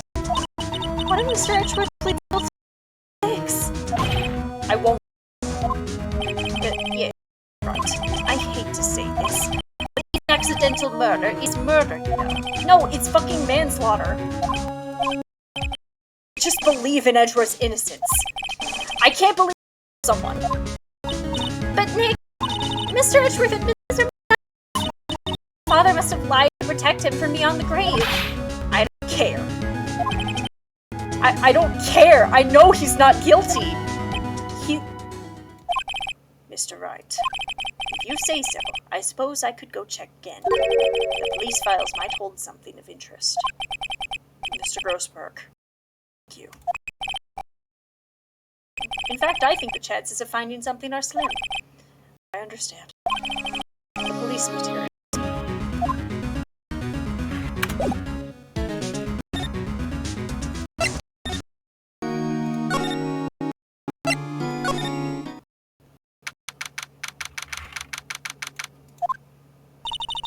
hardly anyone here. Everyone's looking for the old guy. Ah, cool. I don't think you stayed out late looking for someone. I can't figure out what voice to give NPCs. Sounds like Detective Gumshoe is pounding the pavement for real. Not safe for work. We were wondering if we could check out the records room again? Well, no, I can't have just anyone wandering around in there. But I guess Mr. Von Karma's in there now anyway. You can go in as long as he's there. Von Karma? I don't want to be anywhere near him. Yes, he just arrived, actually. Von Karma's in the records room? Nick, let's hurry. He could be in there eating all the records. Dusty as always. We were only here just yesterday. I'm sure they just haven't had time to go. What's wrong, Nick? Nothing. I was just noticing that he isn't here. Von Karma.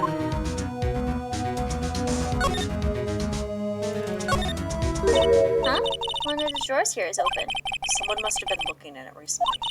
The label says unsolved cases evidence?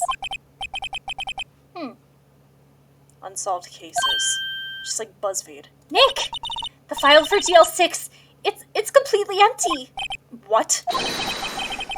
What are you doing in here? Von Karma! You. How do you know my name? Huh? Have we met? What are you saying?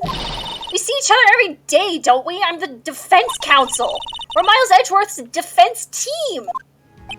Defense team. I beg your pardon. You see, I rarely remember defense attorneys. They're like bugs to me. Needless things to be crushed. I can see how this guy was Edgeworth's mentor. Don't smile. Mr. Edgeworth is your student, correct? A romanticist who still can't shed that veneer of amateurism. Just like his father, always second-rate. Mr. Von Karma, you had an axe to grind with Mr. Gregory Edgeworth, didn't you? A grudge against a mere defense attorney? Why? Because he dealt a blow to your otherwise perfect trial record? So you did. But what I don't get is, why did you take his son under your wing afterwards? The son of your most bitter rival. Your only rival. That, my dear attorney, is none of your business.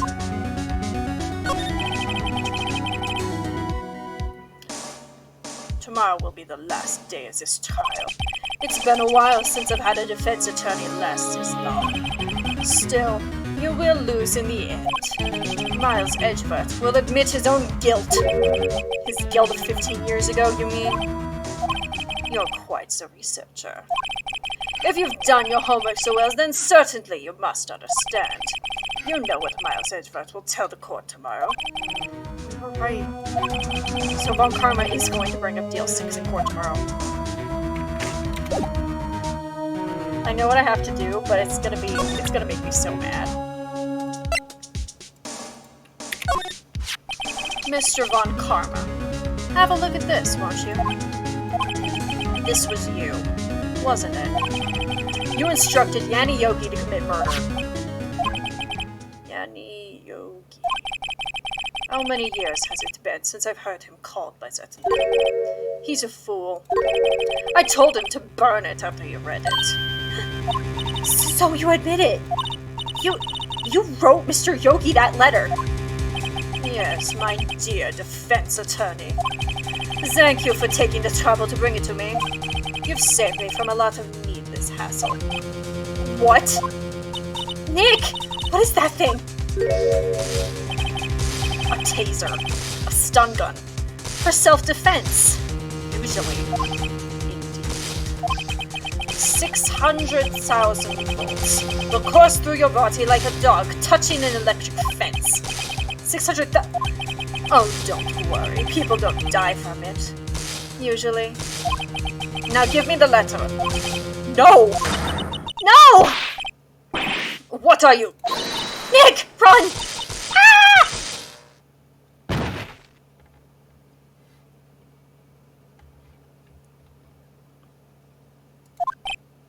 Maya? Out of my way. Ah!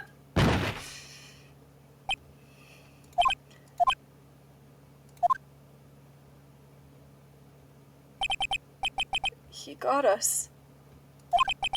The letter's gone, of course. He took the DL6 evidence. All of it. Back to having no clues. Wait, Maya jumped first. Maya, is she okay? Maya. Maya, open your eyes. Maya? The letter. Did you take it? Yeah, I don't care. Are you okay? I couldn't stop him. I jumped as fast as I could, but one shot from that thing knocked me out cold. I'm useless. I'm no good as a lawyer or a medium. I can't even call my sister. Not even now, when we need her the most. I wish I hadn't woken up at all. Maya. There has to be some way I can help her. I need to do something about her self-confidence. Quick. Maya, she's holding something. What is that? A bullet? DL6 incident, evidence number 7, taken from the heart of Gregory Edgeworth? I remember. Von Karma was holding this when Maya jumped him. Still bears clear ballistic markings. I'll prove it to you, Maya. You're most definitely not useless. I'll prove it to you in court tomorrow.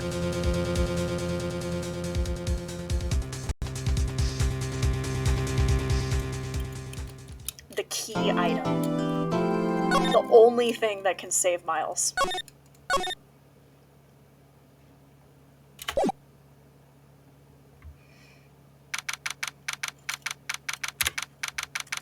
I'm glad you're enjoying yourself.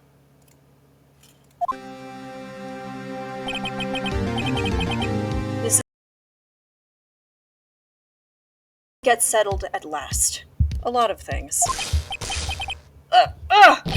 What's the big idea? Sorry, Nick. I only touched your shoulder. I guess the shock hasn't worn off from my run-in with the stun gun yesterday. Anyhow, today is the last day of the trial. Good luck, Nick. Yeah. Thanks, Maya. I hope Karma doesn't push him too hard. What are you doing? I'm sorry. I just cheered you with the paddle. Maya, maybe you should go outside and discharge. Right, good idea. Try not to electrocute out. Oh wait, that's Gumshoe. No! Oh no, he's dead. What's got into that girl? Detective Gumshoe? Morning, Mr. Edgeworth. Good morning. How did it go, Detective? Have no fear. As promised, I've captured a runaway caretaker. I just brought him in. Took all night, pal. Thanks, Detective Gumshoe. You must be tired. Actually, after that shock I got on the way in, I feel pretty good. Yogi says he's forgotten his own name. But that has to be a lie. Why would he want revenge on Edgeworth he could have past? Let's remember,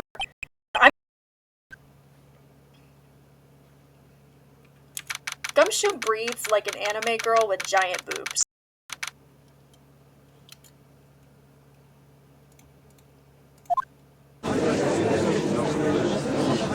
Bop.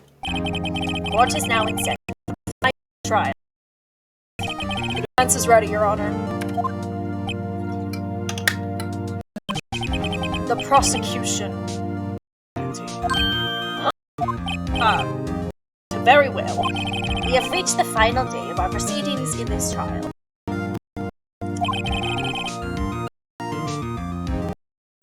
I ask that the prosecution submit decisive evidence. Understood. Come on, man, don't be awed into silence by every little thing he says. Very well, Mr. Von Karma, you're open. Right.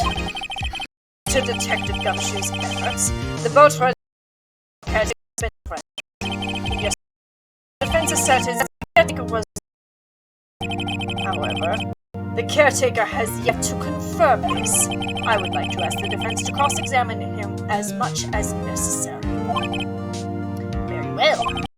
Please bring the witness to the courtroom. Ladies and gentlemen of the court, remember our witness. He lives in the boat shop on the lake from where he witnessed. In addition, he has currently lost memory of identity. Witness, why did you run away yesterday? Witness was not running away and will now testify.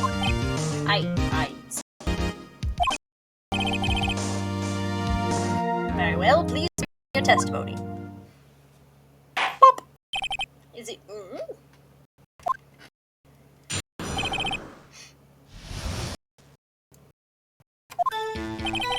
I'm really sorry about just leaving yesterday. His voice. But I wasn't running away on nothing. I went to buy some food for Polly. I figured I got nothing to do with this anyhow. I need one of those motive things, right? I don't got one. So my testimony is... Very well.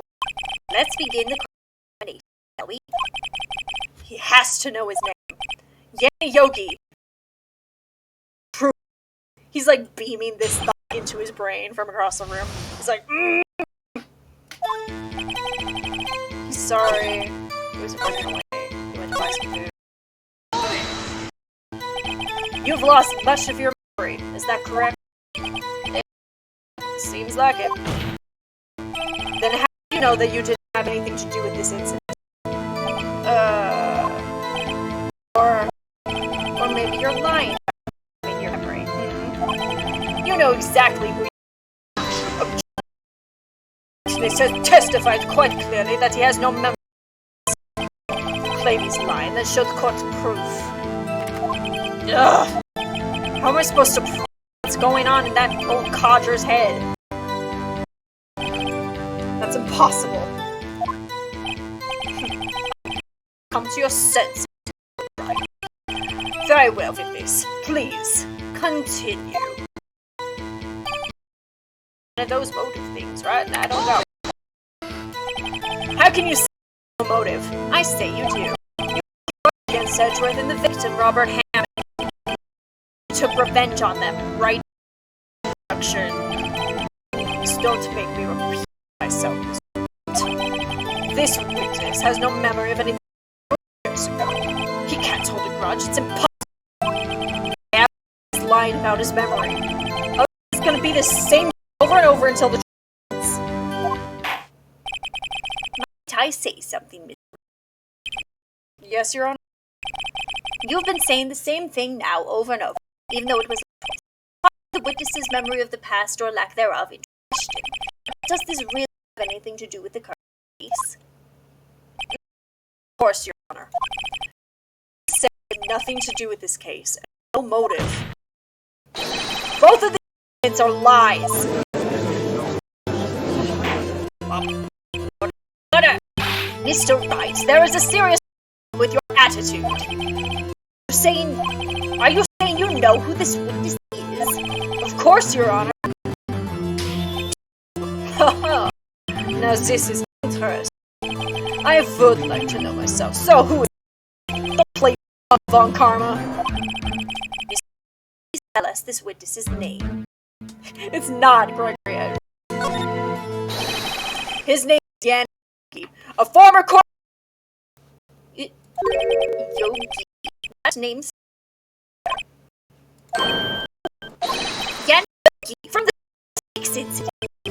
Figures such a famous case. It's me. Your Honor, the man is Mr. Yogi, then he has a clear motive. Conjecture.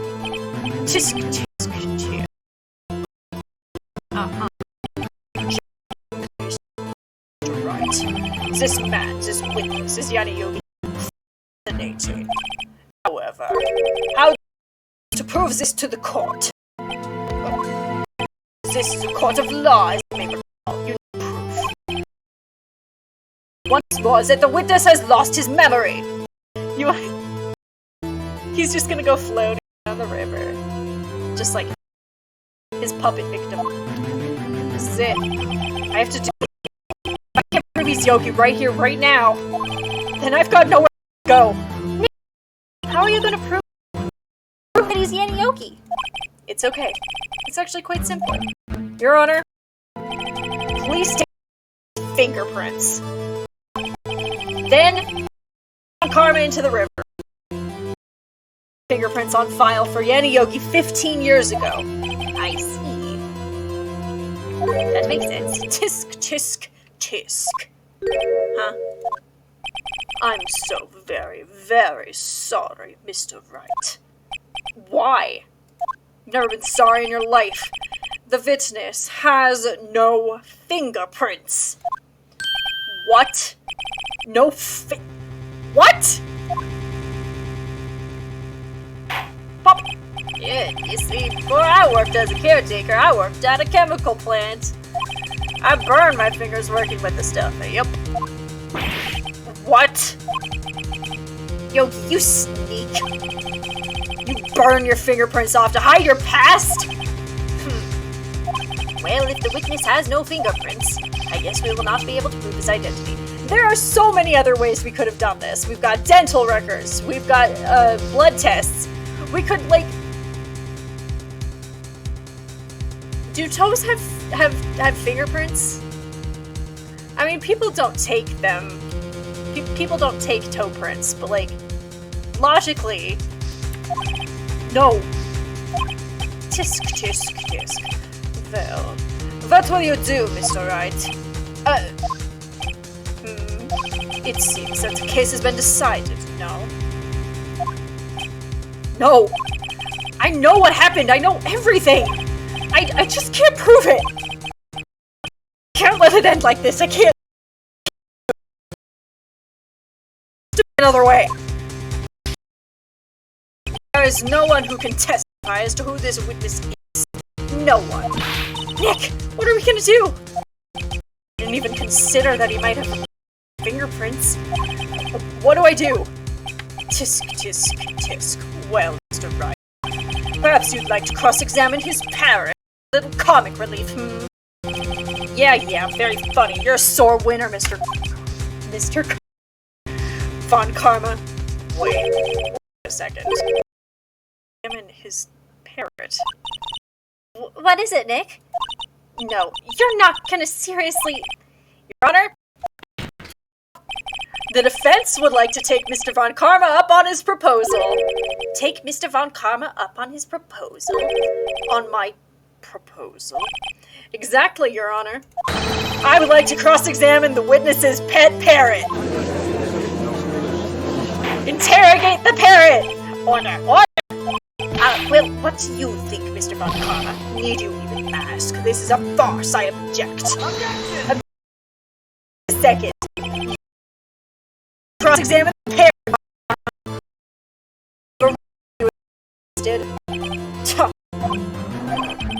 Well, if you're so desperate, then...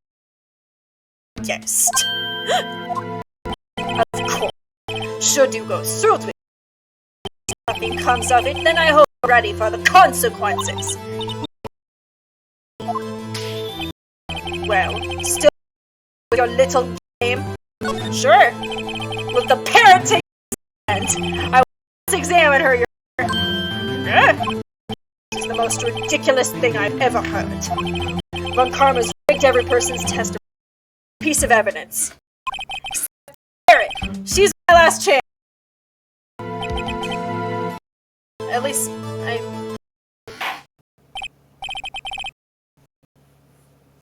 Bailiff, bring in the parrot. Right away, sir. Parrot. Right a bird. Please tell us your name.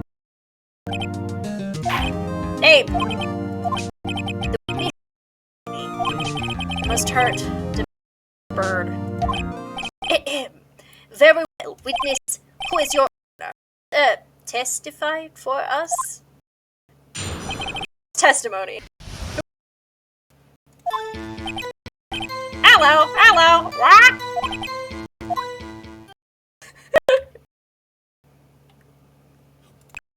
Definitely the most concise testimony we've had so far.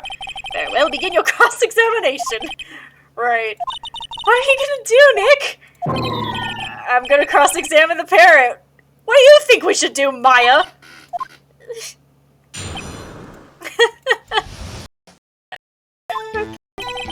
Hello, hello. Hold it! Wait, you can't just say hello and expect it anywhere. I want you to testify. Maya. I see. As I recall, 2 days ago. Polly, have we forgotten something? Don't forget DL6. If I can get Polly to say that here, that will prove that the caretaker had something to do with DL6. Polly, have we forgotten something? Hello, hello. What? That's not what you're supposed to say. Forgot! Something we forgot. Hello, hello. Uh-oh. It's not working, Nick. She won't say it. This is ridiculous. Why won't she say it? Tisk, tisk, tisk. Something the matter, Mr. Wright. Wait. Don't tell me Von Karma expected this. He couldn't have retrained the fucking parrot, could he? Did he train her not to respond when we asked if we'd forgotten anything?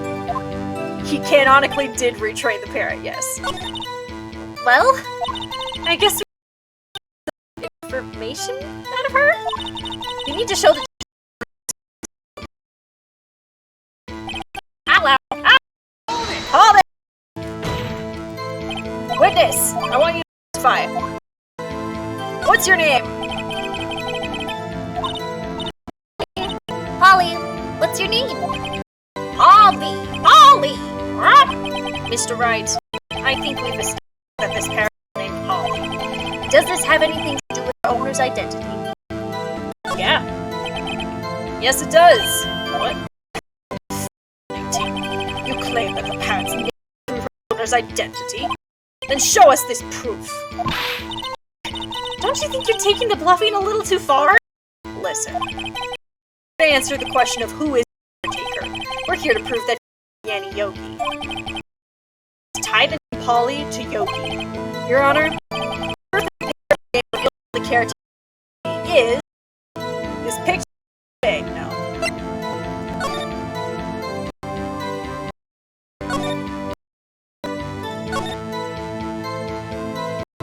Wow. Take that! Objection. That's to not which is this proof on then? So stop wasting our time. Very well, Mr. Wright, please show us the page. What is the information connected to this parrot's name? The subject data page. This page is all the information. When he was arrested, his fiancée committed suicide. Let's say that, yes. What was his fiancée's name? Polly. It's Polly! Exactly, Your Honor. He wanted to remind his fiancée committed suicide. Bam. Her. Like a fucking insane person. I guess awesome. Objection. A mere coincidence, that's all.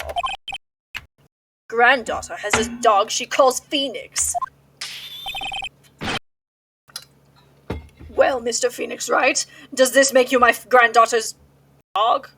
Fiancé? Fiancé dog?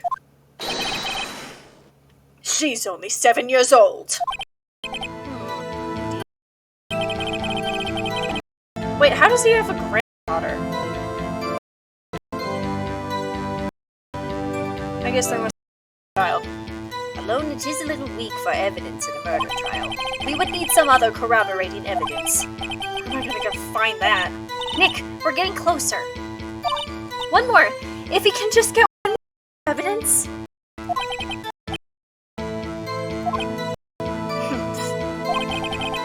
Very well, witness. You may continue.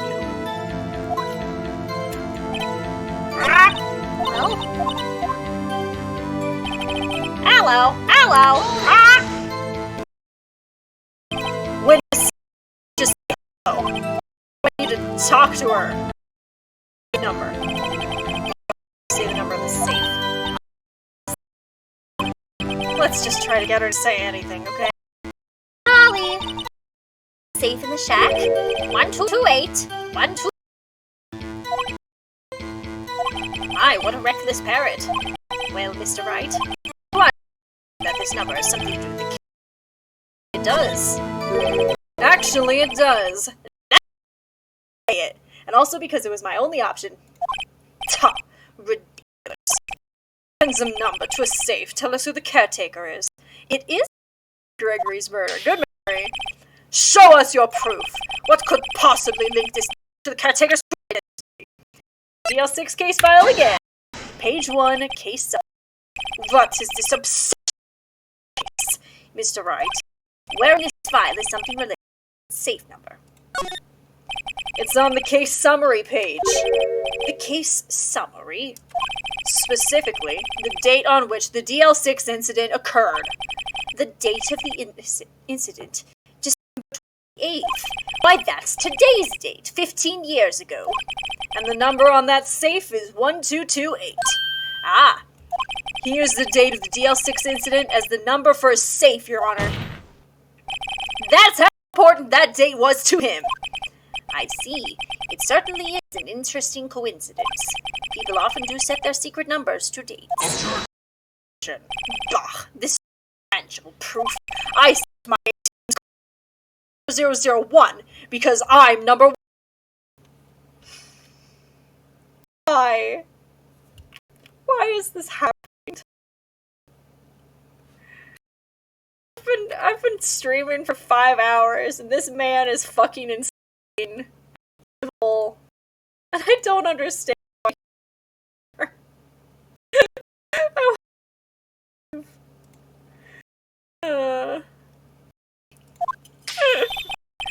This has nothing to do with the date. Nothing. I'm a super. That's enough. I think we conclude here. This is a mere coincidence, that's all. That is a possibility. Two coincidences at the same time seems more like a to me. Saying. Bob, summon the the boat shop. Immediately. Summons him, just like Ketamine Ape. It's about to happen. Witness. Tell us your name. Wait. Is this witness? He doesn't remember. No, it's okay. I've accomplished what I wanted to do. I'm done. Nick, he looks totally different. This is the real Yogi, I think. Final. He's been acting feeble, the highest true acting. 15 years. Well, let me ask you again. For the court. My name is Yanni Yogi. 15 years ago, I served as a bailiff court. Order. Yanni Yogi.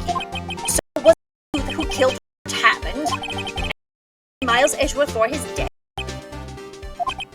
Yes, it was me. I did it. They put me on the witness stand 15 years ago. Robert Hammond, he said I was mentally unsound. Get me off the hook.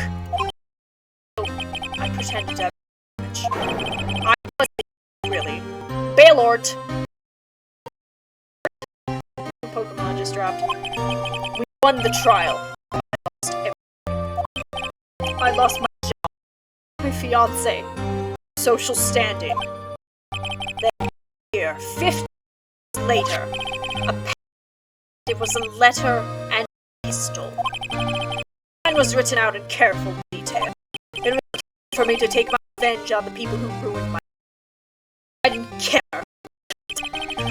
This was my chance after 50 years. Chance to have my revenge on Robert Edgeworth. No regrets. Moment to revenge against my... What do you mean? On that matter. Don't you ask Mr. Edgeworth yourself? Anyway, I admit it. I was the one who killed Robert.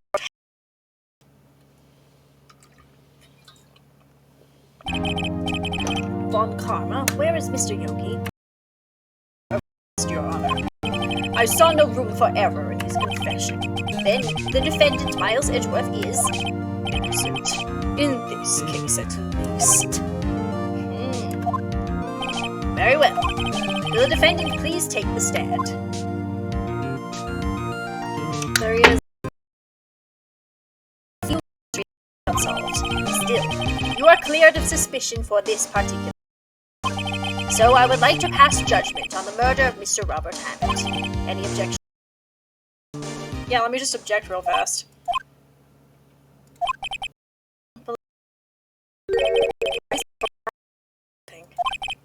Very well. This court finds the defendant, Mr. Miles Edgeworth, not guilty.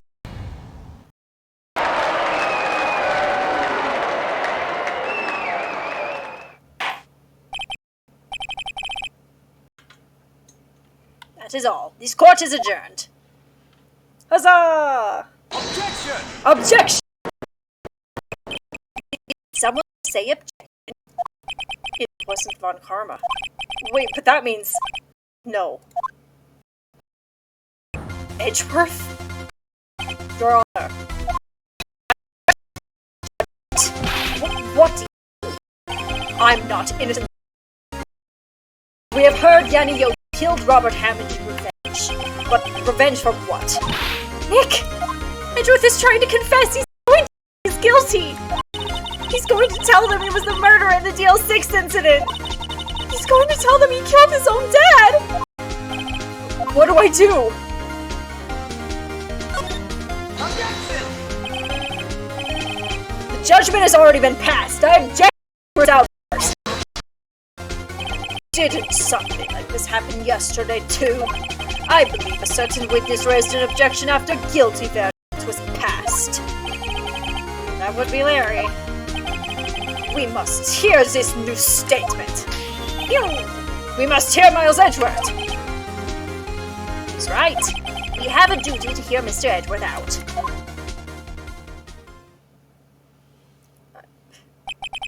For 15 years, I have had a recurring dream. A nightmare. It's only a nightmare, that's what I told myself. But now I know it wasn't a dream. Yanni Yogi wasn't the killer.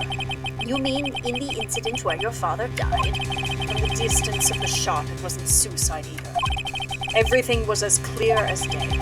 The murderer, the criminal in the DL6 incident, it was me. Your Honor, I confess my guilt. It was me. I am guilty for DL6, the statute of limitations of which ends today. The culprit is me. Stop it, Miles, you dumb bitch! Order, order!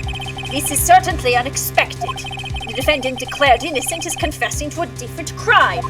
A crime for which the statute of limitations runs out today. Yes, I've been paying attention, Your Honor.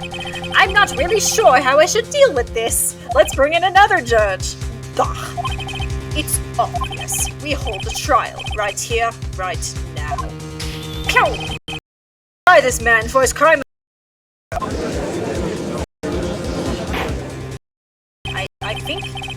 I think I need to take a 5-minute break. During this course of action to take.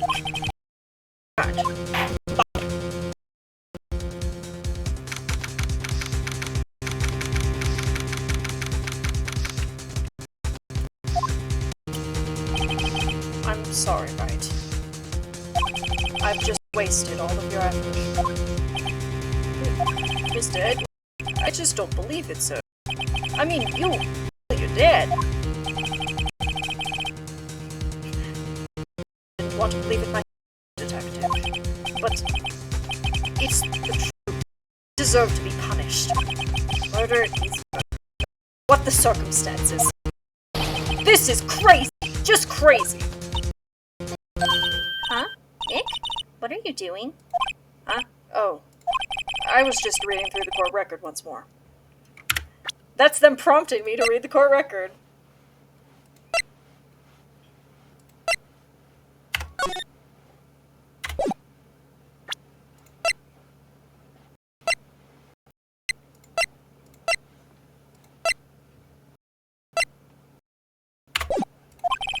I'm getting my case right. For what? Isn't it obvious? You can prove that Miles... Talking about, pal? You just admitted best that he did it.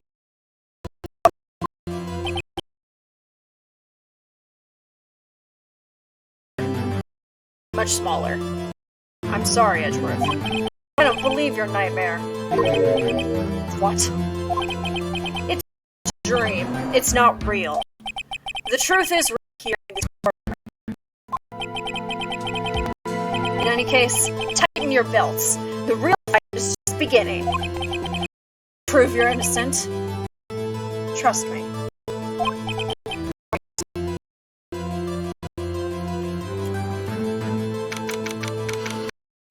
I like to imagine he's like him and poking him right in the chest. He's like, trust me. Now then, I would like to resume our Judge. Miles admitted his own guilt. He has confessed his crime. Let us begin by hearing his testimony. Then, Sir Pointers, let the defense do their cross-examining.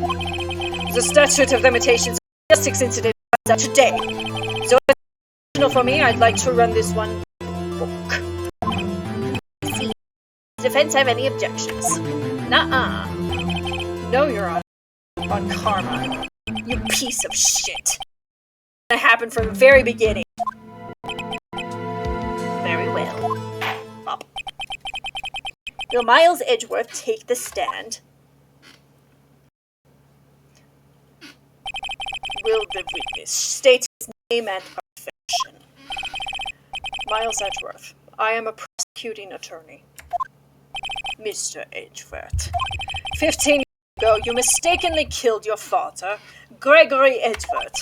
Is this correct? It's correct. Then testify about this matter to the court. When Edgeworth was telling me about a dream yesterday, I know something. One decent fit. The key. But only if I get it to work. Please.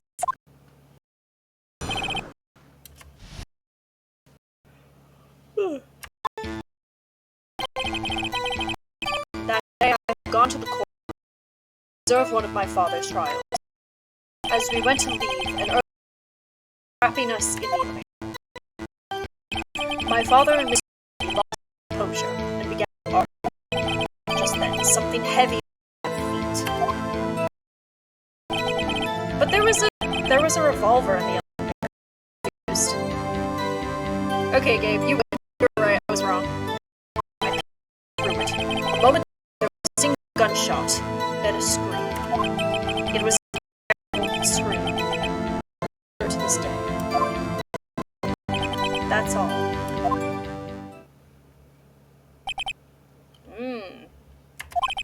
And until now, you thought this memory was a dream. We were stuck in that elevator for 5 hours, just like this stream. We've been stuck in this stream for hours with bad Wi-Fi. The oxygen in the elevator ran out, and I lost my memory of the events. Bah! The Mr. Yogi has made. Very well. Mr. Wright, your cross-examination, please. Yes, Your Honor.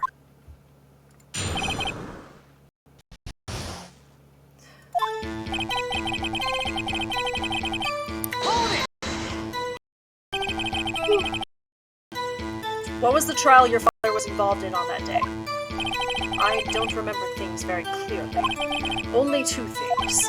I know my father lost, and Mr. Von Karm was the Mr. Von that case? Yes, years ago. Details. That was when Edgeworth pointed out a problem in Von Karma's evidence. As we went to leave, earthquake. Tell me earthquake. So, there were 3 people, including myself, trapped in that elevator? Yes. Myself, my father, and Yanni Yogi. We were fine at first, but then as time passed and no one came to help.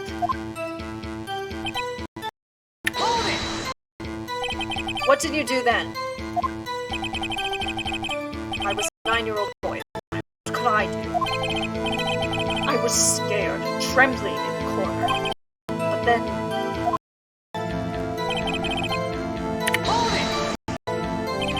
What? A pistol.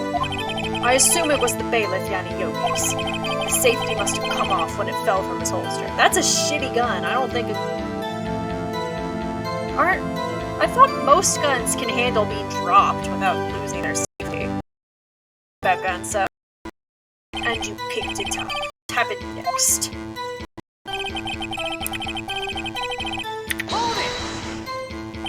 Did you know it was a pistol when you threw it? I think I knew. I knew it was dangerous. The air was getting so thick, I panicked. So, you're saying that you threw the pistol at Mr. Yogi? I was in a daze. This fired once?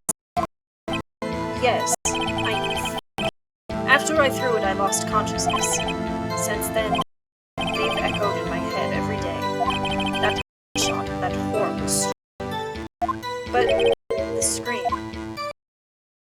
It was a terrible scream. I remember to this day. To this day? Yes. Practically, I doubt I'll forget that scream as long as I live. There it is. Part of that testimony clearly contradicts the evidence. I don't know what it means. I'm gonna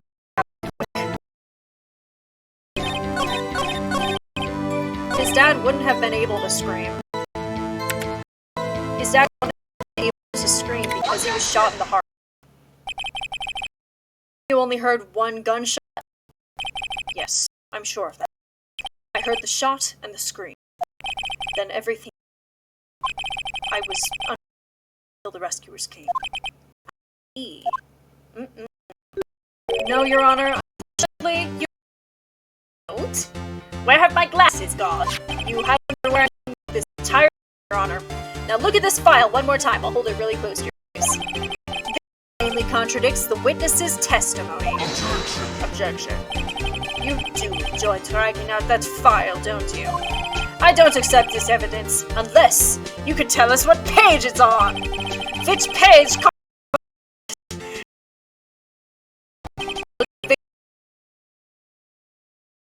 It's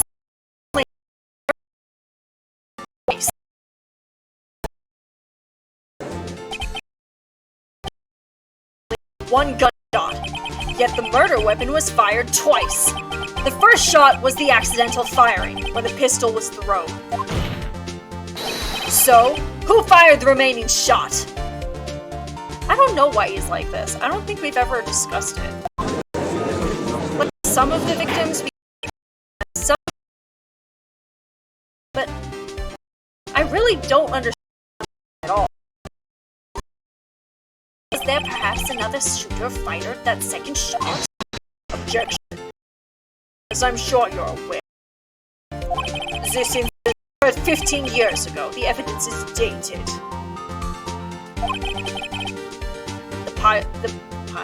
The pistol did fire twice. However, we do not know when that second shot was fired. It might have been fired the day before the incident. Why? There's no proof that the second shot had anything to do with this incident. What? I see. You do have a point, Mr. Wright. The murder weapon was fired twice, as we have heard. One of those shots was fired by the defendant, a boy at the time. Do you have any proof that the other shot fired had something to do with the case? Yes! Now look at this image of my boyfriend's dead dad. What? Impossible! Now, Mr. Von Karma, save your surprise for after you've seen the evidence. Very well, Mr. Wright. Show us your proof. It is the hole in the window! I'm so proud of you!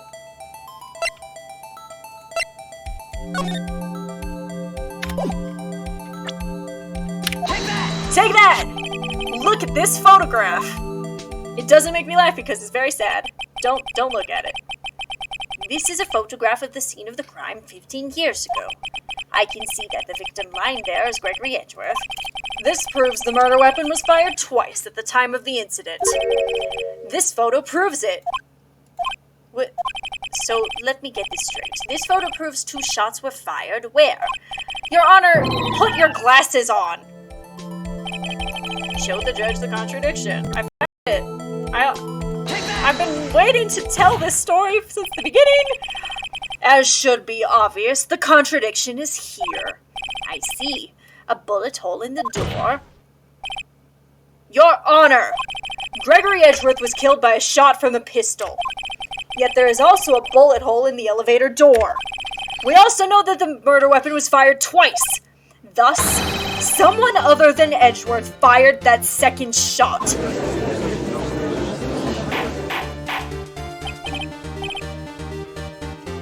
Order! Mr. Wright, what are you driving at? It's simple, Your Honor. At the time of the incident, 2 shots were fired. One went into Gregory Edgeworth's heart, and the other hit the elevator door. Remember that the defendant lost consciousness after the shot he fired rang out.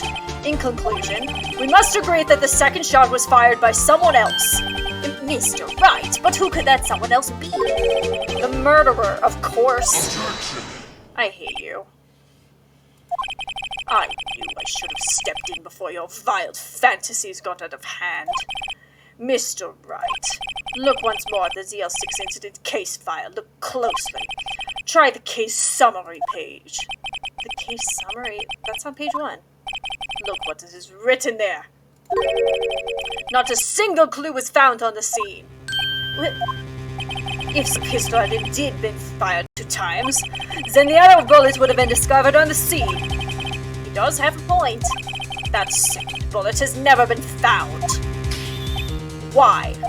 Because the second bullet does not exist! The bullet that claimed Gregory Edgeworth's life was the one fired by his own son. That is the truth of this matter. The whole truth. It was undoubtedly something else that made that bullet hole in the door. I hate you. I hate you, and I'm gonna kill you with my own hands. I'm gonna jump over the defense table, and I'm just gonna go for his fucking throat.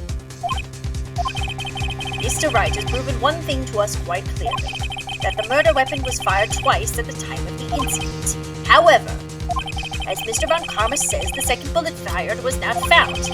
It is highly unlikely that the police merely overlooked the second bullet. Bop. So all we have is the single bullet fired. I'm afraid I have to discount the defense's claim. Tisk, tisk, tisk. I praise the judge for his wisdom in this matter. Ugh! How did this happen? I don't believe that the second bullet didn't exist. Bullets are real. I've seen one. Was I wrong? Have I been wrong about this whole incident? No, the bullet in my inventory is the bullet from inside Gregory. What are you doing, Nick? Why are you raising an objection? I'm sorry, Maya. What? It looks like I was wrong. Nick? If the second bullet wasn't there, then all my conjectures are... They're for nothing. No. But you said you'd do it, Nick. You said you'd get Edgeworth declared innocent. You promised. I'm sorry. It's just when I saw the photograph, I thought that 2 shots had been fired. I was so certain of it. I thought I'd won. I thought there was another person. Someone else fired that killing shot, but now I was wrong to think it could be that simple. This case has stood unsolved for 15 years. Nick. Well, it seems that we have finally cleared up this incident. Only one bullet was found at the scene of the crime. That shot was fired by Miles Edgeworth. Precisely. I would like to ask one thing of Miles Edgeworth before passing my verdict. Have you been paying attention to the trial so far? Yes, Your Honor. Do you have any objections? No. No, I do not. So you killed your father, though that was not your intention? Yes, I did. No. He's accepted the guilt. Very well. The statute of limitations on the murder of Gregory Edgeworth runs out today. Therefore, I must pronounce a verdict on the defendant today, right here. Right now. Does anyone have any objections? I've been here before. It's just like my first day in court. There are so many things I know I should be saying, but my mind's gone blank. I can't find the words. Mr. Wright. Objection! Objection! Your Honor! I object! Tisk, tisk, tisk. Mr. Wright, on what grounds do you object? Nick? I don't know. His case is perfect. It's like everything is slipping through my fingers. No! Ugh! It must exist. The second bullet.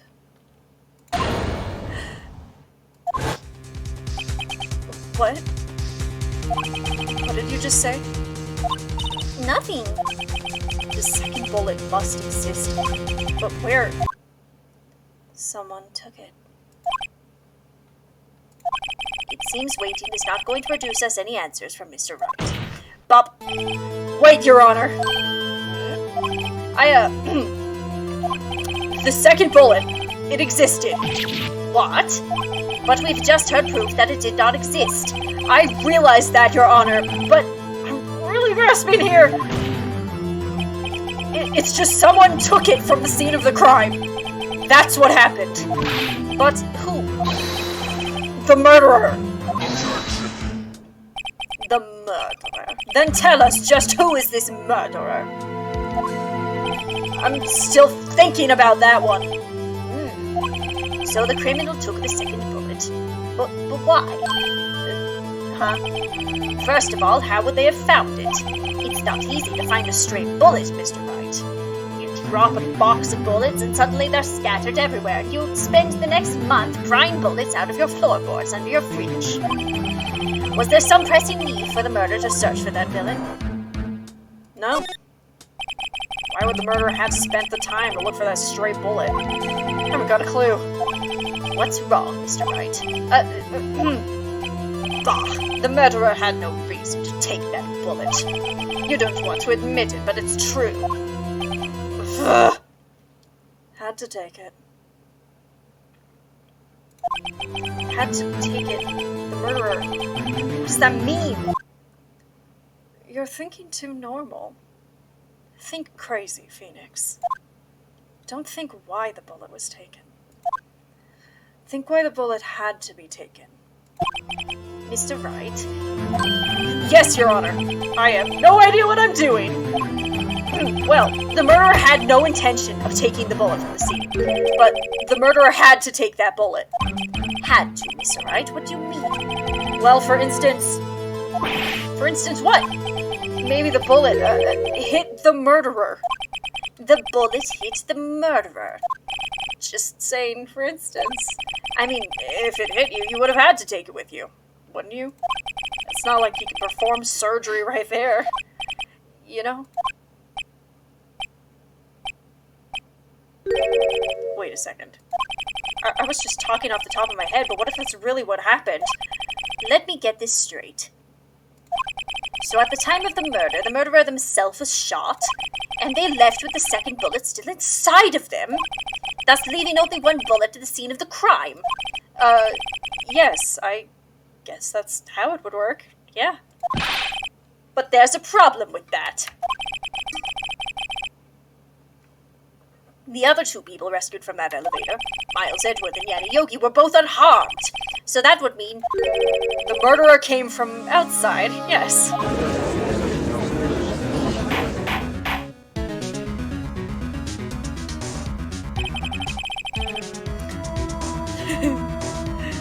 The two men fight inside the elevator. Trying to stop them, the boy picks up the pistol at his feet and throws it. The pistol discharges, and the bullet goes through the elevator door, hits the murderer outside. The boy loses consciousness. Then the murderer opens the elevator door and sees the men inside.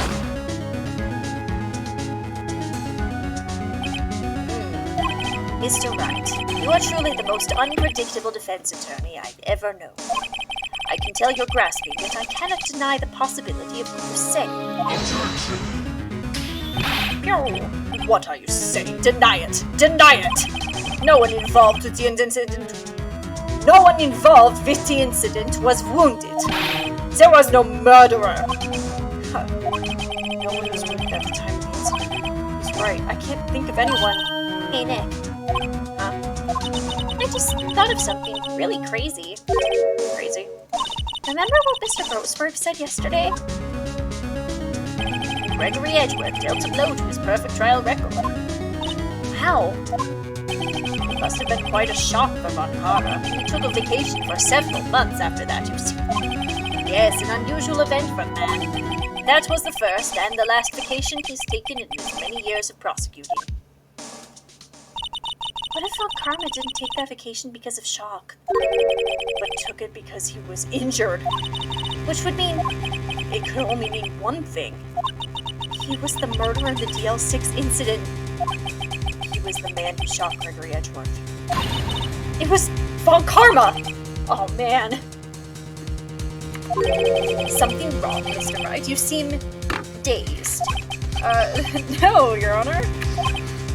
Well, you have indicated the possibility that the murderer came from outside. Can you give us the name of your suspect? Should I come out? Should I come out? I'm bisexual! Your Honor, there is a suspect. One lone suspect! Well, this is certainly interesting news. Very well, Mr. Wright. Who is your suspect? My hands are shaking. The what? Von Karma! Von Karma?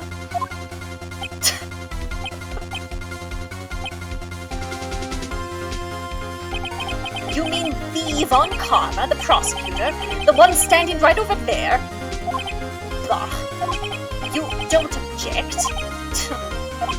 I see no need. My honors, this ridiculous outburst with my objection. Because you took a vacation for several months starting the day after the incident. If you pride yourself on a perfect record, why would you take such a long vacation without any reason? So you're claiming that I took a vacation to heal my injury from the incident? Fascinating. Prove it. I would have needed surgery, though. Where did I go under the knife at, Mr. Wright? Bring the doctor that operated on me. Have him testify. Ugh. Nick! Let's find out who his doctor is. It's no use. Edgeworth? I know Von Karma, perhaps too well. He's perfect. He wouldn't leave clues. He probably didn't undergo surgery. That would leave a doctor as a witness. Ugh, nobody's that perfect. So what, Nick? Did Von Karma pull the bullet out by himself? That's insane! No, he couldn't have. You can't just pull bullets out of yourself. Wait. What does that mean? That bullet has to be somewhere, but where? Tisk, tisk, tisk. Well, Mr. Wright, can you produce evidence to prove that I was shot? Yeah. Alright, Von Karma. I'll prove it. And I'll even use evidence. I know how you love it so much. What? The evidence that proves Von Karma was shot is... the fucking metal detector! Von Karma is perfect. He wouldn't risk surgery leaving an evidence trail. So then I ask, where's that bullet now? I think it unlikely that Von Karma performed surgery on himself. You don't mean... I do mean... there is the possibility that the bullet is still inside Von Karma.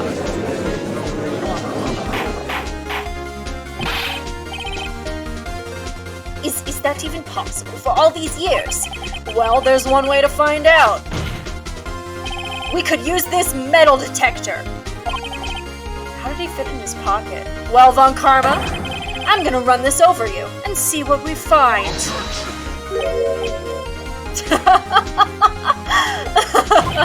I refuse. You refuse? But refusing this means... you acknowledge that the bullet is still inside you? Order! Order! Order! Your Honor, the defense requests that we be allowed to use the metal detector! Judge, I call for a suspension of this trial. This is an invasion of privacy. Objection! The statute of limitations runs out on this case today.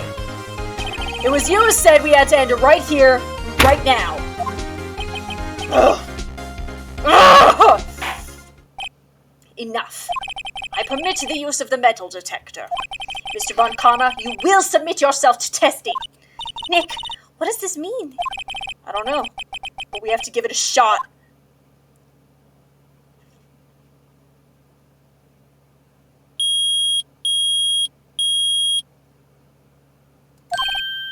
It reacted. Something's inside his right shoulder. The bullet. Mr. Von Karma. You. It was you. I was afraid this would happen. And so I remained silent. Indeed, there is a bullet in my shoulder. However, it has nothing to do with this incident.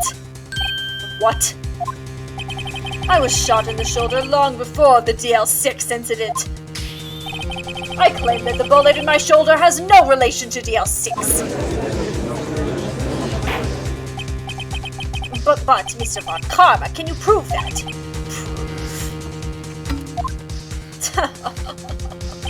I have no obligation to prove anything. It is Mr. Wright who must prove something here, not I. Mr. Wright? Well, can you prove it? Can you prove that the bullet in Von Karma's shoulder was from DL6? Of course you can't. You don't have any of the DL6 evidence. That's because you fucking stole it! With no proof, you cannot convict me of any crime. So sorry, Mr. Wright. No, I'm the one who's sorry, Mr. Von Karma.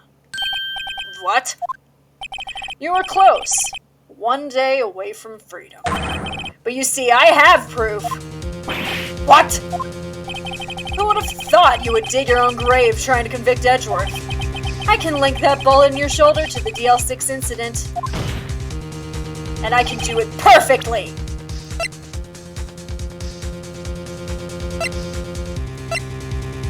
Take that! That's a bullet? Where did you get that?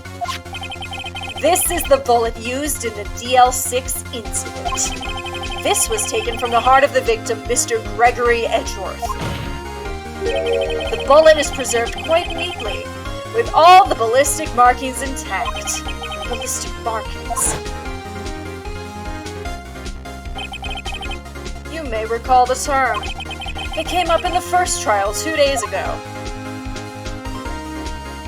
Ballistic markings are the fingerprints of a weapon. All bullets fired from a gun are marked with that weapon's unique pattern. By examining the markings, you can tell which weapon fired the bullet. It's quite accurate. We have 2 bullets in our possession. One, the bullet removed from Gregory Edgeworth's heart. The other, Mr. Von Karma, is the bullet buried in your shoulder. We could analyze both bullets. Then, if the markings matched, we would know that both bullets had been fired from the same gun.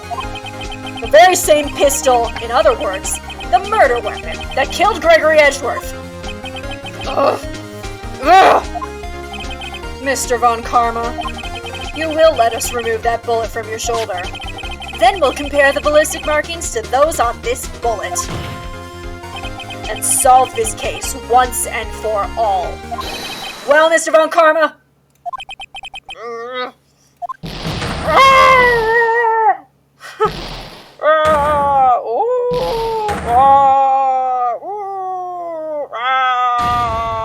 Oh no, the lights are out. That scream. I've heard that scream before.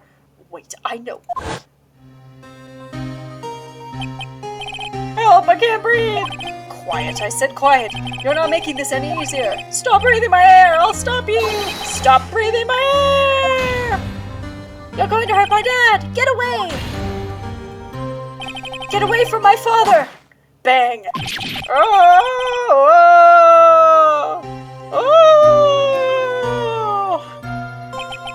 It's that scream I heard in the elevator. 15 years ago. Von Karma! It was you who screamed! Mr. Von Karma? Oh, Edgeworth! Edgeworth! Only you would dare defy me! So it was you. You and your father are my curse! Your father shamed me with a penalty on my record. And you left a scar on my shoulder that would never fade. I'll bury you! I'll bury you with my bare hands! Death! Death! 15 years earlier. Chief Prosecutor, I am sorry. Von Karma, it's not like you to make this kind of error. I never would have thought that Edgeworth would be the one to catch you. I was careless. I'm sorry, but you will have to be penalized. I've covered for you in the past, but not this time. Edgeworth. It was a shock like none I had ever known. Me, penalized. It took hours for me to regain my composure. Suddenly I found myself in the darkness. I was in the court records room. I must have wandered in there without thinking where I was going. The room was pitch black. The lights must have gone out. I went out in the hall and felt my way to the elevator. I pressed the button, but nothing happened. Then, there was a noise. I was in pain. A horrible, burning pain in my shoulder. Just then, the lights came back on. The elevator door opened before my eyes.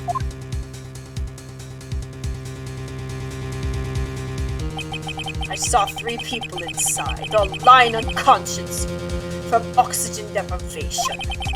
Much to my surprise, a pistol lay at my feet. I knew then it was destiny.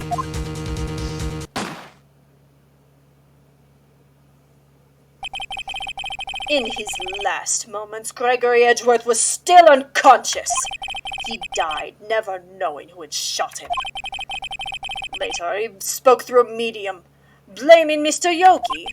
He was fooled. It was the perfect crime.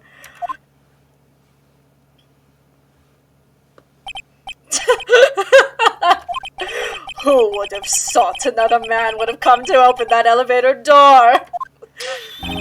Judge. What? What are you doing? Do your job! Bring an end to this miserable charade! Now! End it! Very well.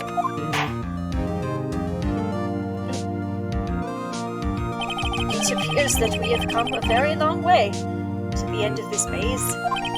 15 years later, Mr. Miles Edgeworth. Yes, Your Honor. You were innocent. You are innocent. As you said, it was all a nightmare. Yes, Your Honor. This court finds the defendant, Mr. Miles Edgeworth, not guilty.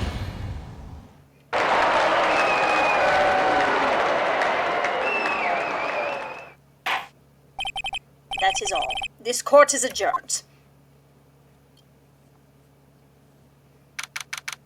December 28th. Nick, we did it! Did you see his face? Von Karma looked even paler than usual. He's pretending to be all cool, but inside you crushed him, Nick!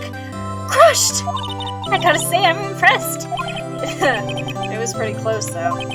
I was sure we'd had it. I know, I was on the verge of tears the whole time myself, but now it's all just a good memory. So, it's finally over, Edgeworth. Right. Yeah? I'm not sure how to say this. I know. Try it. Thank you. I love you. I see. Thank you, right. You're welcome? I think you could have done better than that. Sorry, I'm not good at this sort of thing. You got a lot to learn, Edgeworth. She's got you there. Whoop! Amazing, pal. You pulled through just like I thought you would. I'll never forget this. I owe you one, pal. I owe you $1 million. And tonight, let's party. Dinner's on me. Yeah, my salary went down a bit this month. But who cares? See, Mr. Edgeworth, you should take a lesson from Detective Gumshoe. That's how you say thank you. I see. Whoop.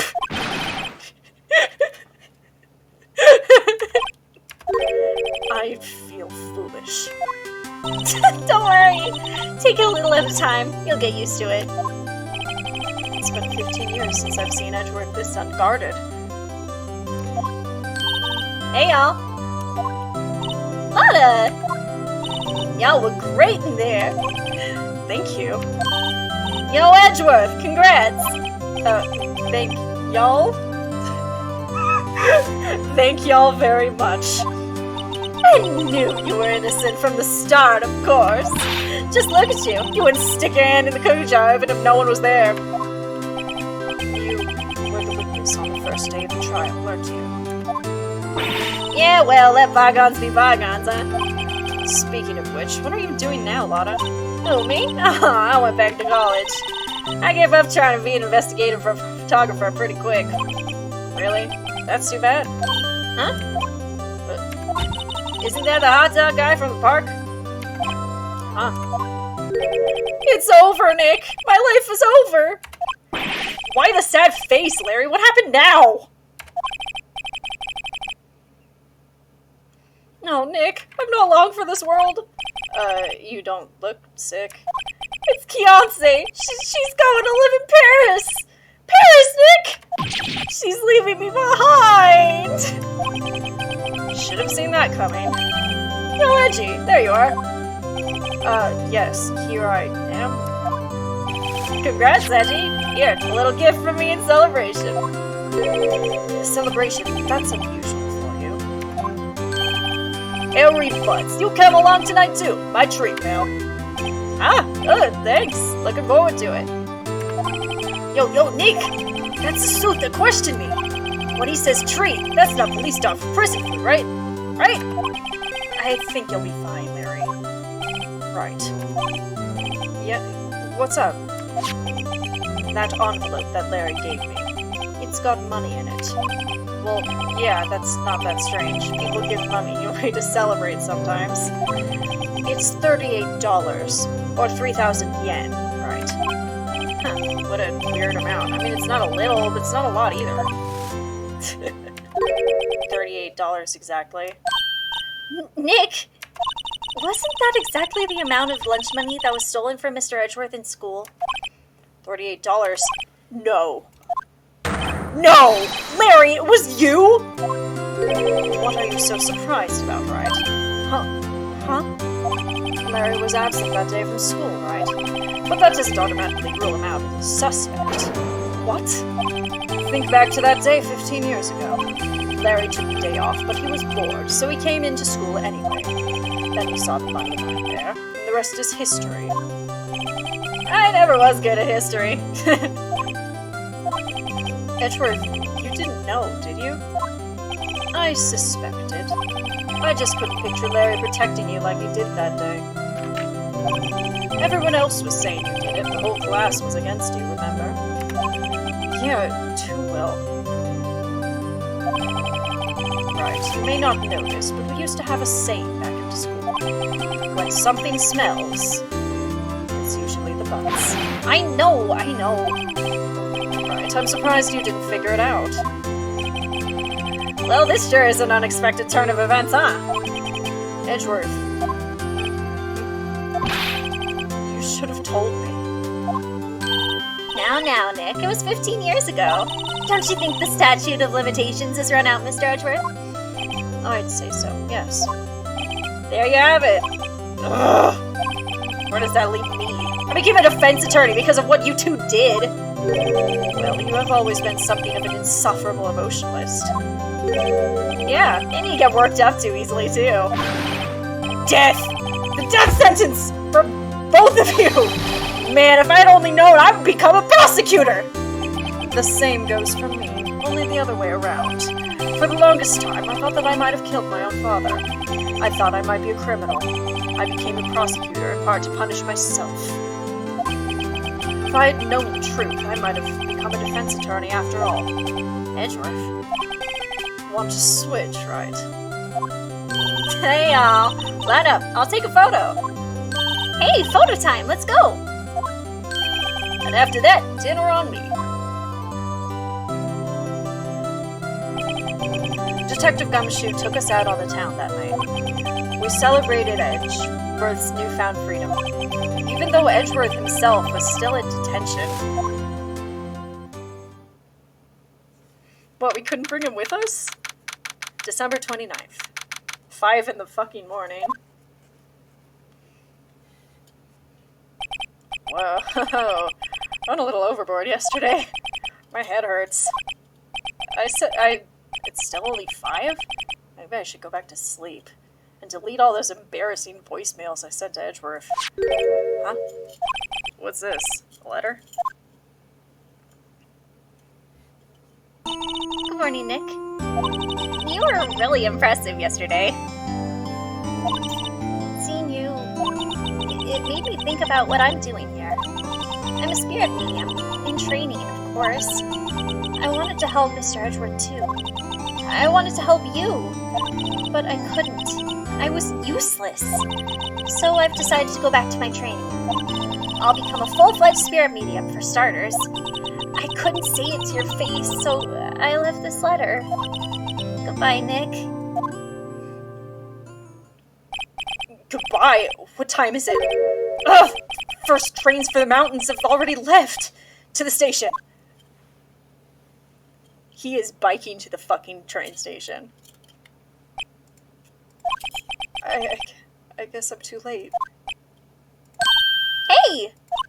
Nick? Maya!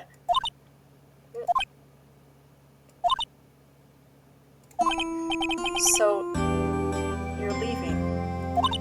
Yeah. It's hard being a spirit medium. We can't talk to spirits. And I think you'll do fine without me, Nick. Be good, okay? Hold it! Hold it! Wait! What? I never could have saved Edgeworth without your help. Huh? On the last day of the trial, I heard her. I heard Mia's voice. You heard my sister? Yes. Only her voice, but still, it was at the very end, when I thought we'd lost everything. Well, that's my sister for you. Detective Gumshoe helped, and Mr. Grossberg, and even Larry. I'm the only one who couldn't help. I was useless, Nick! But you were the one who stopped Von Karma, Maya. Huh? I didn't do anything!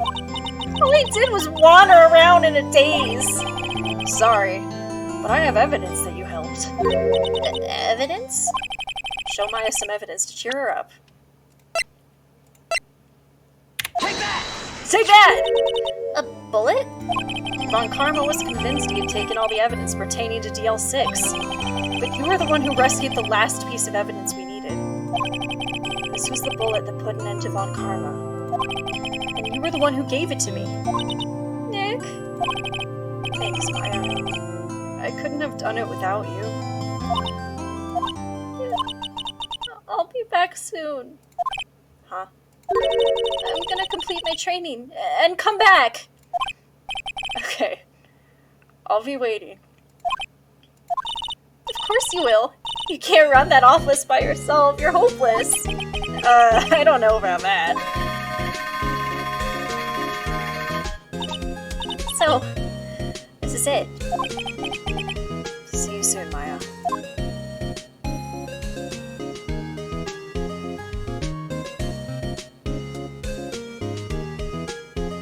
Thanks, Nick.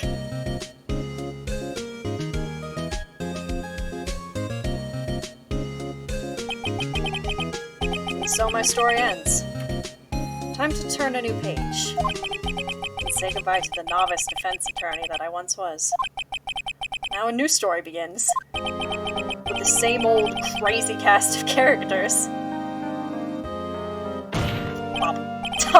Don't think you've graduated yet, amateur. Mr. Wright, perhaps you'd like to rethink that claim. Yes, Your Honor. I got a bad feeling about this. Objection! Objection!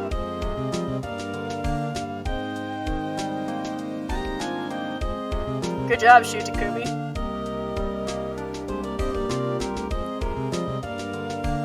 Hey, pal. Mr. Edgeworth came down to the precinct to wish me a Happy New Year. Talk about a pleasant surprise. Whoop! Detective Gumshoe!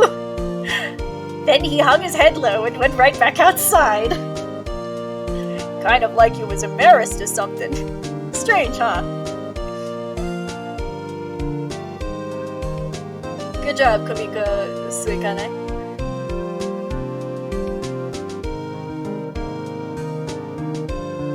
Huh? Nick? Nah, I haven't seen him lately. Who, me? I've been working at a cheese shop. That Missy's a real nice lady, but she's not exactly what you call a cheap date. Huh? Oh, she's in Hawaii right now, yeah. Edgy boy, goober man. Good job, Tatsuro Iwamoto.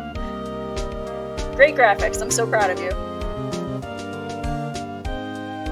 It's fucking Winston Payne. Who, right? Yeah, I remember him. My year's been busy lately.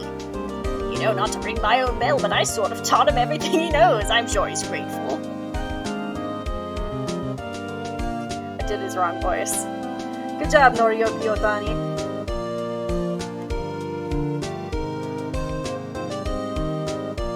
It's the fucking bellboy.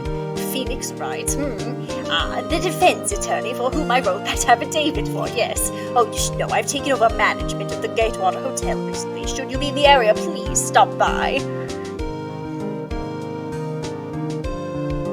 Good job, Masakatsu Endo.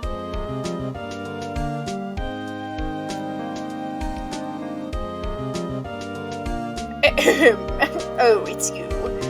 Phoenix Wright? Ah, yes, Mia's understudy, was he not? I wonder how he's doing. Haven't seen him of late. Ah, the days of my youth. Like the scent of fresh lemon, you see.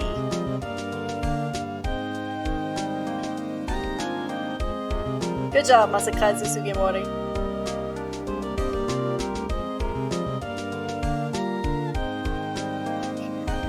Phoenix Wright? Is he an actor?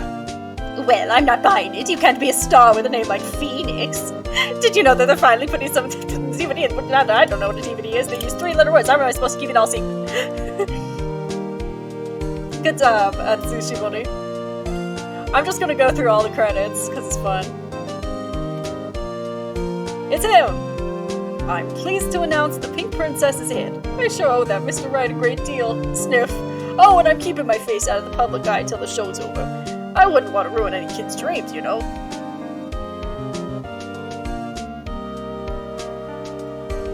Good job, Hiroshi Nakaya and Ayumi Tarada.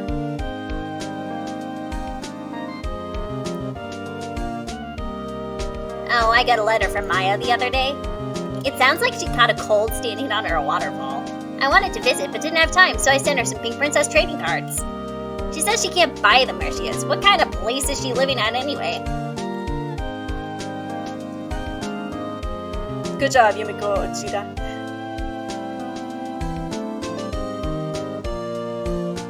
Oh man, I didn't get a manual with this game. Right, who's that? You wanna talk? Let's talk Pink Princess. Alright. But you know, I snuck into the studio the other day, and I saw her. The one inside the Pink Princess suit. Ugh, what a dog. It was kind of a shock for a boy my tender age. No, he's Sasuke Uchiha. Good job, Atsushi Inaba. I've never even seen Naruto. Yeah, I remember, right? That lawyer guy. Huh, me? I'm in training to become a paranormal photographer. You know, that picture I took of everyone? Well, just behind them, there's a ghost. For real. Now that's talent. I'm gonna be famous.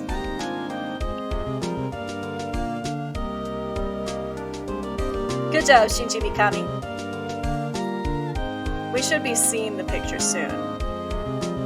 There it is! There it is! Look! Look, look, look, look, look!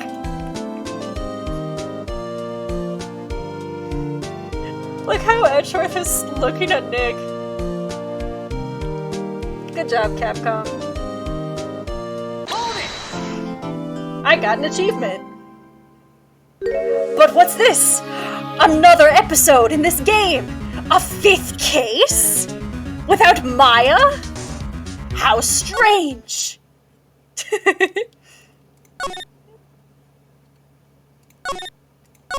Who could have seen this coming? Who would have known?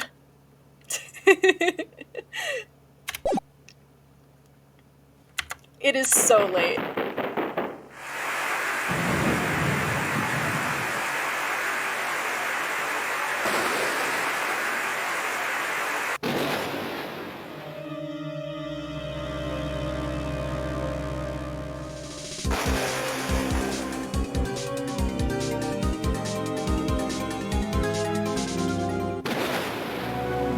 Stab. So Rise from the Ashes, the 5th case, was originally DLC for the first Ace Attorney game, but since I got it off of Steam, I got it just for free.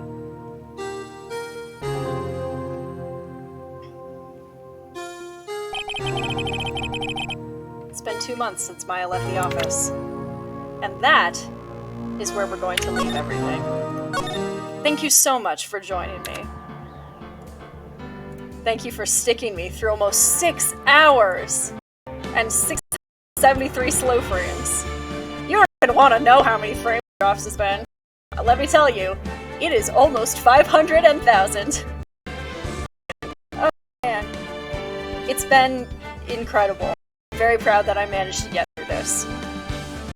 So, I hope you sleep well. I hope you take care. And next time we see each other will be to Rise from the Ashes. As cheesy as it sounds.